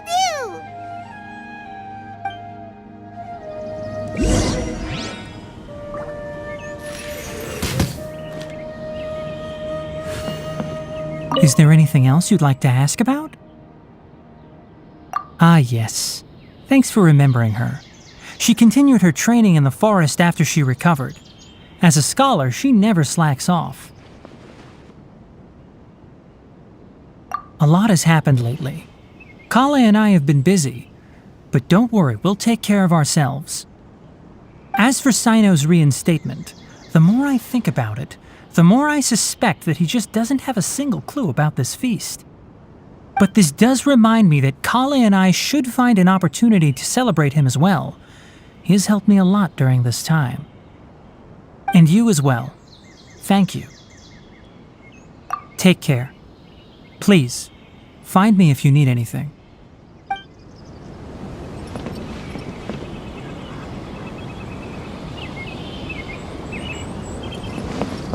The rainforest is the best place to live.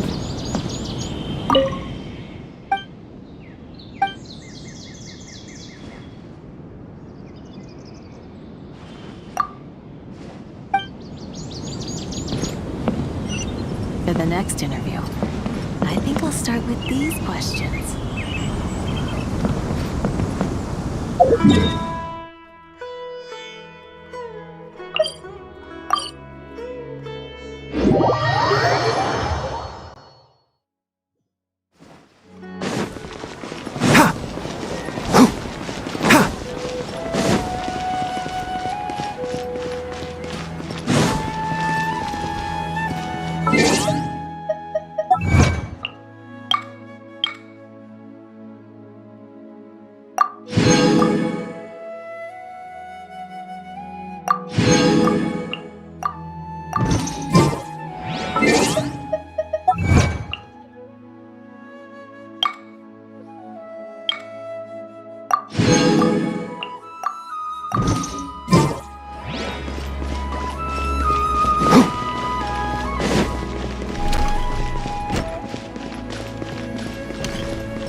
Well, there won't be any problems if the feast starts at that time.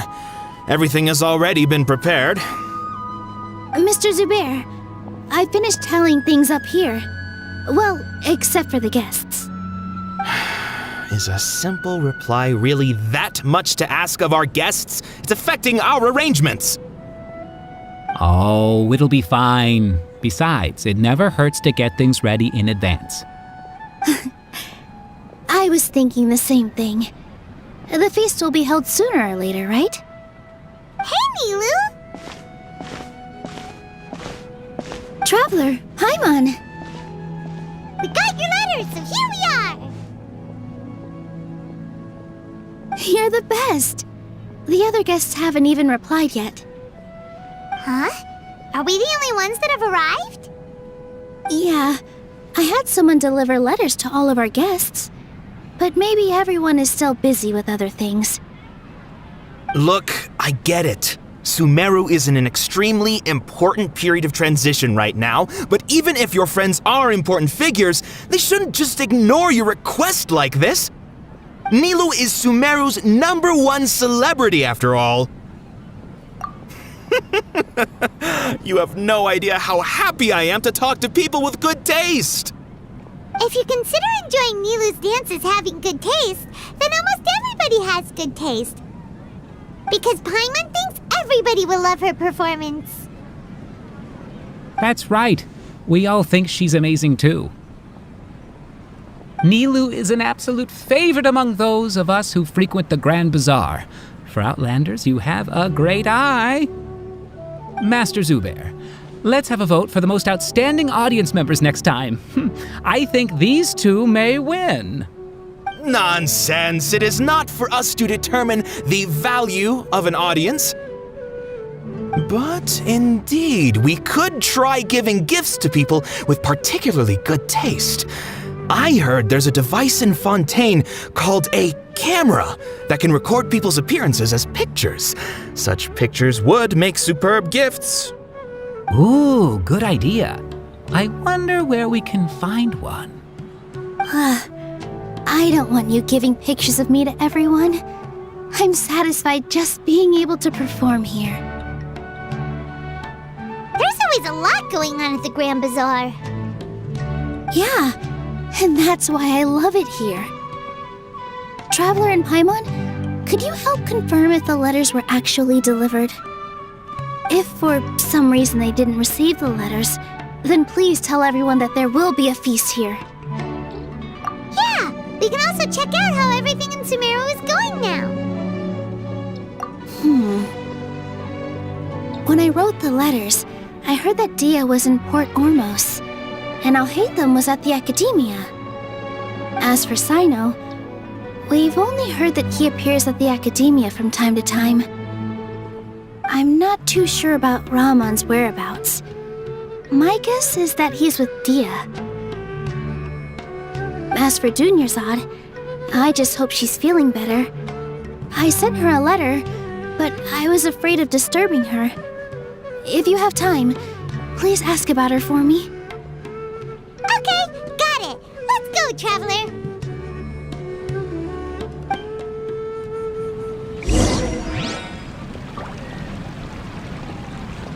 I'll go to the Adventurers Guild later and ask Miss Catherine if she knows how to get one of those cameras. Yes, please do. I'm sure the audience would be thrilled at the chance of receiving commemorative gifts. It could be our special surprise that we prepare for everyone. I think it's an amazing idea. Who knows? If we take more pictures, they might even become the signature souvenir of the Grand Bazaar.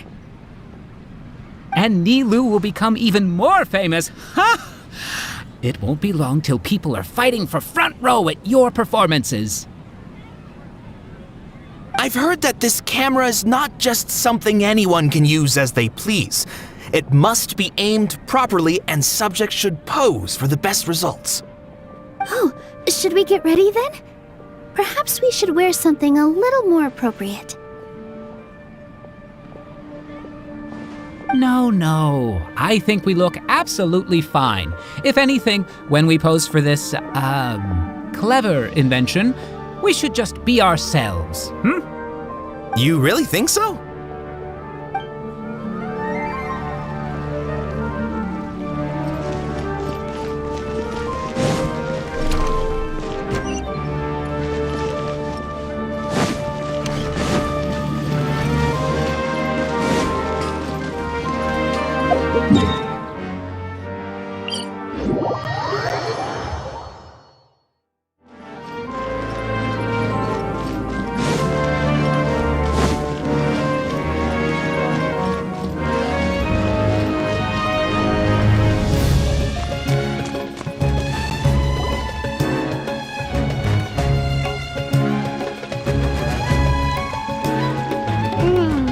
We haven't seen Alhaitham anywhere.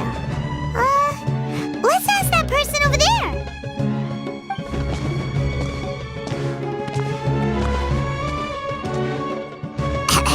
Hey there, have you seen Alhaitham around? Yes, it seems Scribe Alhaitham has gone to the House of Dana.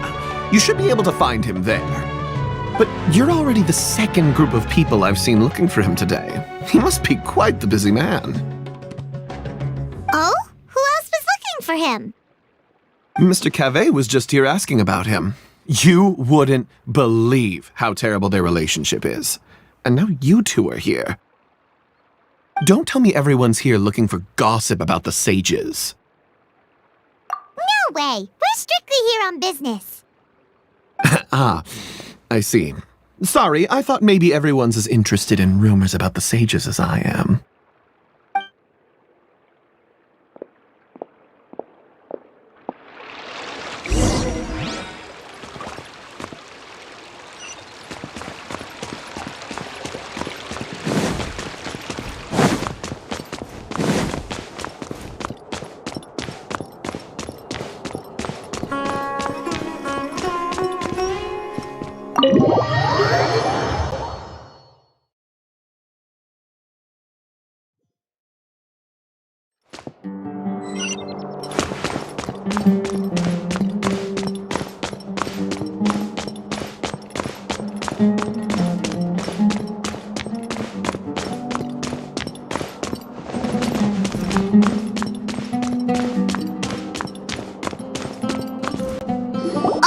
Should be around here somewhere, right? Oh, he's over there! But it looks like he might not have time for us. Just put down that worthless book and tell me what happened in the academia.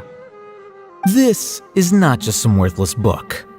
Do you have any idea how difficult it is to find a physical book like this in Sumeru? It doesn't matter. It's probably just another thing that you used your authority to get your hands on anyway. Just put it aside. Listen, I came back today only to hear that the sages have disappeared. Oh, you sound surprised. I thought you would already know the inside story. Would I be here asking you if I knew? You're the scribe, not me. So just tell me what you know already. Well, I almost became a sage. Huh?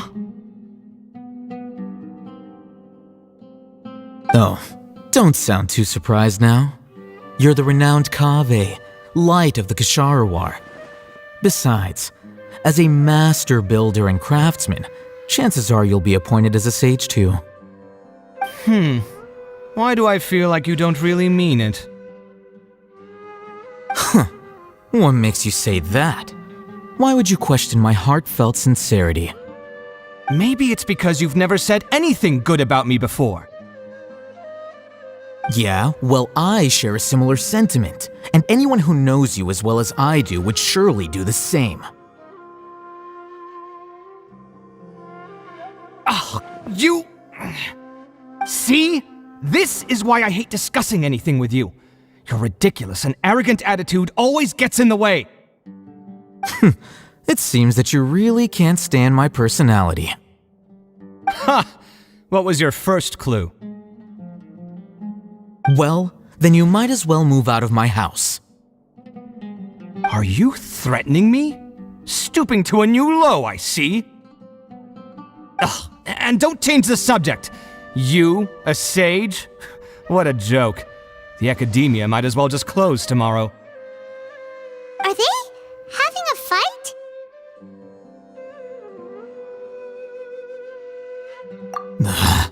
Forget what's going on with the academia. Haven't you been busy with your construction project?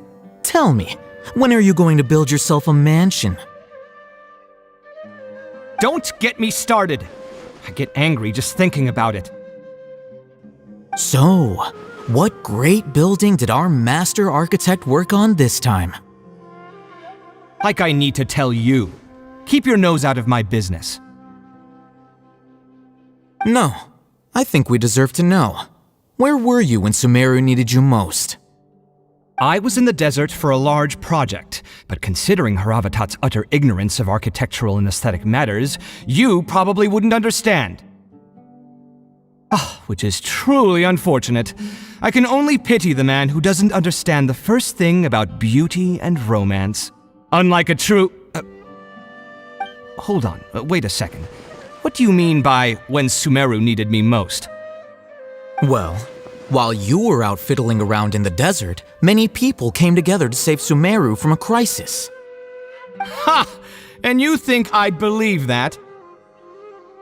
Look, all you really need to know is that Azar and all his accomplices have all been overthrown.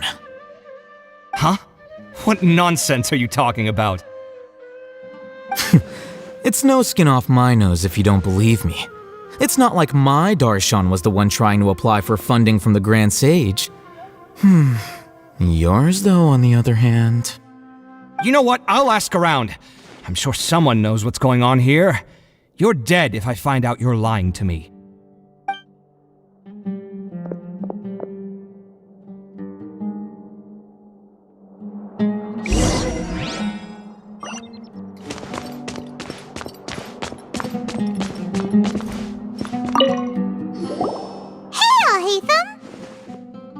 Oh, it's you two.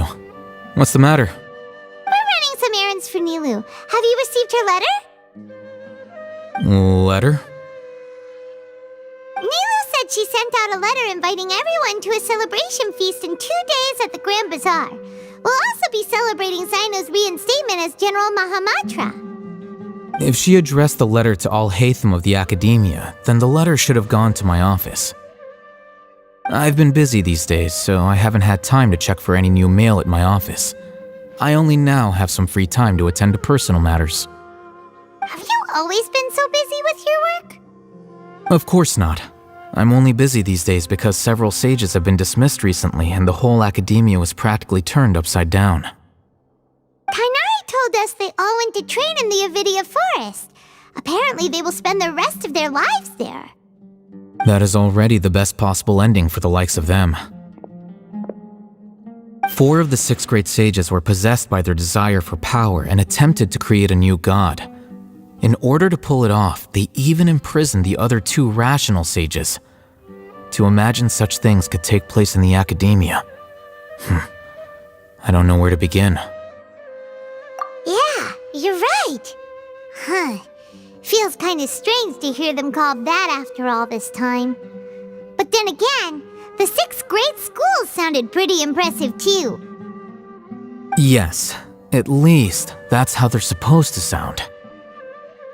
It's said that when the Academia was first founded, the Dendro Archon herself established the 6 great schools, each representing one of the 6 different types of wisdom.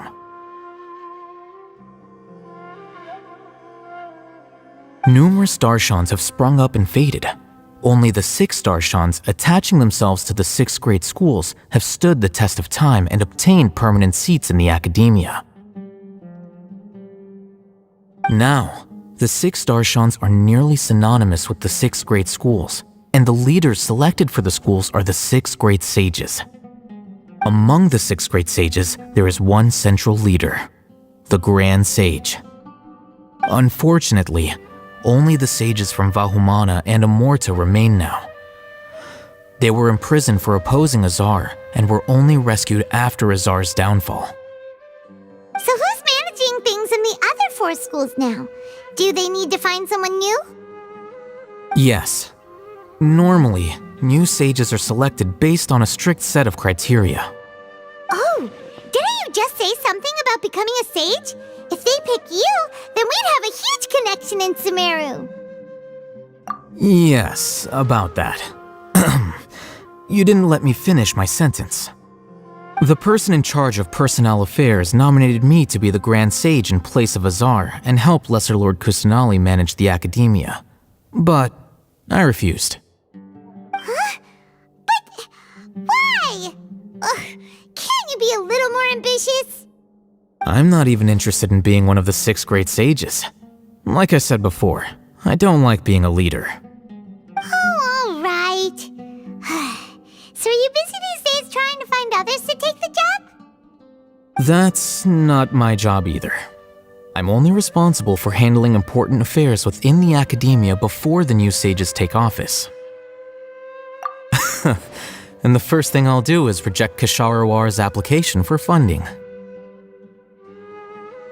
By the way, who was that other person just now? Is he your friend? Do we look like friends? Paimon doesn't know. That's why Paimon's asking. His name is Kaveh, my roommate. You could say he's the representative for Ksharawar scholars. Which is exactly why he always has so many problems. So everything that's happened recently must be a huge change for the people of Sumeru. Such is the work of the Academia Scribe. Well, anyway, no matter how busy you are, since you are our planner, remember to attend the celebration feast in 2 days. Alright, I'll see you there.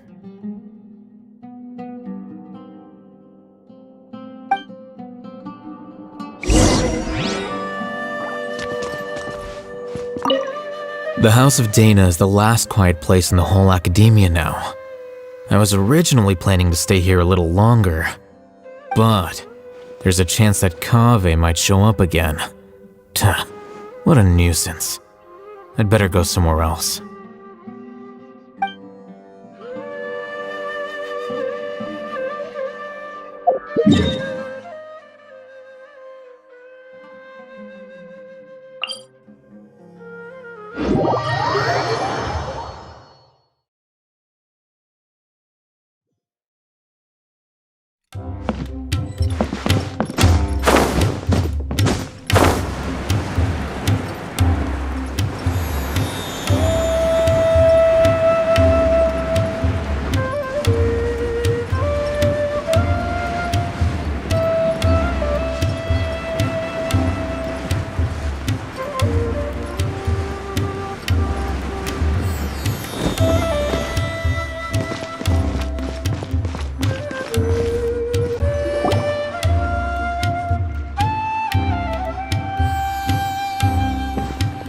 This is Port Ormos.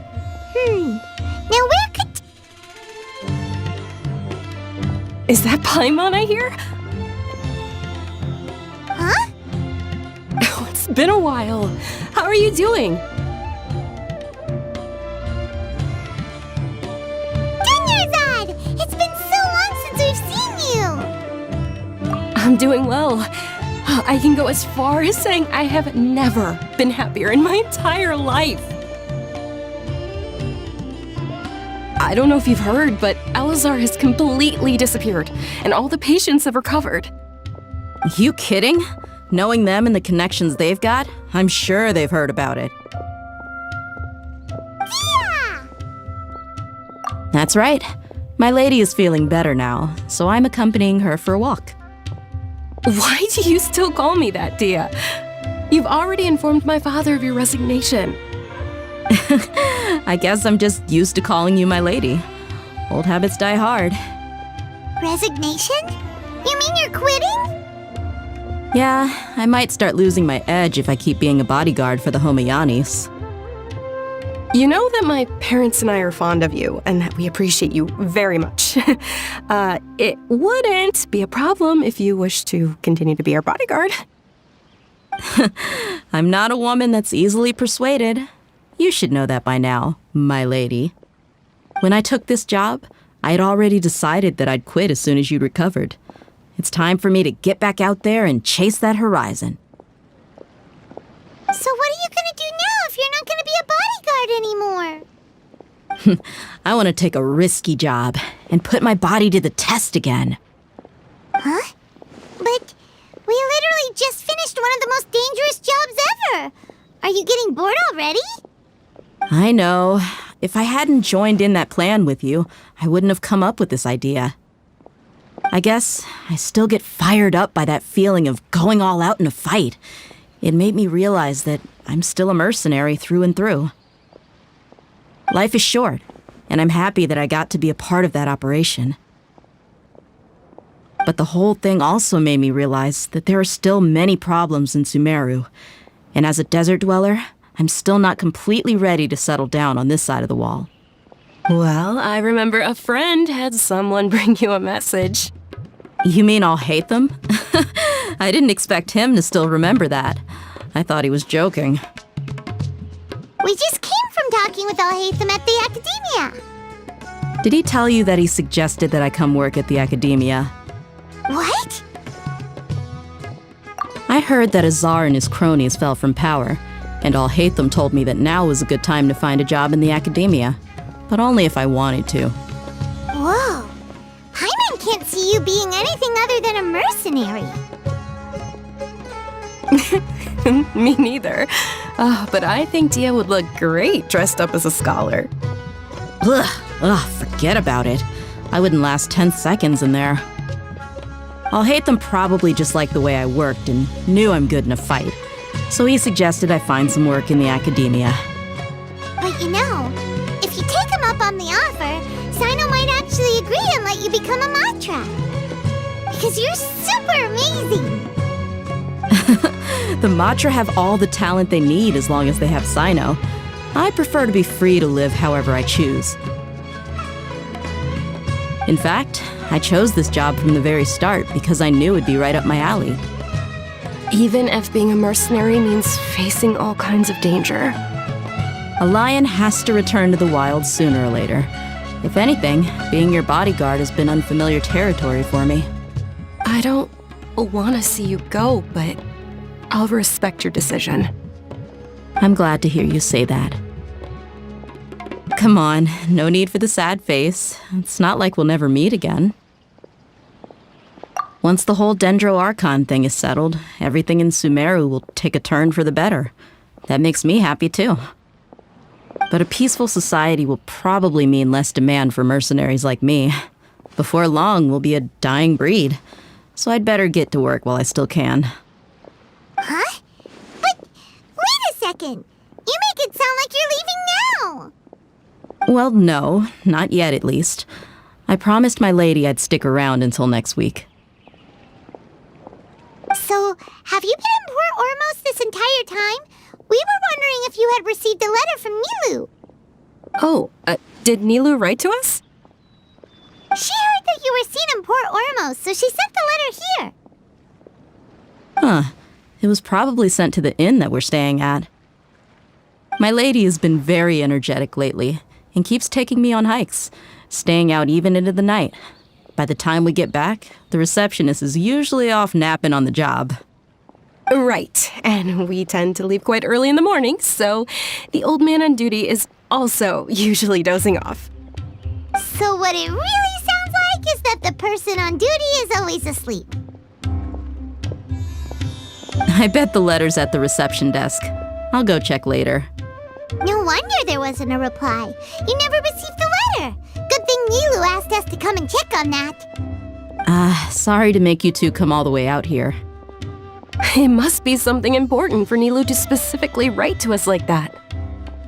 Yes, she said they were preparing a victory feast in the Grand Bazaar, and will also be celebrating Sino's reinstatement as General Mahamatra. She was hoping you could come. Great! I'll be sure to attend. Count me in too. But is there some sort of dress code or anything for the feast? Can I just show up looking like this? Since it's being organized by Nilu, I don't think she'll be too picky about that. If anything, I think she wants to see us as our most natural selves. All right, then this is how I'll show up. The feast will be held in 2 days, so don't forget. Sure. Thank you so much for letting us know. We'll see you there. Oh, by the way, do you happen to know where Sino and Raman are? The General Mahamatra always comes and goes without a trace. Normally no one knows his whereabouts. Oh. But last time we met, he mentioned that he had something to do in Aru village. You can try your luck there. As for Raman, your guess is as good as mine. I only remember he said that he had something to discuss with Sino. You can ask Sino when you meet him. Don't mention it. You better get going. All right, on to our next stop.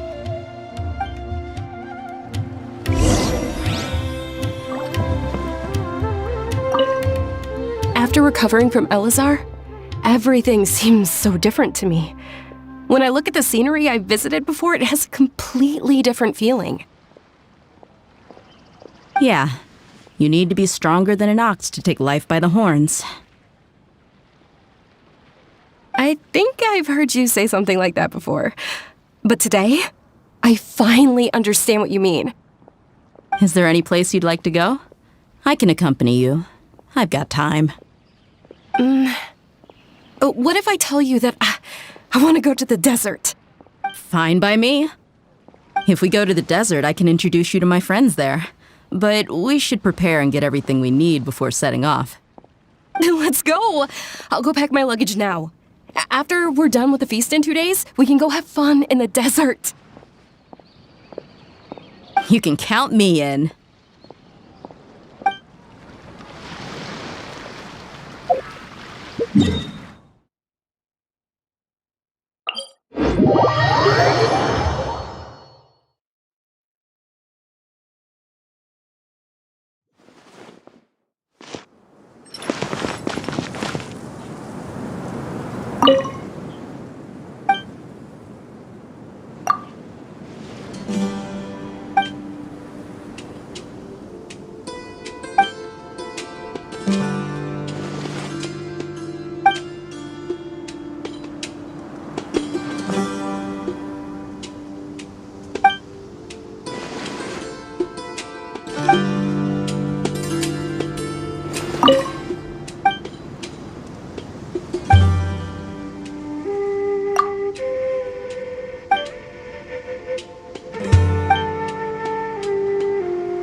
Visited Aru Village.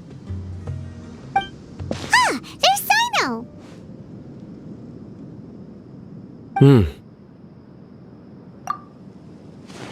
What brings you here?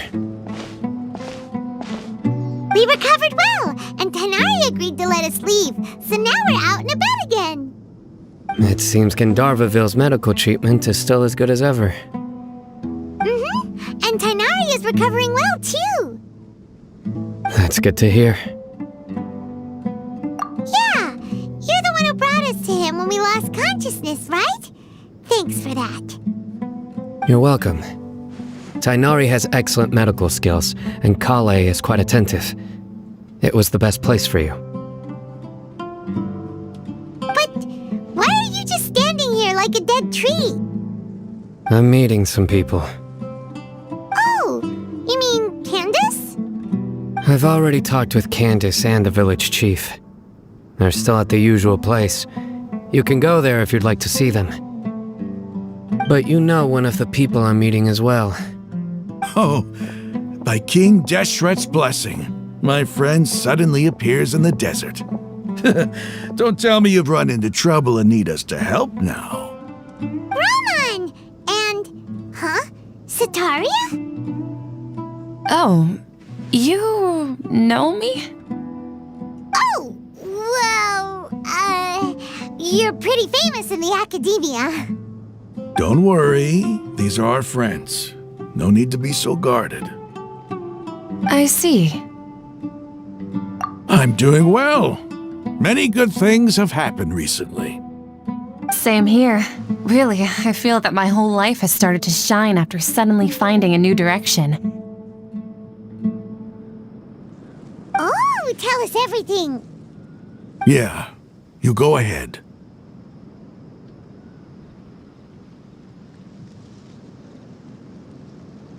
Alright, well, I suppose I should start by saying I've decided to leave the academia.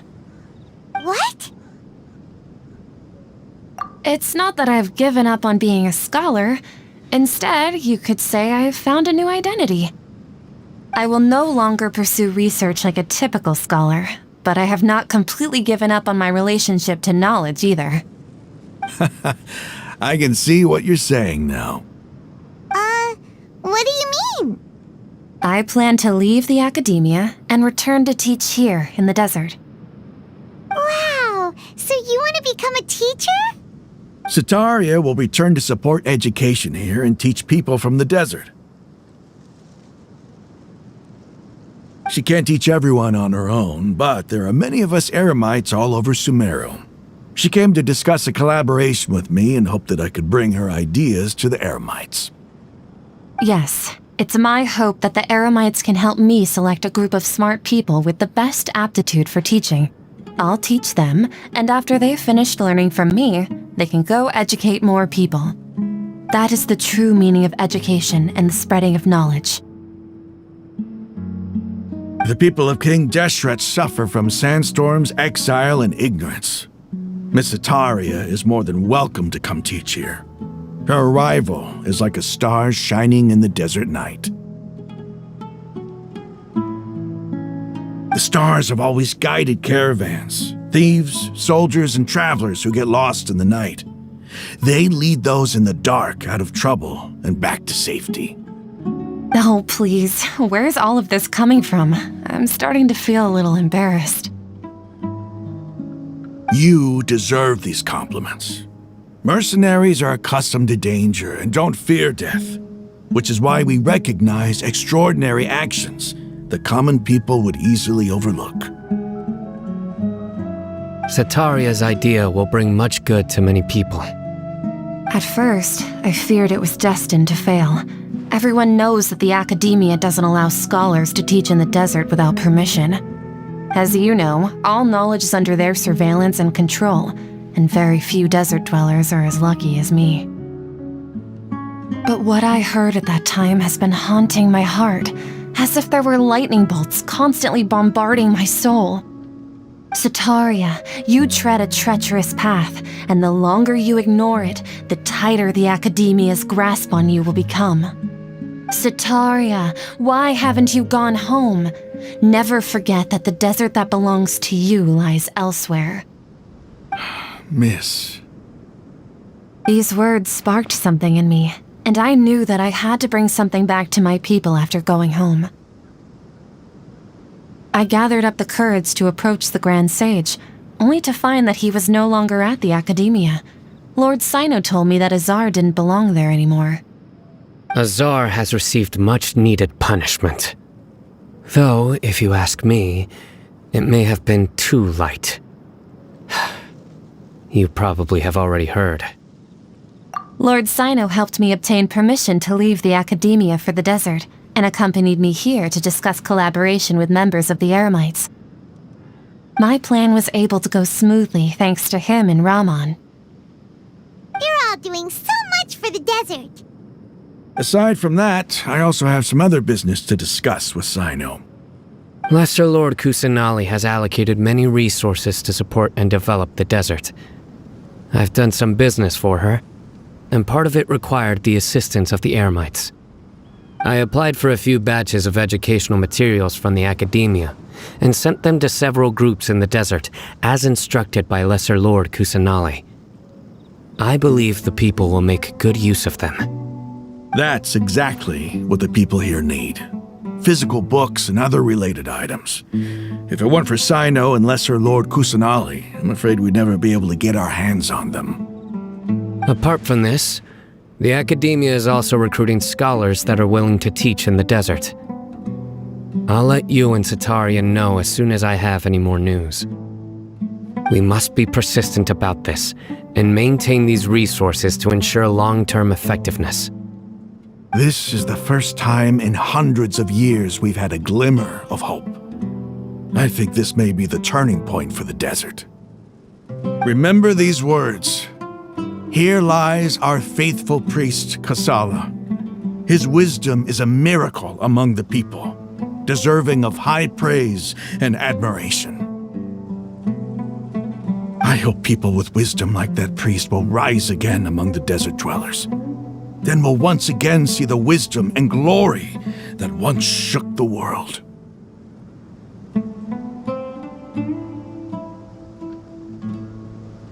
Enough about us. Are you here to discuss some business too? No, not at all. We're actually here on behalf of Milu. Nilu wanted to write to everyone, but she wasn't sure where the letters should be sent, so she asked us to come find everyone personally. A celebration feast will be held in 2 days at the Grand Bazaar. She hopes that all of you will be able to attend. At the feast, we'll also be celebrating Sino's reinstatement as General Mahamatra. Although, judging from your appearance, it seems you've already been reinstated. Paimon thought you would only start working for the Academia after the feast. Celebration? Feast? It's the first I've heard of it. Tighnari was right. He really didn't know. This feast is for you, Sino. Sounds to me like you'll have to be there. It's rare to see that kind of expression from Lord Sino. You must not like feasts very much. No, not really. But I'll go. Well, I still have a lot to handle here. Besides, I need to look after Miss Sataria in the desert, so I'll have to pass. I'm afraid I won't be able to join you. Although, if you'd be so kind, please give a message to Miss Nilu for me. The message is, I'm sorry for how I treated you before, but now I understand the beauty of your dance. It's like a light shining in the sky. You and the art you symbolize are not only beautiful, but also lively and powerful, so much so that it was prohibited. Please keep dancing, and someday I'll be able to appreciate your art in person. Okay, we've got all that down. Our job here is complete as well. Oh, Sino, remember, party's in 2 days. Make sure you're there. Got it.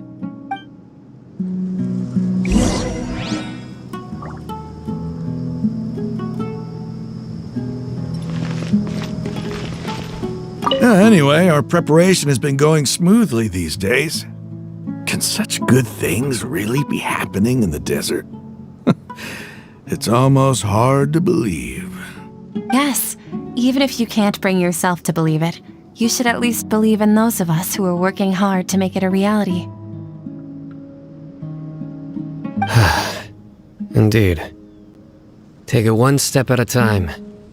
There is still a long journey before you. What heartwarming words.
Today's the big day! Let's go to the Grand Bazaar and see how the celebration's coming along. Keep up.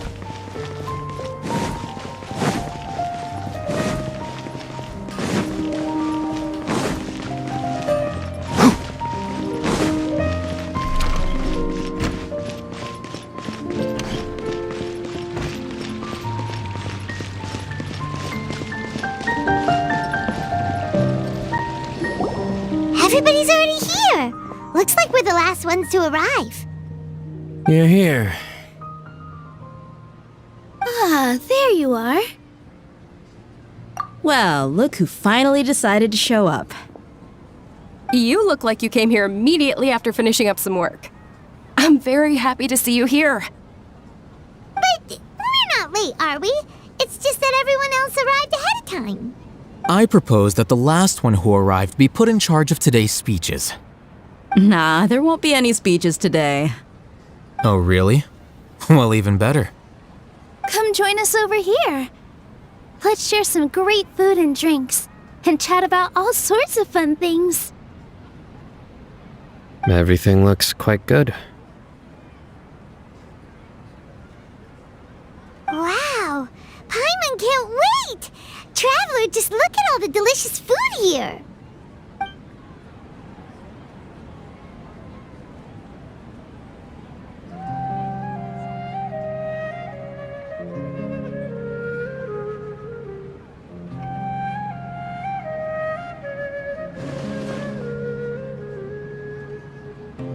Whoa!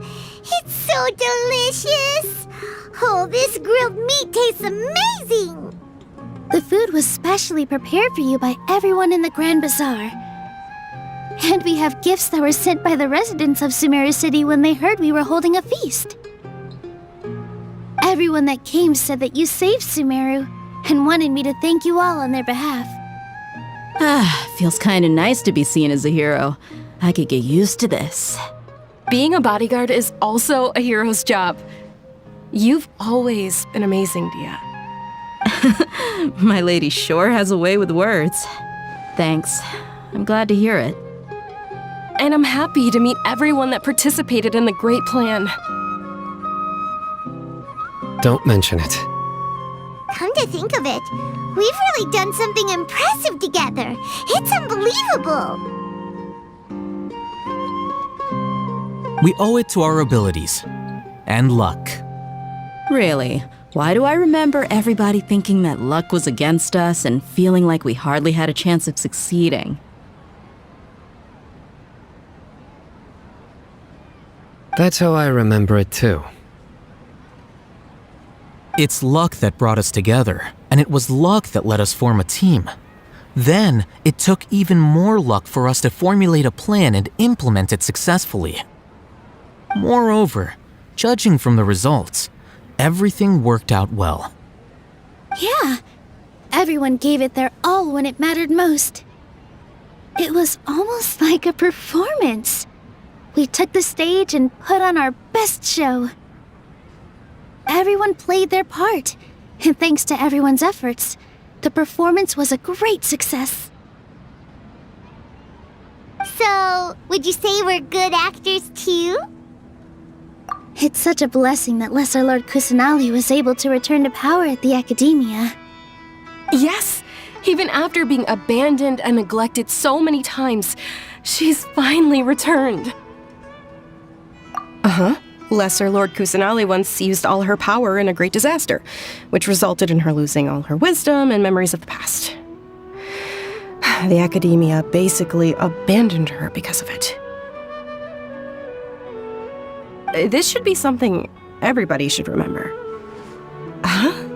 You look surprised. I didn't say anything wrong, did I?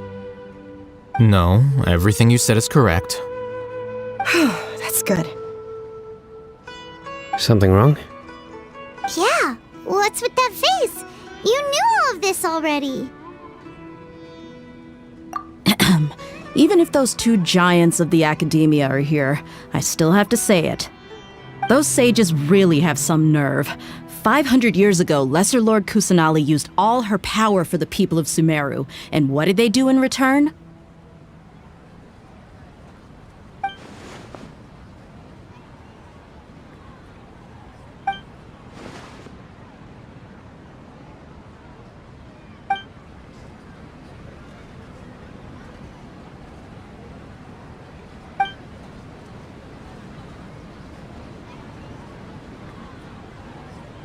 If you bite the hand that feeds you, don't act surprised when it turns into a knuckle sandwich, right, Sino?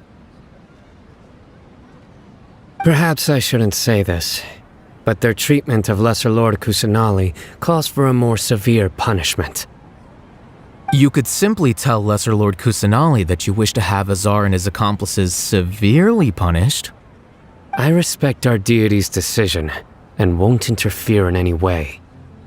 While we're on this topic, why didn't you accept the Academia's invitation to become the Grand Sage? Are you trying to say that I'm fit to be a sage? Not at all. But every person handling the selection process has said that you are the most suitable candidate to lead the Academia right now. Why? Because he dethroned Azar from power? Could you try to put it another way? This is a good thing, yet you're making it sound like I overthrew Azar for my own personal gain. But seriously though, I always wondered if you had some personal motives behind it. I did have my own motive, but it had nothing to do with being a sage. If the rules of our nation were suddenly cast by the wayside, then it wouldn't be long until chaos ensued. I had no intention of letting their dreams disrupt my life. By that, you mean your life working as the Academia's scribe. Precisely. Wait, is that all? So that's the only reason why you joined us and came up with all those plans? It's reason enough. You've certainly got quite the personality. You flatter me. All right then. How about you? You've already resumed work as the General Mahamatra, right? That's right. Will you be happy with that life? It's not about being happy. There are merely a lot of things that I must do. Even so, keep your spirits up and try to be happy, okay? And try to smile more every day, just like I'm doing now. Thank you. I'll keep that in mind.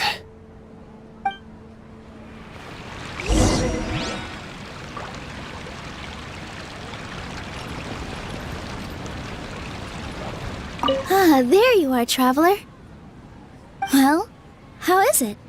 Are you enjoying the feast today? If there's anything you're unhappy with, just let me know. I'll be sure to take note of it. That's good. It's the first time I've ever invited so many exceptional people to one place. I was a little nervous myself.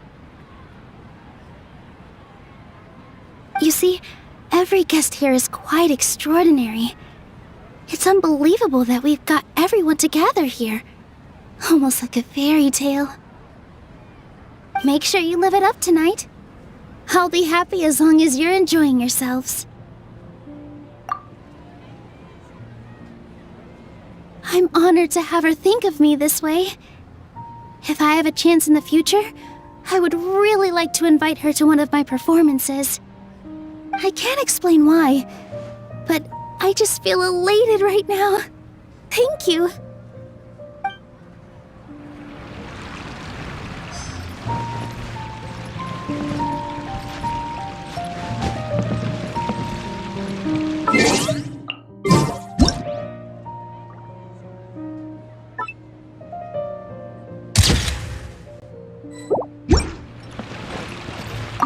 I seldom participate in such lively gatherings, but the atmosphere here is quite good. No, this gathering today has a unique meaning. The Grand Bazaar is lively because the people here feel happiness from the bottom of their hearts, unlike the farces at the Academia. That happiness is an emotion that'll be forever alien to those bookworms who have driven themselves insane by studying. I seem to have taken both keys when I left the house. Oh well.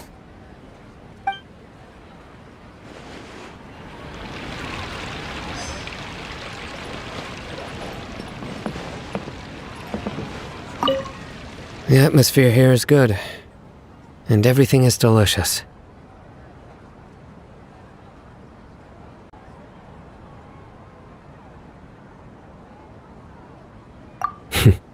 Yeah. I don't often come to such places, but it feels quite good. I have a lot to handle these days. Otherwise, I could show you around. There's always next time. We're friends after all. This feast is pretty good. I like it.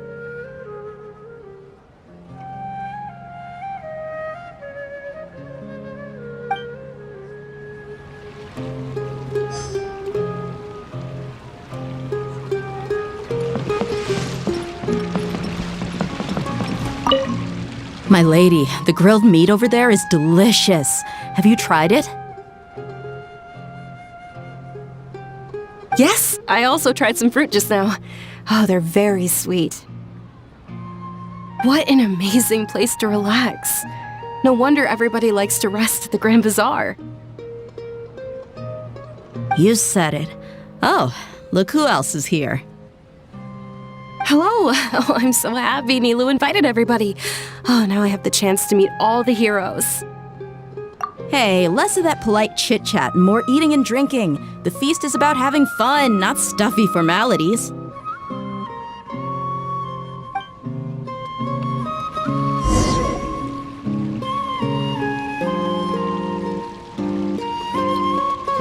Hey, what's wrong? Your head is starting to droop.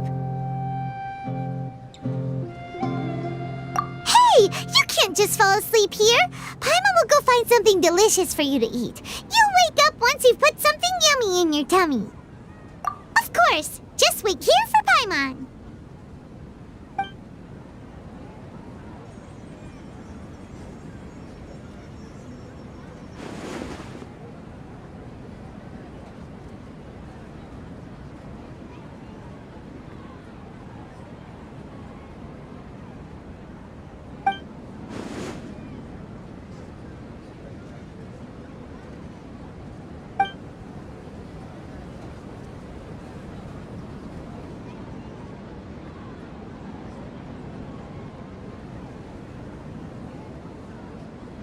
It's me.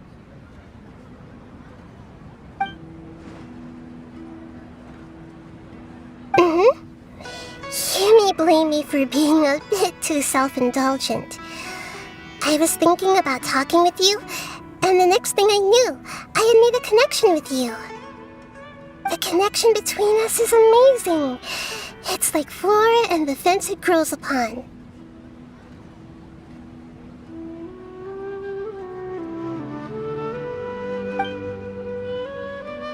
I heard there's an amazing celebration feast today at the Grand Bazaar. I wanted to have a look for myself, so I snuck in. Lately, I've been so busy dealing with all the fallout from recent events, so I really haven't had any free time.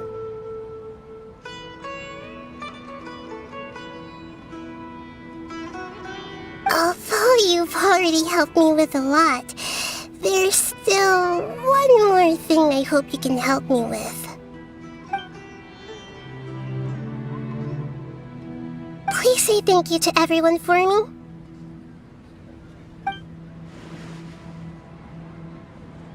Oh, is it not convenient for you to do that for me?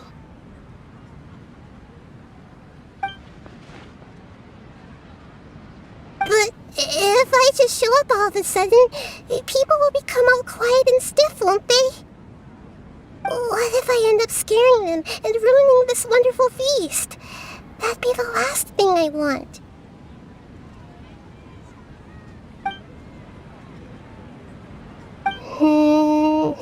Let me think about it.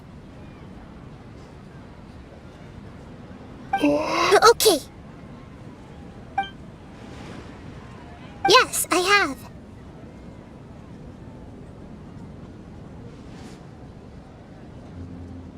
You said I should go thank everyone as myself, right? So... I've decided to borrow your body for the time being. Please don't blame me. The flora also climbs up to the fence to get closer to the sky.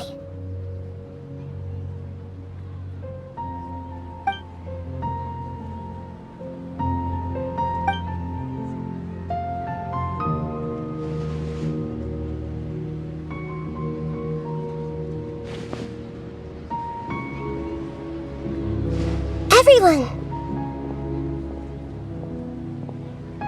Are you awake now? Paimon was just about to bring you the food. It's me. Huh? That voice. Nahida? Hold up. What's going on? I didn't expect to have a conversation with the consciousness of Lesser Lord Kusanali in the Grand Bazaar. Interesting. Is this also a part of the feast? No, of course not. Are you Lesser Lord Kusanali? Hello, Nilu. You know who I am? Yes, I already know every one of you. Nilu, Alhaitham, Sino, Dia, Paimon, and Dunyarzad. Lesser Lord Kusanali?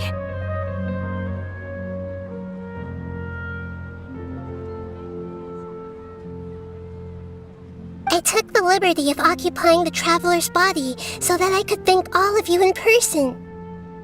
Thank you so much for rescuing me, even if that meant placing your own safety in peril and taking the risk of becoming enemies with the Academia, the sages, the doctor, the balladeer, and even the entirety of Sumeru. Without you, without any of you, I would have been in a much more difficult situation.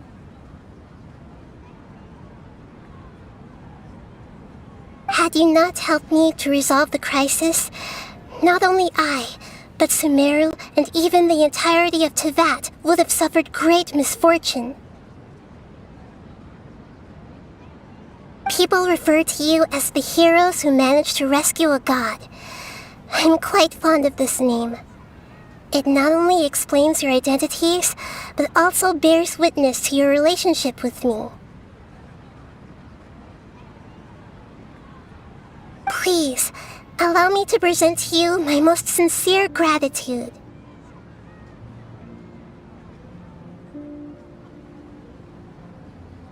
Lesser Lord Kusanali, you have done so much for Sumeru, and I didn't even have a chance to do anything for you.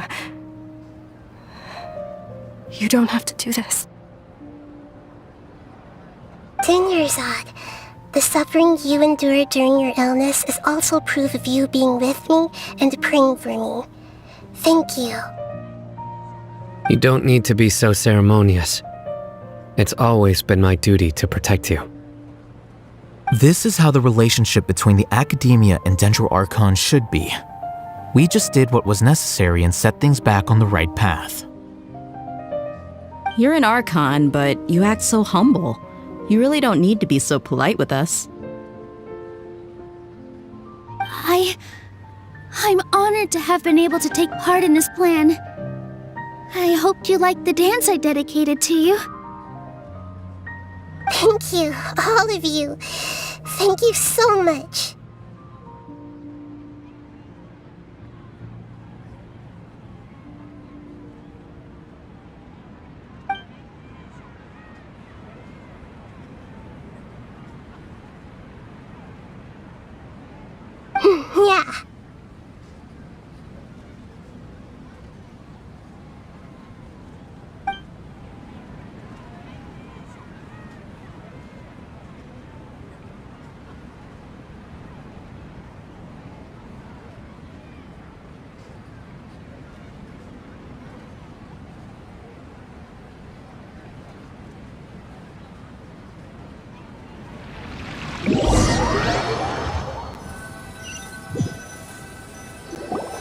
Are you awake? Did you rest well? After Nahida left, you ate a lot of food. You've become a glutton. That just means you still have a lot to learn from Master Paimon, the Sage of Gluttony! Alright, since you're awake now, should we go and have a chat with Nahida? She should be in the academia right about now. If you have any questions, now's your chance to ask.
Traveler and Paimon? What a fantastic night! I'm still immersed in all the happiness and joy, like a candle floating on water. So are we, and that's why we're here to talk with you. Is there anything you want to know? After recent events, the Akasha can no longer function as it used to. I've given it some thought, and have decided to shut it down permanently. But this is definitely not a bad thing. Even from the beginning, I've been planning to shut it down. The Akasha's centralized administration of knowledge has always restrained people's curiosity and curtailed the number of paths available to them. I don't think this is good for Sumeru. Although people may initially feel a little uncomfortable with the loss of the Akasha, they will soon understand that this life is more suitable for them. And as for the future of Sumeru, I'm preparing to regain control of the academia. The former sages have received their punishment, but the new sages have yet to be selected. I will oversee the process personally.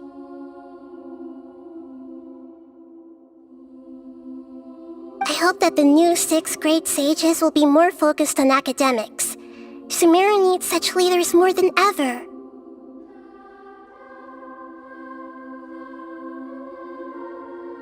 The other big issue is the people of King Deshret. All the residents of the desert, in fact. They have been mistreated for far too long. I've already taken some measures to address this. It will take some time to rebuild everything, but no matter if it's culture, friendship, or trust, we will rebuild it.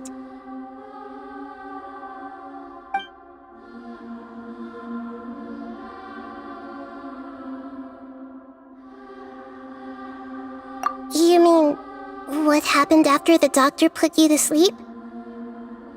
You guessed correctly. The top-ranked Fatui Harbingers, up to number 3, possess power comparable to that of gods. I was no match for him in that kind of situation.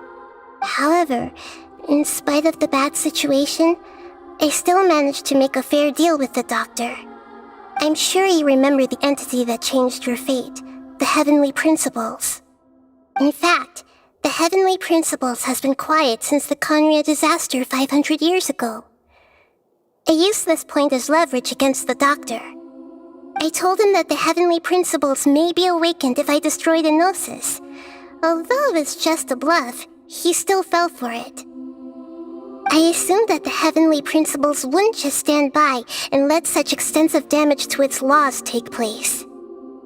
And as for what I exchanged for the Gnosis, the exchange served as both punishment for the doctor as well as a boon of new knowledge that I couldn't refuse as the God of Wisdom. He's still in a coma. I've hidden him like how one would hide a feather. I know you have many misgivings about him, but as someone who had become a god, he has retained a number of very useful features. Don't worry, I'll keep an eye on him and make sure he doesn't do any evil. In addition, there are still some mysteries left in him. Some things may be very clear from my perspective, but he is still yet to understand them himself. His future will be determined by fate.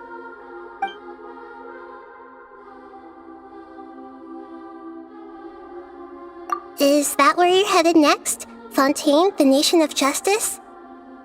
As far as I know, that nation operates in a judicial system. Does their Archon personally judge people? No, there's a Chief Justice in Fontaine. Generally speaking, the Hydra Archon, Focalor, won't preside over individual trials. However, even then, Focalor will still make herself present at just about every trial. It seems that she just likes to immerse herself in that sort of atmosphere. As Archon, she still reserves the right to influence the final verdict. Anyway, let's just say she's got, a very unique personality.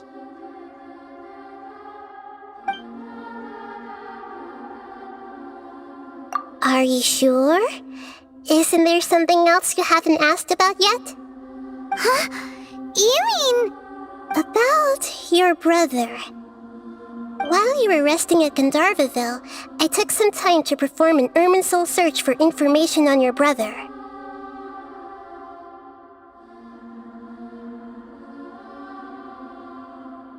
Yeah! Isn't Irminsul a repository for all the information and memories of Teyvat? So there shouldn't be anything on her or her brother. This is true in your case. Irminsul indeed does not have any information on you. However, there must be something different about your brother, because as it turns out, the world has recorded information on him after all. What? There's only one possible explanation. He belongs to this world.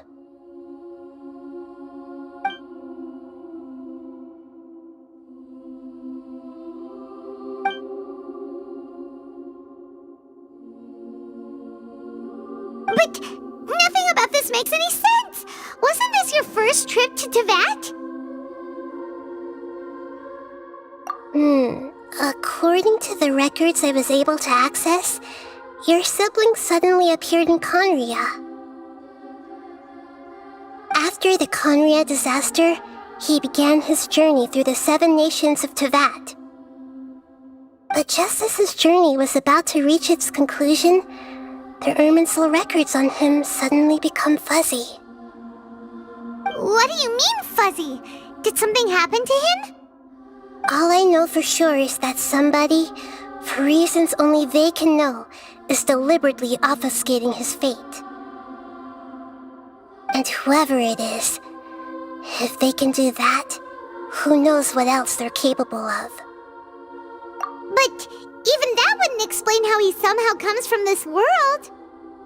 Something else I noticed was that according to these records, the Fatui have not classified your sibling as one of the Descenders. What's a Descender?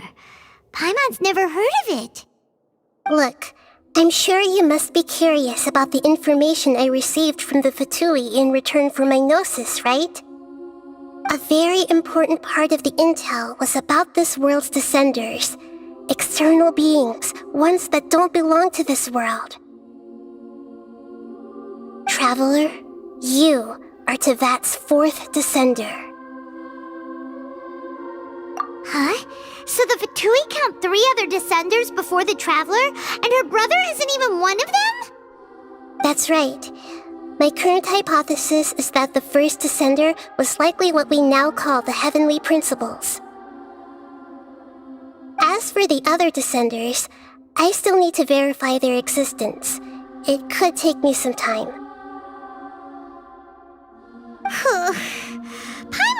head's about to burst from all this crazy new information. And yet, even knowing all this, I'm sure you must still have a lot of unanswered questions. I must say, I truly regret that I can't help you more as the God of Wisdom. There are many questions in my heart as well. I will need some time to go through each one of them. And soon, you'll also begin your journey anew and depart from Sumeru. I'm very interested in your future. It's a journey that can't be observed or recorded by this world. If fate is the ultimate knowledge, then your future will be the ultimate fate. I'm sure glad we got to meet you, Nahida. The pleasure is all mine. I can't thank you enough. Alright, that's enough talk for today. If you ever miss me, just close your eyes, and maybe I'll appear in your dreams.